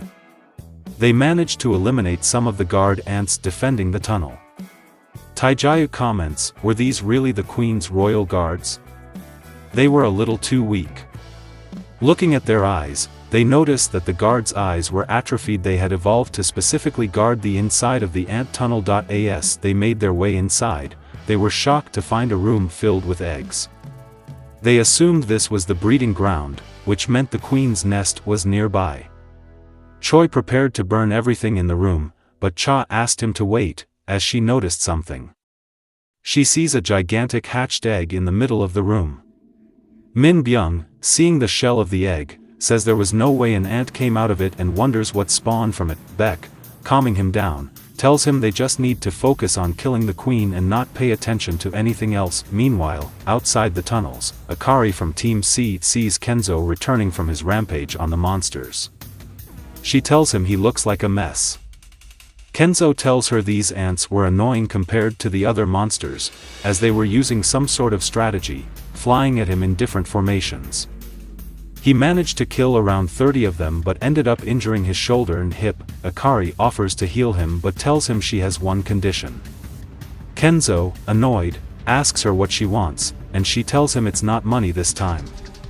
Before they could continue, Kenzo notices more soldier ants flying toward them and asks her to stop fooling around.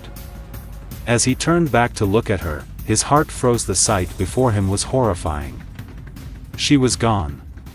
Something had killed her. He screams, telling Tatsumi to stay on his guard as those things are nearby. He sees a shadowy figure coming straight toward him, and, furious, he prepares to end the entity. But in the blink of an eye, he is also gone. Tatsumi sees his two companions being brutally killed and becomes furious. He charged at the monster with his sword, but it was too fast. Before he could react, it was all over. The monster had eliminated the S-rank hunters from Team C. The scene shifts to the Korean hunters, who are making their way toward the queen's nest. They come face to face with the queen's guards. Ma Dongwook thinks these guards are strong enough to give S-rank hunters a hard time, but, compared to the hunters who utilize multiple tactics, these ants are dull. He blocks its attack with his shield and gives a signal to Cha. She rushes in, stabs the monster in the head, and drives her sword through its back. As she defeats more guards, she notices they are sturdier than the normal soldier ants. Ma Dongwook also had trouble taking them on but was thankful there weren't too many of them, or they would have been in big trouble. Seeing Ma Dongwook sweating, Min Byung reassures him that he has. They're back. Baek, happy with his attitude, praises him, saying, "You're not a wimp after all," and Min Byung replies, "Speak for yourself. You should stop making rookie mistakes." He smashes an ant on the floor, saying, "Even if you destroy their heads, they'll still remain alive for longer than 10 minutes. To cleanly dispatch them, you need to destroy their arms and legs as well." Baek tells the rest of the squad, "We haven't even arrived at the Queen's chamber, and we're already fighting the royal guards. However, these ants are from the previous generation. The first generation of these ants was cast out from being royal guards, so from here on out, we're most likely going to deal with ants from the second generation and above." Hearing that, Min Byung starts to conjure a spell, and all the hunters gain buffs. He tells them, "These buffs don't just make you feel better, they allow you to take on multiple enemies and still win." The hunters notice countless eyes in the dark, and Baek, feeling good about the result of the buffs, tells the squad, "Let's each take on 10 enemies at once." Min Byung says his fighting power is around an A-rank hunter, so if any ants are left, he can clean them up. But Baek tells him they don't need a healer to fight, as the buffs are more than enough, and he just needs to support them from the rear. The scene shifts to Ipi and K, who are making their way toward Team C, as they are unable to contact them. Ipi wonders what those guys are doing, not responding to their calls. As they arrive at the location, they see multiple dead ants, but there is no sign of Team C. Investigating the area, they find Fujishima's broken and bloodied glasses. After seeing that, Ipi starts to freak out, suspecting the worst. He turns towards K, who also begins shaking. All of a sudden, K falls to the ground and starts puking. Ipi asks him what's wrong, and K tells him, "It's such a vile scent. I've never smelled anything like it before." He looks up and notices a dark red aura in front of him, thinking that's where the smell is coming from. He uses his magic and throws a giant chunk of ice toward the location. Suddenly, he sees something in front of him, and fear starts to consume him. Before he can do anything, something slashes through the ice, turning him into mush. Back in the tunnels, the Korean team managed to defeat more of the Queen's guards. Baek comments, "This took longer than expected," and Choi tells him, "If taking on this many ants took us less than 5 minutes, then it was a fast clear on our part." Baek looks at Cha and is amazed by her power, as she managed to massacre twice as many ants compared to him. Ma Dongwook tells the team that getting to this place took them about 15 minutes from the tunnel, and it's going to take about that much more time to reach the nest. He thinks, "We need to figure out how we're going to finish her off." As they were planning, Cha noticed something. She told the hunters she noticed a scent. It might be the queen, and it seemed she had her guards with her as well. Hearing that, Baek decided to go and check first. As they made their way, they heard a loud, monstrous scream from one of the tunnels. Entering it, they saw the queen along with her strongest guards.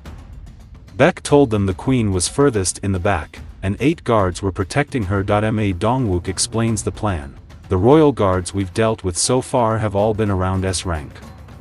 He tells Cha to take out the guards while he deals with the queen.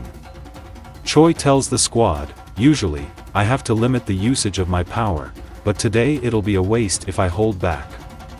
Saying that, he starts to burn all the guards approaching them. As he does this, he fails to notice one of the monsters sneaking up on him. Just as it is about to attack, multiple arrows hit it in the head, and we see it is Lim, who tells the team he'll provide cover from the rear. Seeing both of them in action, Beck also started to transform into his true monstrous form, saying, "There's no reason to hold back. Even if I turn into this hideous form, the only thing I need to do now is exterminate all of these bugs." In his true form, he crushed the heads of 2 royal guards with his bare hands, without breaking a sweat. Cha looked at him, amazed, as this was the first time she'd seen him in his beast form. Soon, they all started to take out the monsters in the area. Cha used her provoking quake ability to attract all the soldiers towards her, separating them from the queen. Meanwhile, Ma Dongwook charged at the queen to prevent her from interfering while the other hunters took out the guards. He, using his shield, took a defensive position, preventing the queen from advancing any further. The cameraman, seeing the power of all the S-rank hunters, was amazed. Someone on the line informed him that viewership had just risen by 80% and told him to get closer so the people could see better. As he moved closer, a hand reached out and pulled him back. It was Min Byung. He tells him, "An S-rank boss resides in this place, and no one can guarantee your safety if you get too close to the fight. Stay behind, this fight is only going to get more serious from here on out." Sensing Min Byung's mana, the cameraman thought a healer's combat skills were supposed to be bad, but it seemed like this guy could be a better fighter than an A rank like him. The scene shifts back to Korea, where all the civilians are watching the live broadcast from the island with anticipation, praying for the hunters to succeed this time, as they had already failed 3 times in the past. If they failed again, all of Korea might end up like Jeju Island. Back at the island, the hunters managed to take out all the guards and were planning on taking out the queen. Ma Dongwook, along with the rest of the team members, started to attack the queen as the beast screamed out in pain. Beck encourages the team by saying, "A queen without her guards is just an empty husk." As they were attacking, all of a sudden, the queen started to spit out a liquid from her mouth, which covered both Beck and Ma Dongwook, momentarily stunning them. But from behind, Min Byung used his abilities to cancel the effect of the debuff and healed them of the damage they had taken. He taunted the queen by saying, "If you want to defeat us, then you should have aimed that attack towards me." Seeing that, the queen started to charge toward him, but Ma Dongwook managed to stop it, saying, "I can't let you get to our healer easily." Seeing an opening, Cha told everyone to get back, and using his magic, lit up the queen on fire. As the monster was screaming in pain, he hit it with another powerful attack, covering a considerable amount of area. Everyone thought the queen was dead, but to their horror, the fight wasn't over. The queen came out of the fire and let out a loud scream. The force was so much that the hunters had to take cover in order to not get blown away. Beck realized it was not a normal sound. The queen was calling for her soldiers to return to the cave. Outside, Reiji informed Goto that all the ants on the island were making their way back to the cave, and the noise jamming was no longer working on them. As he looked at the mountain, he saw a huge swarm of insects flying back, and he wondered what the hell was going on. Inside the cave, the hunters managed to severely damage the queen, and seeing the opportunity, Cha rushed at the injured queen, slicing her in half. As she landed, she told the other hunters that it was over. Lim asked if they had really become one of the 7 countries in the world to clear an S-rank gate, but Beck, sensing something was wrong, told him, "Something feels off right now." Ma Dongwook received a call that the ants were all making their way into the tunnel, and they needed to evacuate immediately. Lim suggested they still had some time left and should leave right away, while Min Byung was concerned that the Japanese hunters couldn't hold out for an hour. Ma Dongwook told him he wasn't quite sure either, but the Hunter Association said they were still looking into the situation. As they were talking, Choi noticed that the flame barrier he had put at the entrance of the tunnel was destroyed. All of a sudden, they felt a strong presence near them, stunning all of them as a dark figure emerged from the shadows. Beck was shocked to realize that the sinister strength came from that one ant just now. Cha was also overwhelmed by the creature's presence. She thought, "This thing isn't an ordinary beast, it's an entity that can strike fear with just the sound of its footsteps." Lim, frozen in fear, told the hunters they needed to hurry and kill that thing. The ant walked past Ma Dongwook, who wasn't even able to react, as he was terrified of its power. The ant made its way to the dead queen and stood in front of her body. Seeing this, the hunters started to freak out. The monster was pissed, and it raised its hand, making a screeching sound. All the hunters fell to their knees because of the intensity of its power. The monster turned to them with bloodlust in its eyes. Hunter Cha was panting as her senses were overwhelmed by the aura the monster was giving off. In the blink of an eye, the monster moved behind her, giving her no time to react. It punched her, shattering her bones. The force of the attack was so strong that she flew into a wall, and blood started to come out of her mouth. Ma Dongwook was shocked by the sight. As he was distracted, the monster zoomed into his face and punched him. Ma Dongwook tried to block the punch with his shield, but it was no use. The monster's punch was so strong that it broke the shield along with his hand. In a panic, Ma Dongwook tried to hit the monster with his weapon, but instead, the monster grabbed both his hands and ripped off his arms. After the beast was done with them, it started to make its way toward Beck. Before he could do anything, the monster slashed him with inhuman speed and walked by him. Its next target was Hunter Choi. He tried to defend himself, but to no avail, and the monster took him out with a single attack. Lim, seeing all his companions getting annihilated, joined the fight, thinking, if I'm at this distance, I won't be able to miss my shot. He shot the projectile, but the monster was too fast. It caught the arrow before it could hit. It turned toward Lim, breaking the arrow into pieces and striking him so hard that he was knocked out. As the monster thought all the hunters in the room were dead, Ma Dongwook came from behind and attacked it, hitting it on the side and throwing it away. He told the creature, even if you rip my arms off, as long as I have Hunter Min, it won't be an issue. Meanwhile, Min was using his camouflage ability to completely hide his presence, but the only way it worked was if he stood still. As he observed Ma Dongwook and the creature face off, he thought, even if you want to eliminate me, you don't know my whereabouts. As long as my team has my heals, they won't be easily defeated. During the fight, Ma Dongwook managed to land a punch on the monster's head, knocking it down, but the creature grabbed his leg and started slamming him on the floor repeatedly, knocking him unconscious. Min's expression changed when he noticed that the monster was looking directly at him. He thought, my camouflage skill is active, so it shouldn't know where I am. He saw Beck screaming his name, and as he looked down, he saw an arm piercing through his chest. In his final moments, he told Beck, please run. All of a sudden, the monster bit his head off and devoured it. All the hunters were in shock as they saw their companion being eaten right in front of them. Beck lost it and jumped toward the insect, but he was caught mid-air. And this part is end. Like and subscribe for next part.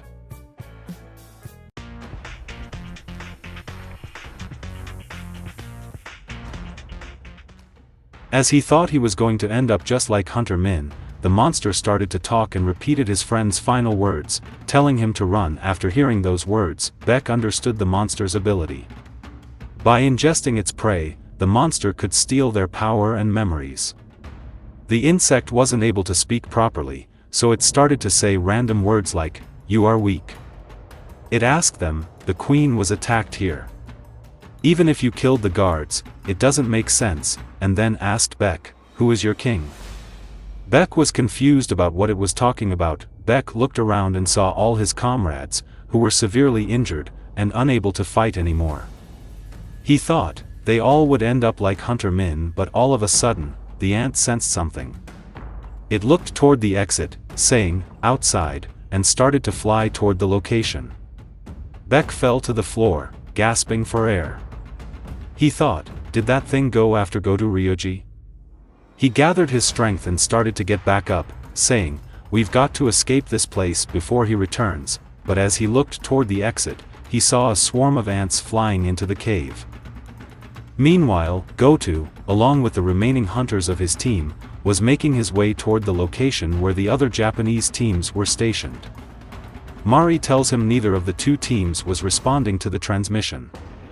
He tells her that perhaps this is related to the interference wave issue, as they are certainly within the transmission distance. He tries to contact Team Bravo, and Kane answers.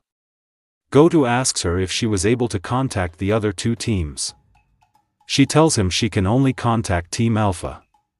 He instructs her to finish up there and move to the extraction point. After arriving at the location, a horrifying scene was waiting for them. They saw half-eaten hunters from their guild. The chairman of the Japanese Hunter Association was on the call with him. He asked Goto to respond, asking what had happened. Goto reported that they had fatalities. The chairman, after hearing that, tells him, "What a needless loss. I thought we elected this strategy to avoid that possibility." Goto tells him, "They were weak, and it's nothing to be concerned about." The chairman responds the same way, saying, "As long as we have you, it's no real loss if a couple die off." He changes the subject, asking about the Korean team and if they are fighting the Queen right now. Goto reports that they are in the cave, but following the satellite malfunction, it looks like the ants have swarmed back to the Queen. The chairman asks him about his assessment of the Korean team's chances of returning alive. He tells the chairman, "From what I had seen of our competition, with the total power of the hunters participating, it would be 0%. None of them are coming back alive from that cave." The chairman, with a smirk on his face, tells him, "Good, as this was their real plan from the start to annihilate Korea's S-rank hunters." He tells Goto, "We, the team of Japan, have done everything we could, but with Team Korea's annihilation, we must regretfully retreat." Adding, "Goto's national class challenge, unfortunately, falls short." Is a perfect headline. He says the ultimate goal of total elimination of Korean S-rank hunters is a success and orders everyone to pull back. Goto tells the remaining hunters that they are pulling back and will recover the bodies at a later date. As he was explaining everything to the team, he sensed something approaching them. Before it could do anything, Goto managed to block the hit. Unfortunately, Mari was not so fortunate and was eliminated. Goto, sensing its mana, thinks, "This is no ordinary ant." He orders Minoru, "I'll take over from here, you join up with Team Bravo right now." Minoru tries to stay and fight alongside him, but Goto tells him, "With an enemy this strong, you'll just get in the way." The monster asks him if he is the king. Seeing the monster talk and calling him king, Goto gets excited. He draws his sword, saying, "Yes, I am the king." Hearing those words, the monster lets out its full power, and Goto, sensing the magical power of the creature, gets terrified, thinking, "This power, I have felt this before." As he recalls his fight with Jinwoo, the monster has already finished the battle. The scene shifts back to the cave, where the Korean hunters are trying to stop the soldier ants from approaching them. All of them were taking cover behind Choi. Beck asks him to turn up the heat, and Choi tells him if he does that, the little oxygen they have left will get used up. Beck, accepting their fate, thinks that everyone has received critical injuries. Min did his best, but none of us were anywhere near normal. At least Choi has enough for this last gamble with his flames, but soon the soldiers overwhelmed Choi and managed to close the gap between them. Beck thought, "This is as far as we can go." But all of a sudden black smoke started to appear from his shadow, and a shadow soldier appeared in front of them, preventing the ants from getting any closer. Looking at it, Beck thinks, "What is this black warrior, and where did it come from?" Meanwhile, from Korea, Jinwoo was observing their whole fight. The cameraman saw one of the soldier ants flying straight toward him. Knowing it was the end for him, he started to remember his father, thinking, "The last thing we talked about was, have you eaten? If I had known this would happen, we would have talked more."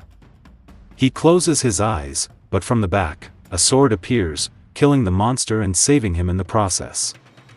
He looks up and sees both of the ants being impaled. The story shifts to the reporting station, where the director was freaking out, seeing all their hunters being torn apart by just one ant. One of the men there tells him that the phone lines are being jammed by viewers calling in. Hearing that, he shouts at him, saying, "Do you want me to put our hunters being torn apart on live TV?" As he was thinking about what to do, another man told him something new was happening at the scene. He looks at the screen in disbelief and tells the men to prepare to go back on air.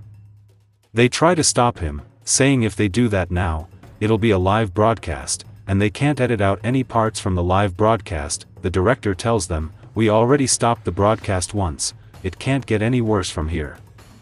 We came so far, there's no going back," and orders them to go back on air while thinking, "Now, all of our fate rests with him." Jinwoo summons his army, and the whole room is filled with shadow soldiers. He gives a signal to Iron, and he uses his ability, Taunting Road, and all the monsters in the room start to charge toward him. Jinwoo brought out his newly acquired Demon Monarch's daggers and sliced his way through the bugs, cutting them like butter. Meanwhile, the rest of the hunters were spectating the battle as Tusk was shielding them with his ability.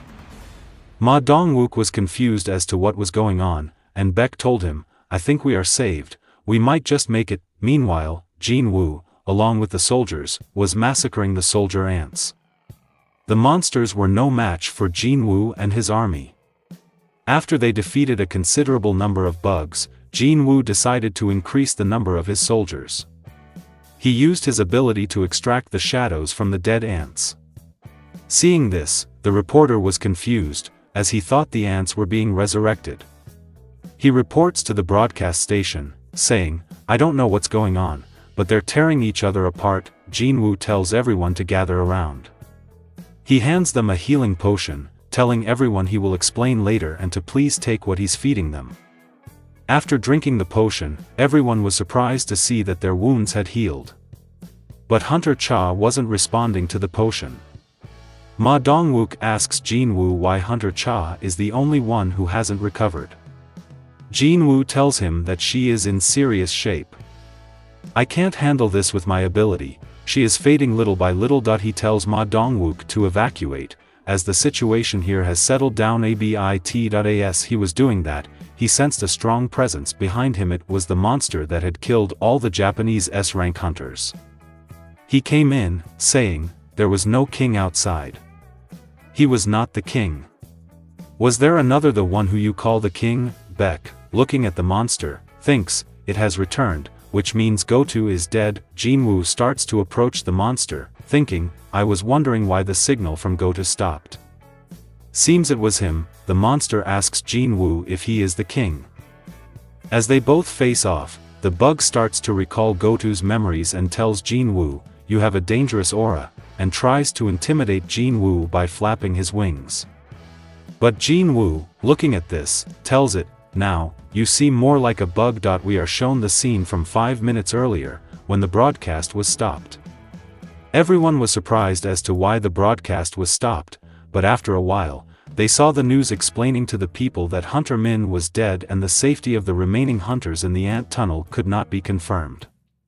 But an unidentified hunter had just appeared at the scene, and the broadcast would now continue. As the broadcast starts, all three, Park Hee, Go Myung, and Yoon Ki, are surprised to see Jinwoo in the cave along with the other hunters. The scene shifts to Japan, where the chairman of the Japanese Hunter Association is listening to the last conversation that Hunter Goto had with the monster before the transmission stops.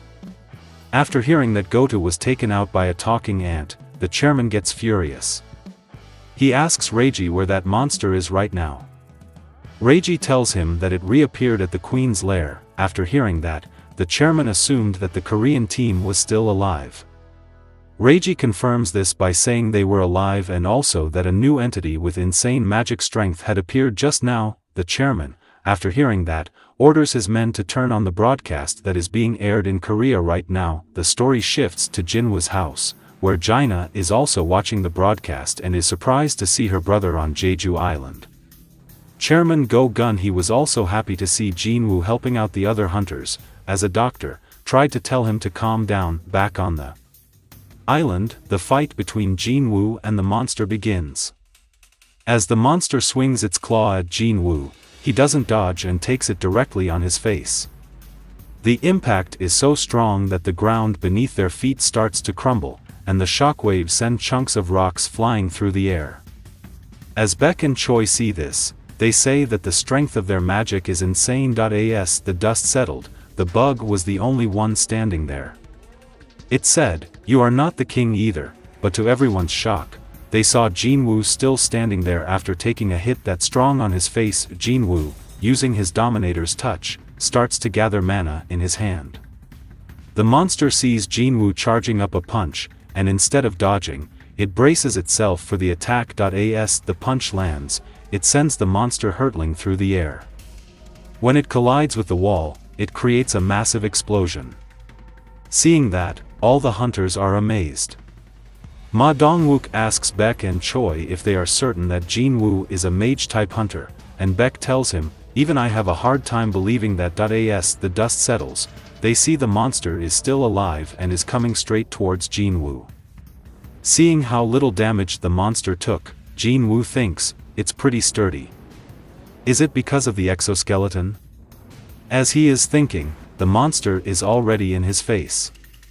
As it hits, Jinwoo blocks the attack with ease, but the impact creates shockwaves around them, destroying the ground. Soon, they started to exchange blows, and it seemed that both of them were equally matched in power and endurance, but as the battle drags on, the monster realizes something. It feels cracks in its exoskeleton and thinks, "I'm losing in a battle of strength," and looking at Jinwoo, thinks, "What is the identity of this human?" As their fists collide, it sends both of them a couple of feet back. The monster notices the crack on its stomach and thinks, it is impossible that he managed to do that.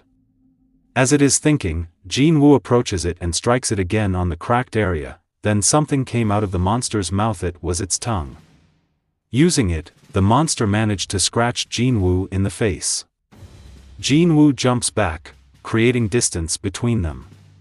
The attack dealt poison damage. The monster told Jinwoo it was one of the most deadly poisons, as it combines with magic inside the body and concentrates, turning into a much deadlier poison. As Jinwoo sits there defenseless, the monster starts to approach him.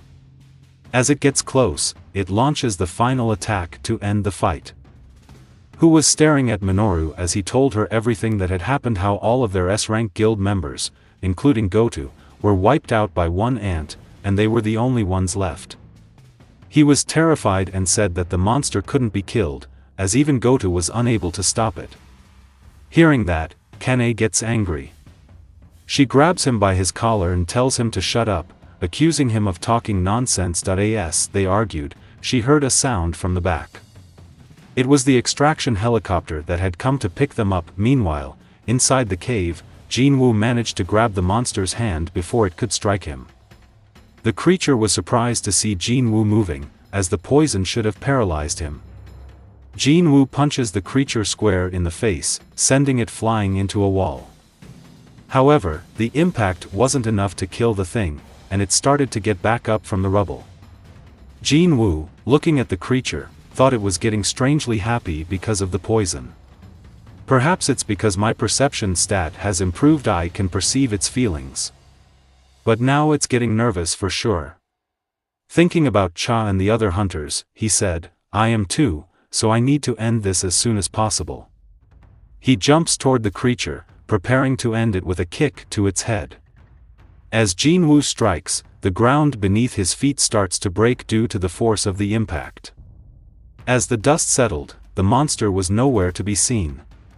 The rest of the hunters were also surprised, wondering where the creature went.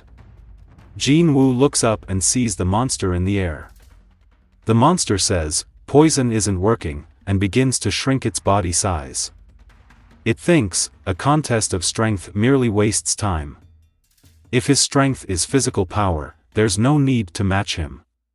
My real advantage lies in speed.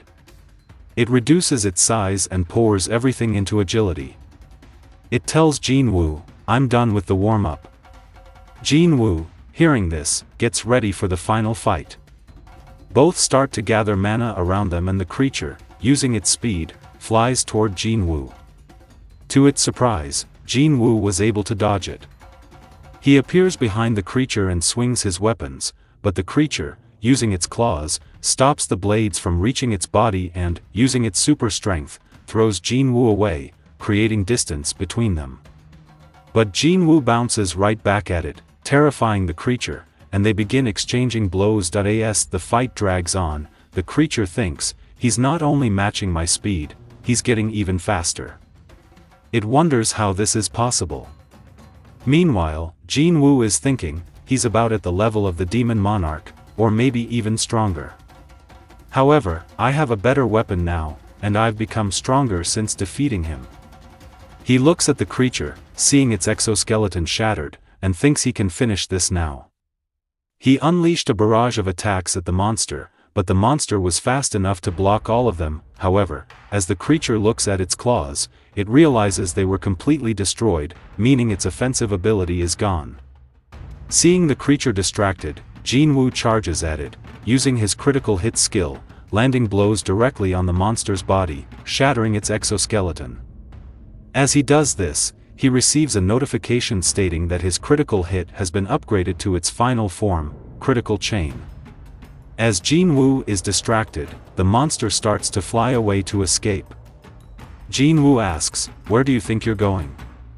Using his super speed, he catches up to the monster with no issue and hits it with critical chain. As the monster screams in pain, Jinwoo cuts off one of its arms, but the monster isn't giving up. It swings its other arm at Jinwoo, who jumps back, giving the creature some time to gather its strength. The creature thinks, "Is there really nothing I am superior at compared to this human?" It starts to scream, just like the queen did, and the sound attracts all the nearby insects, which swarm the cave.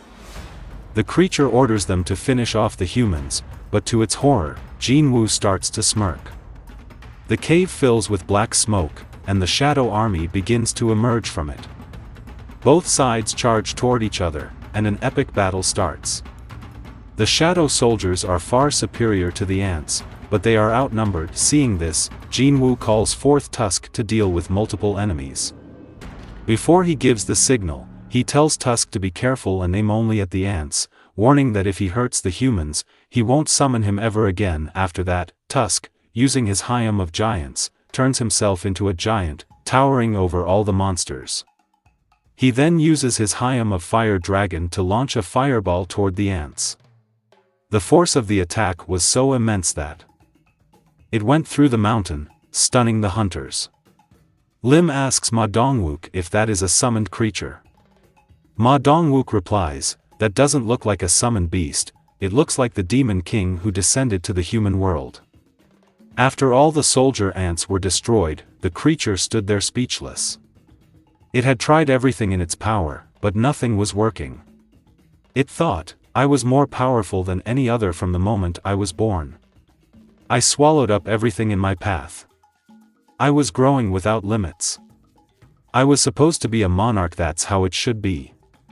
But as it saw Jinwoo coming out of the fire, its expression changed. "I must flee to stay alive." Using Min's healing ability, it regenerates its wings and tries to run. Jinwoo, seeing that, asks, "Was that the hunter Min's healing ability?" It was the first time he had seen a monster that could absorb the abilities of those it consumed. While Jinwoo was thinking, the creature started to fly away, saying, "I must put distance between us," but failed to realize there was a giant hand coming straight toward it, pinning it to the ground with earth-shattering force. Looking up, it saw Jinwoo standing right in front of it. Realizing it is the end, the creature starts to panic and desperately tries to crawl away.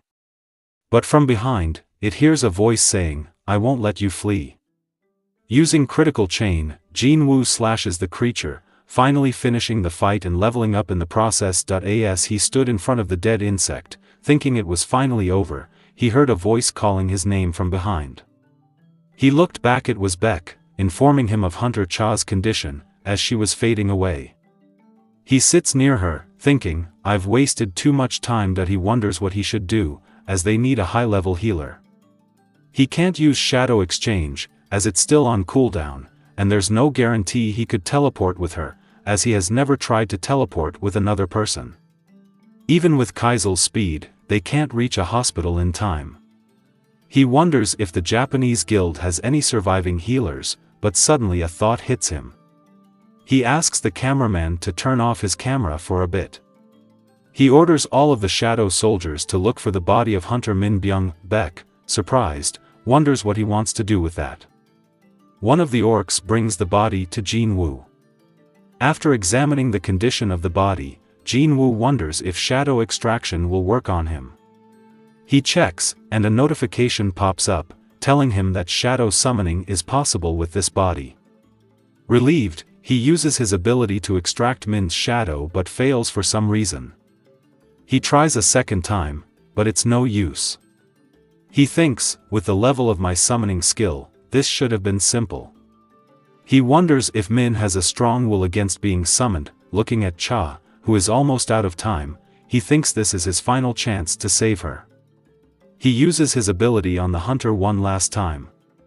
As he does this, Beck asks him what he is doing and realizes the true nature of his ability, the power over the dead. Seeing their companion back on his feet, both Hunter Choi and Ma Dongwook are stunned, saying, he was no ordinary summoner. Meanwhile, the shadow starts to heal Hunter Cha without being directed by Jinwoo. Seeing this, Jinwoo understands just what kind of man Min was in life, saying, what a warm person. Seeing his friend, Beck asks Jinwoo if that thing is no longer Hunter Min. Jinwoo tells him he is right, that's not the real Min Byung. Hunter Choi, concerned after understanding what kind of powers Jinwoo possesses, he thinks that the more fiercely he fights, the more power he attains. I can't even begin to imagine what a scary power that is. Hunter Beck tells Jinwoo that he is sure he will accomplish great things in many future battles to come, and that Hunter Min's power would be of great assistance. But Min, in life, absolutely hated fighting, and to drive him to battle once again. Please don't do this. Jinwoo pushes his hand off his shoulder, thinking, it's twice now that Hunter Beck grabbed my shoulder. But this time, it's not an order, it's a heartfelt request. He starts to approach the shadow, saying, I feel the same way as Hunter Beck, and he cancels the summon. Seeing this, Beck gets happy, and they both see each other for the last time. As Hunter Min starts to fade away, the scene shifts to the outside of the cave, where an extraction chopper has arrived to transport the hunters back to Korea. After seeing that, all the hunters start to make their way toward the helicopter. After everyone boards the chopper, Jinwoo tells Beck, I'm gonna hang back, as there is something he has to do. Beck tells him he understands, as it wasn't completely over just yet. There were still a lot of insects left on the island. Jinwoo says, I'll clear a path for them to evacuate, and after that, take care of the mob before coming back. He summons Kaisel and tells Beck that he will meet him later. He gives the signal to Kaisel and starts to fly towards the monsters. As he does, countless dead ants start to rain down from the sky. The story shifts to the Japanese hunters who were interrogating Minoru about the incident on the island. He tells them, that was a real monster. You guys can never understand, not having seen it the way Goto was massacred by that thing. Adding that they can't win, he declares, this raid is a total failure. There's no way a hunter can defeat that kind of monster. But to his shock, Reiji tells him, the Jeju Island raid is finished. The monster is dead. He explains that they were just notified by the Korean command, and there is no mistake. He recalls his conversation with Goto, thinking about how they underestimated the hunter from Korea, believing he was below Goto's level, and how wrong they were. They ended up losing most of their S-rank hunters in this raid, while Korea became the 7th country in the world to clear an S-rank gate. As he is lost in thought, he is informed that the ants are swarming, and he orders all the ships to prepare for combat. Back on the island, Jinwoo's shadow soldiers were taking care of the remaining monsters, while the mages were burning all the unhatched eggs in the breeding grounds. As he does this, Jinwoo notices that he is gaining experience from eliminating the ants that haven't hatched yet. He opens up his inventory and decides to organize it. He comes across a weapon that he hasn't tried yet, and brings it out, saying, I completely forgot about this. He decides to try out its power, and as he swings it towards the eggs, a powerful electric wave comes out, destroying multiple eggs. Seeing the power of the weapon, he thinks, it's too good to let it rot in storage. I should take care of the remaining eggs with this. The scene shifts to the United States, where some people are observing the fight between Jinwoo and the bug monster. A man named Michael Connor asks someone what he thinks about this hunter. The second man, David Brannon, the director of the Hunter Management Bureau, tells him, after spending time watching this, it is already well past 4 a.m. You didn't come to ask for my thoughts about this. You came to my house at this late hour because you already know what I think. Michael tells him, a hunter who can control several hundred summoned creatures is certainly an uncommon ability. It would be a waste for someone like that to remain in a small country like Korea.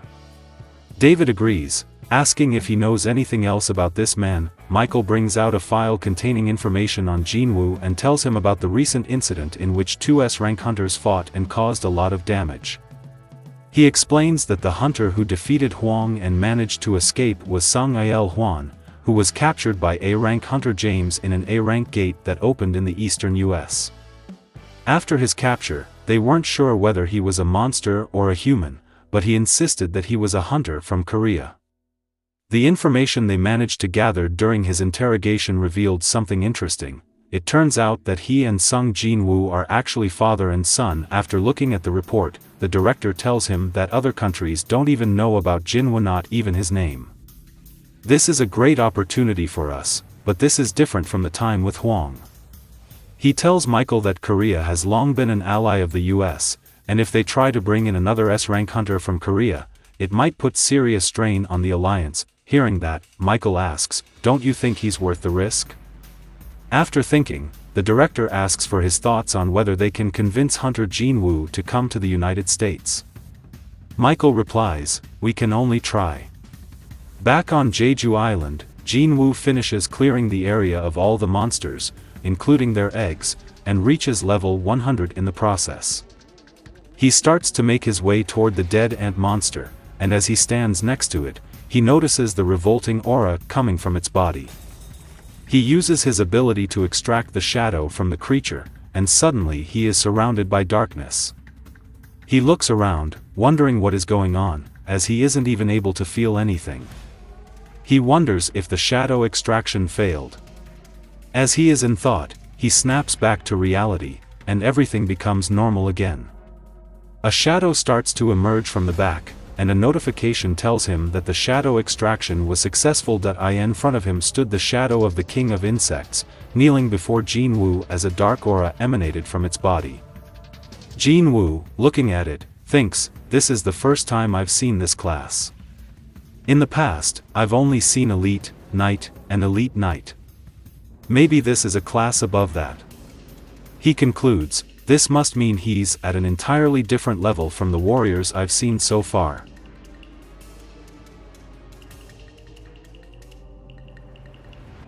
Welcome back to the new part of Solo Leveling. Please like and subscribe for new updates.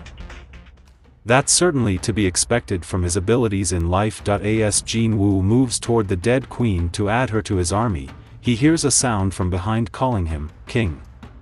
He looks back. It was the insect he had just extracted. The creature asks him to name him. Looking at it, Jinwoo thinks it has the same kind of absolute obedience that he's seen in other shadow warriors and wonders why it is the only one that can speak. He recalls that the rest of the shadow soldiers were able to speak when they were alive, but after becoming shadow soldiers, they lost that ability. Maybe it's the rank, he thinks, and if they level enough, they might regain their ability to speak. He asks the creature, "I was the one who defeated you, and knowing that, you still bow your head to me?" The creature tells him, "I did not die. Rather, I was reborn through your power. Because of that, I will follow my master for all eternity." The creature then asks Jinwoo to give him a name. Jinwoo thinks for a bit, knowing he has to name him to distinguish him from the other ants, and decides to name him Baru. After doing that, he stands in front of the queen and uses shadow extraction, and just like Baru, the queen is also a general. But all of a sudden, all the insects start to respond to the queen. Jinwoo, noticing this, thinks, "My links to the ants are fading away."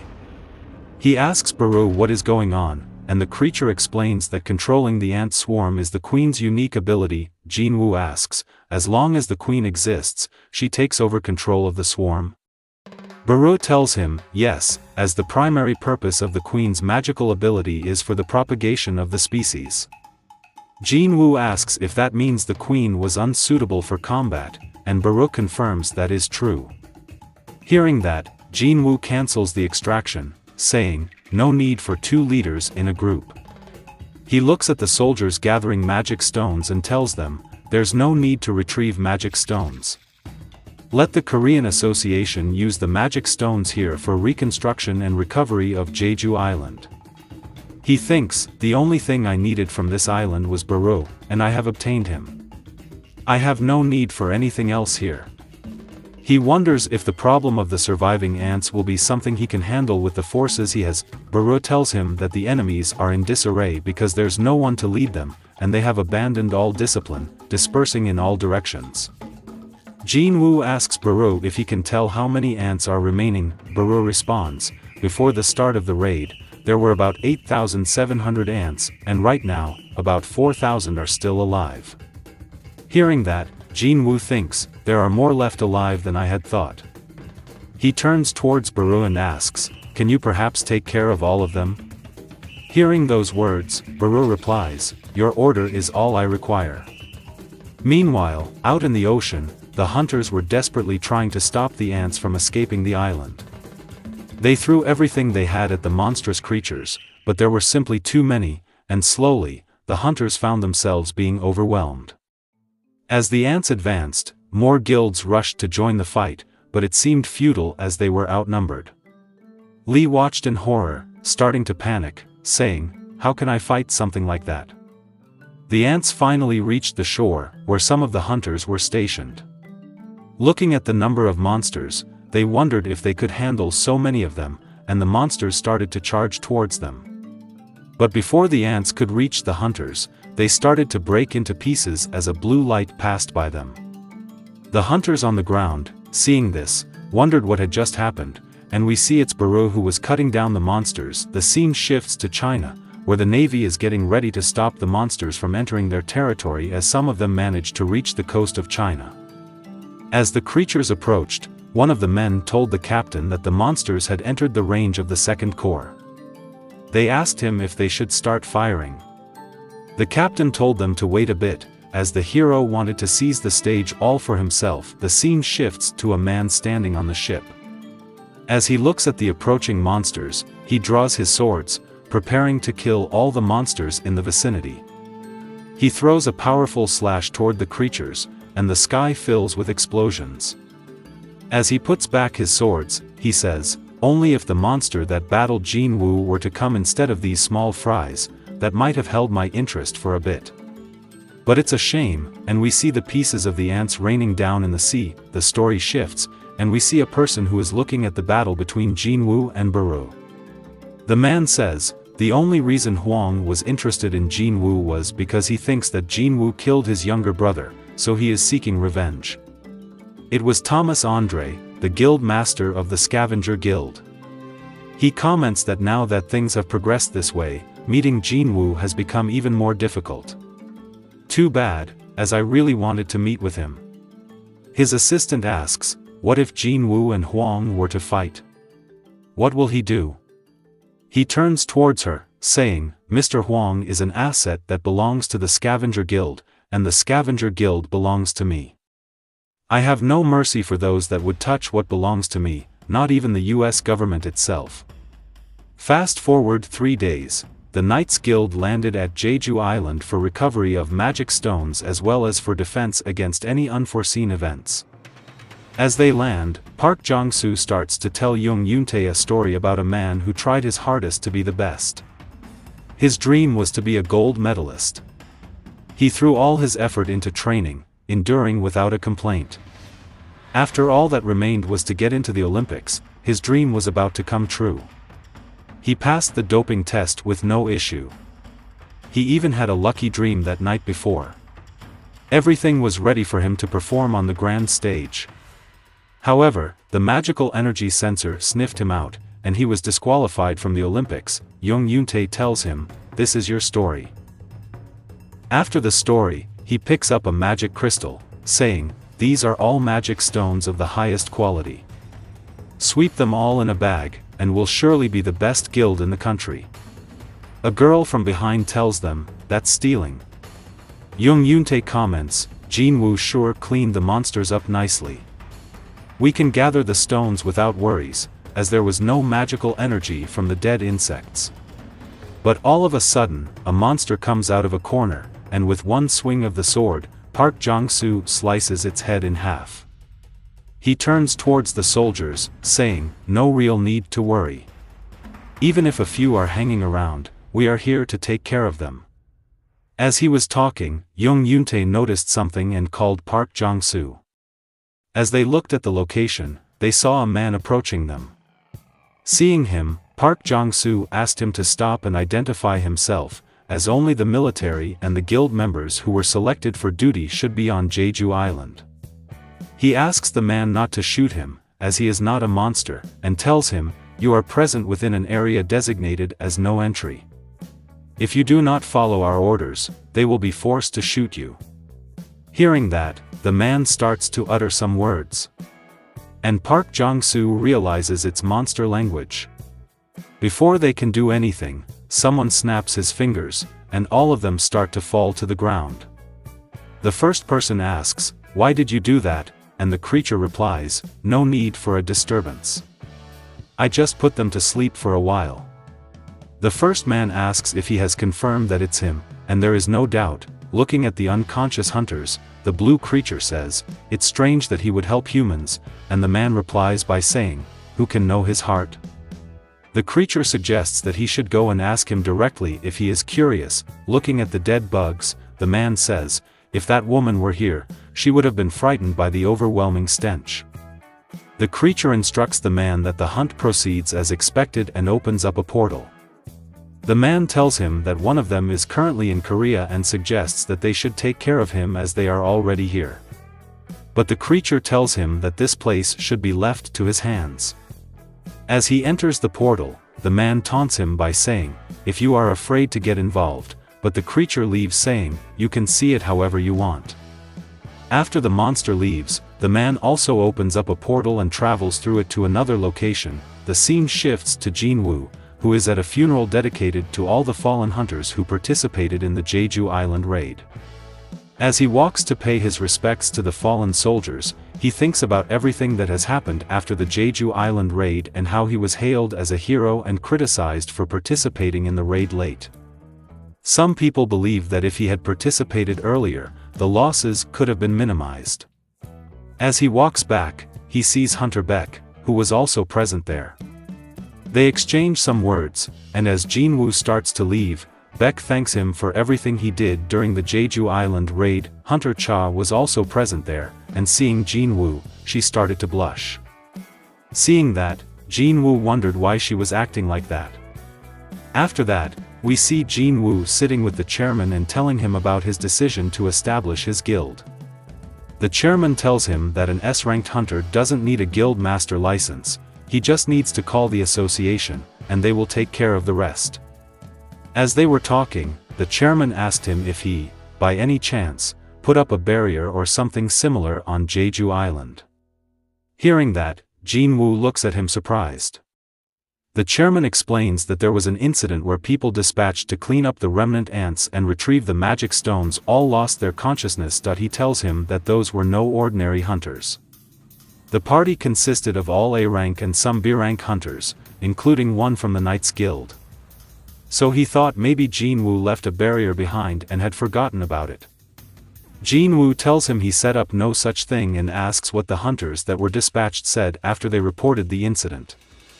The chairman tells him none of them can remember a single thing before losing consciousness, and they can't determine if the incident was caused by magic or something else. Jinwoo wonders if it was the ants that set up a trap. During their conversation, a man comes from behind and informs the chairman about something. He gets up, saying that his next appointment is early, so he must leave, and thanks Jinwoo for making time for this talk. After they leave, Jinwoo thinks he should go as well. In the parking lot, he is approached by someone. The man introduces himself as Adam White from the Hunter Management Bureau of the United States. After introducing himself, the man hands him a letter, saying, "I went to look for you at your office, but it's very hard to find you. I hope you can understand why I had to track you down at a place like this." Jinwoo thinks he came to the office. Maybe he's the man that Jinho was talking about who came to see him. Jinwoo asks him what business he has with him, and the man tells him there is some information he would like to pass to him, adding, "No other country on Earth or organization has this information except us." Jinwoo asks him the reason for passing on such information to him. The man tells him, "I had planned to meet with you by myself, but as the Jeju raid left such a strong impression, our deputy director himself wishes to meet with you in person. The rest, the deputy director can fill you in. He tells Jinwoo that they have a car waiting nearby and asks if he would like to meet the deputy director. Hearing that, Jinwoo prepares to leave, saying, "I'm not sure I can trust this information you speak of," and tells the man, "I'll consider it and be in touch." As Jinwoo is about to leave, the man tells him, during the negotiation, "You shouldn't hide your trump card." He tells Jinwoo about an awakened who has the ability to upgrade the abilities of other awakened. The story shifts to a building where Jinwoo, along with Adam, came to meet with the deputy director. As they enter, he meets up with the man. He introduces himself as Michael Connor, the deputy director of the Hunter Management Bureau. Adam tells him that he will be the one translating the conversation between them. As they start, Deputy Michael tells Jinwoo that he will get straight to the point. He puts some documents in front of Jinwoo, saying, "This is an immigration document for America." Normally, this would take about 1 to 2 years, but not for Jinwoo. Adding, 1 second, say one word, and in 1 second you can be a United States citizen. But Jinwoo, completely ignoring him, asks, "I was under the impression, from what Agent Adam said, that information was the only thing under consideration today." He thinks an awakened who can elevate the ability of the other awakened, and asks if it is truly possible to upgrade the abilities. The director tells him that the person is already present there. He orders his men to bring Mrs. Shellner. As she arrives in the room, Michael introduces her to Jinwoo. Looking at her, Jinwoo thinks the atmosphere around here is certainly different from an ordinary awakened. After the introductions, the deputy director asks Mrs. Shellner to briefly explain her powers to Hunter Jinwoo. As she sits, she tells Jinwoo he must find it hard to believe in her power, in that he is no different than any other hunter she's met. However, once you experience it, you'll find its allure irresistible. She starts to explain the nature of her power, saying, "As you must know, in every awakened there's an inviolate limit that no one can exceed, so unless a reawakening occurs, the rank of the awakened cannot change. This is the most basic information that every hunter knows." Hearing that, Jinwoo asks if she can increase the level of a hunter using her powers. She tells him, "Yes, I can allow them to exceed their limit through 3 progressive steps, which is like a forced reawakening." The deputy director assures Jinwoo that what she is telling him is all true, but it puts a lot of strain on her body, and she needs a long period of rest after the process. So the hunters who can benefit from her power are no more than 3 or 4 a year. Jinwoo thinks this is an amazing power and asks them how effective it is. Mrs. Shellner tells him it depends on the person, but after going through all 3 steps, it increases their power by 20%, and even in some cases it might go up by 30%. Hearing that, Jinwoo thinks, no wonder Huang decided to come to the US despite the massive negative public backlash. Not many can refuse such an offer. Any hunter would give up everything for a chance like this. After explaining everything, the deputy director tells Jinwoo, "This is the gift we can offer you if you decide to change your citizenship to American and join one of our guilds. We will facilitate you joining the guild with the most advantageous signing package." Mrs. Shellner tells Jinwoo there is no need to hurry, as they already told him this is a gift, no one was forcing it on him.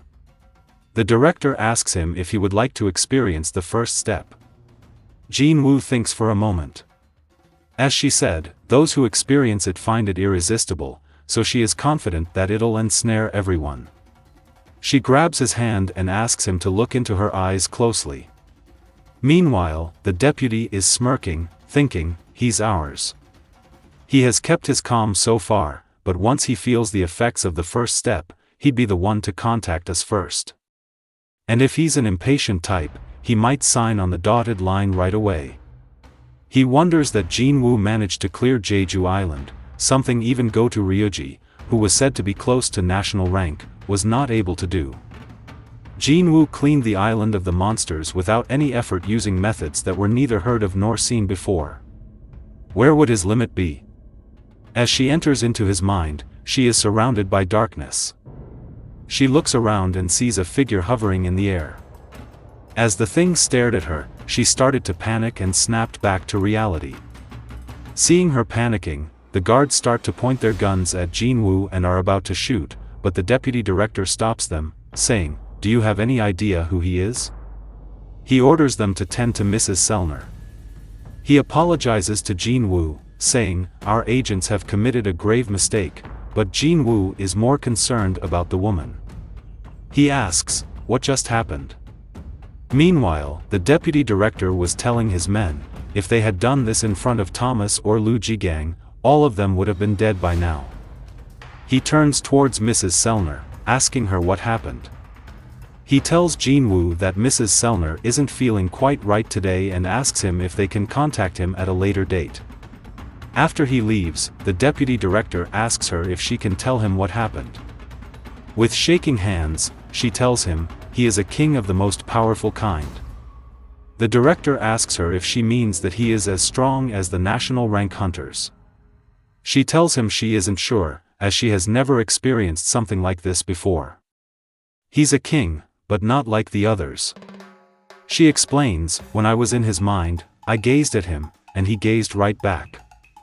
It wasn't Jinwoo, but the infinite darkness contained within him that was gazing into me. And for him, something like a limit doesn't exist. The scene shifts to Chairman Go Gun-hee, who is sitting in his office, thinking about the people who lost their lives in the recent raid on Jeju Island. He thought about Hunter Min, who was retired but still participated in the raid. It was a noble sacrifice, so it breaks my heart to give closure to the raid like this. He thinks, now that they have cleared an S-rank gate, there will be more obstacles ahead, and when that happens, it might not end with just one sacrifice. As he is thinking, he receives a call. The person tells him that a B-rank gate just appeared in the middle of the road. The chairman tells the person if it's a B-rank gate, that means an average attack squad can't clear it, so he will contact a big guild right away. After hearing the location, the chairman thinks, didn't Hunter Jinwoo open an office near that area? Meanwhile, Jinwoo was stuck in traffic. As he thinks about the incident with Mrs. Sellner, he thinks she definitely saw something, but what did she see? Maybe it was a trace of the system. He wonders what she is afraid of, as her eyes are full of terror, and thinks she won't want to meet with him again. He wonders what's with the traffic. He should have taken the subway, which would have been faster. As he is thinking, he receives a call. It was Chairman Go Gun-hee. Jinwoo asks him if everything is okay, and the chairman explains that a B-rank gate has just appeared near his office area and asks him if he can take care of it.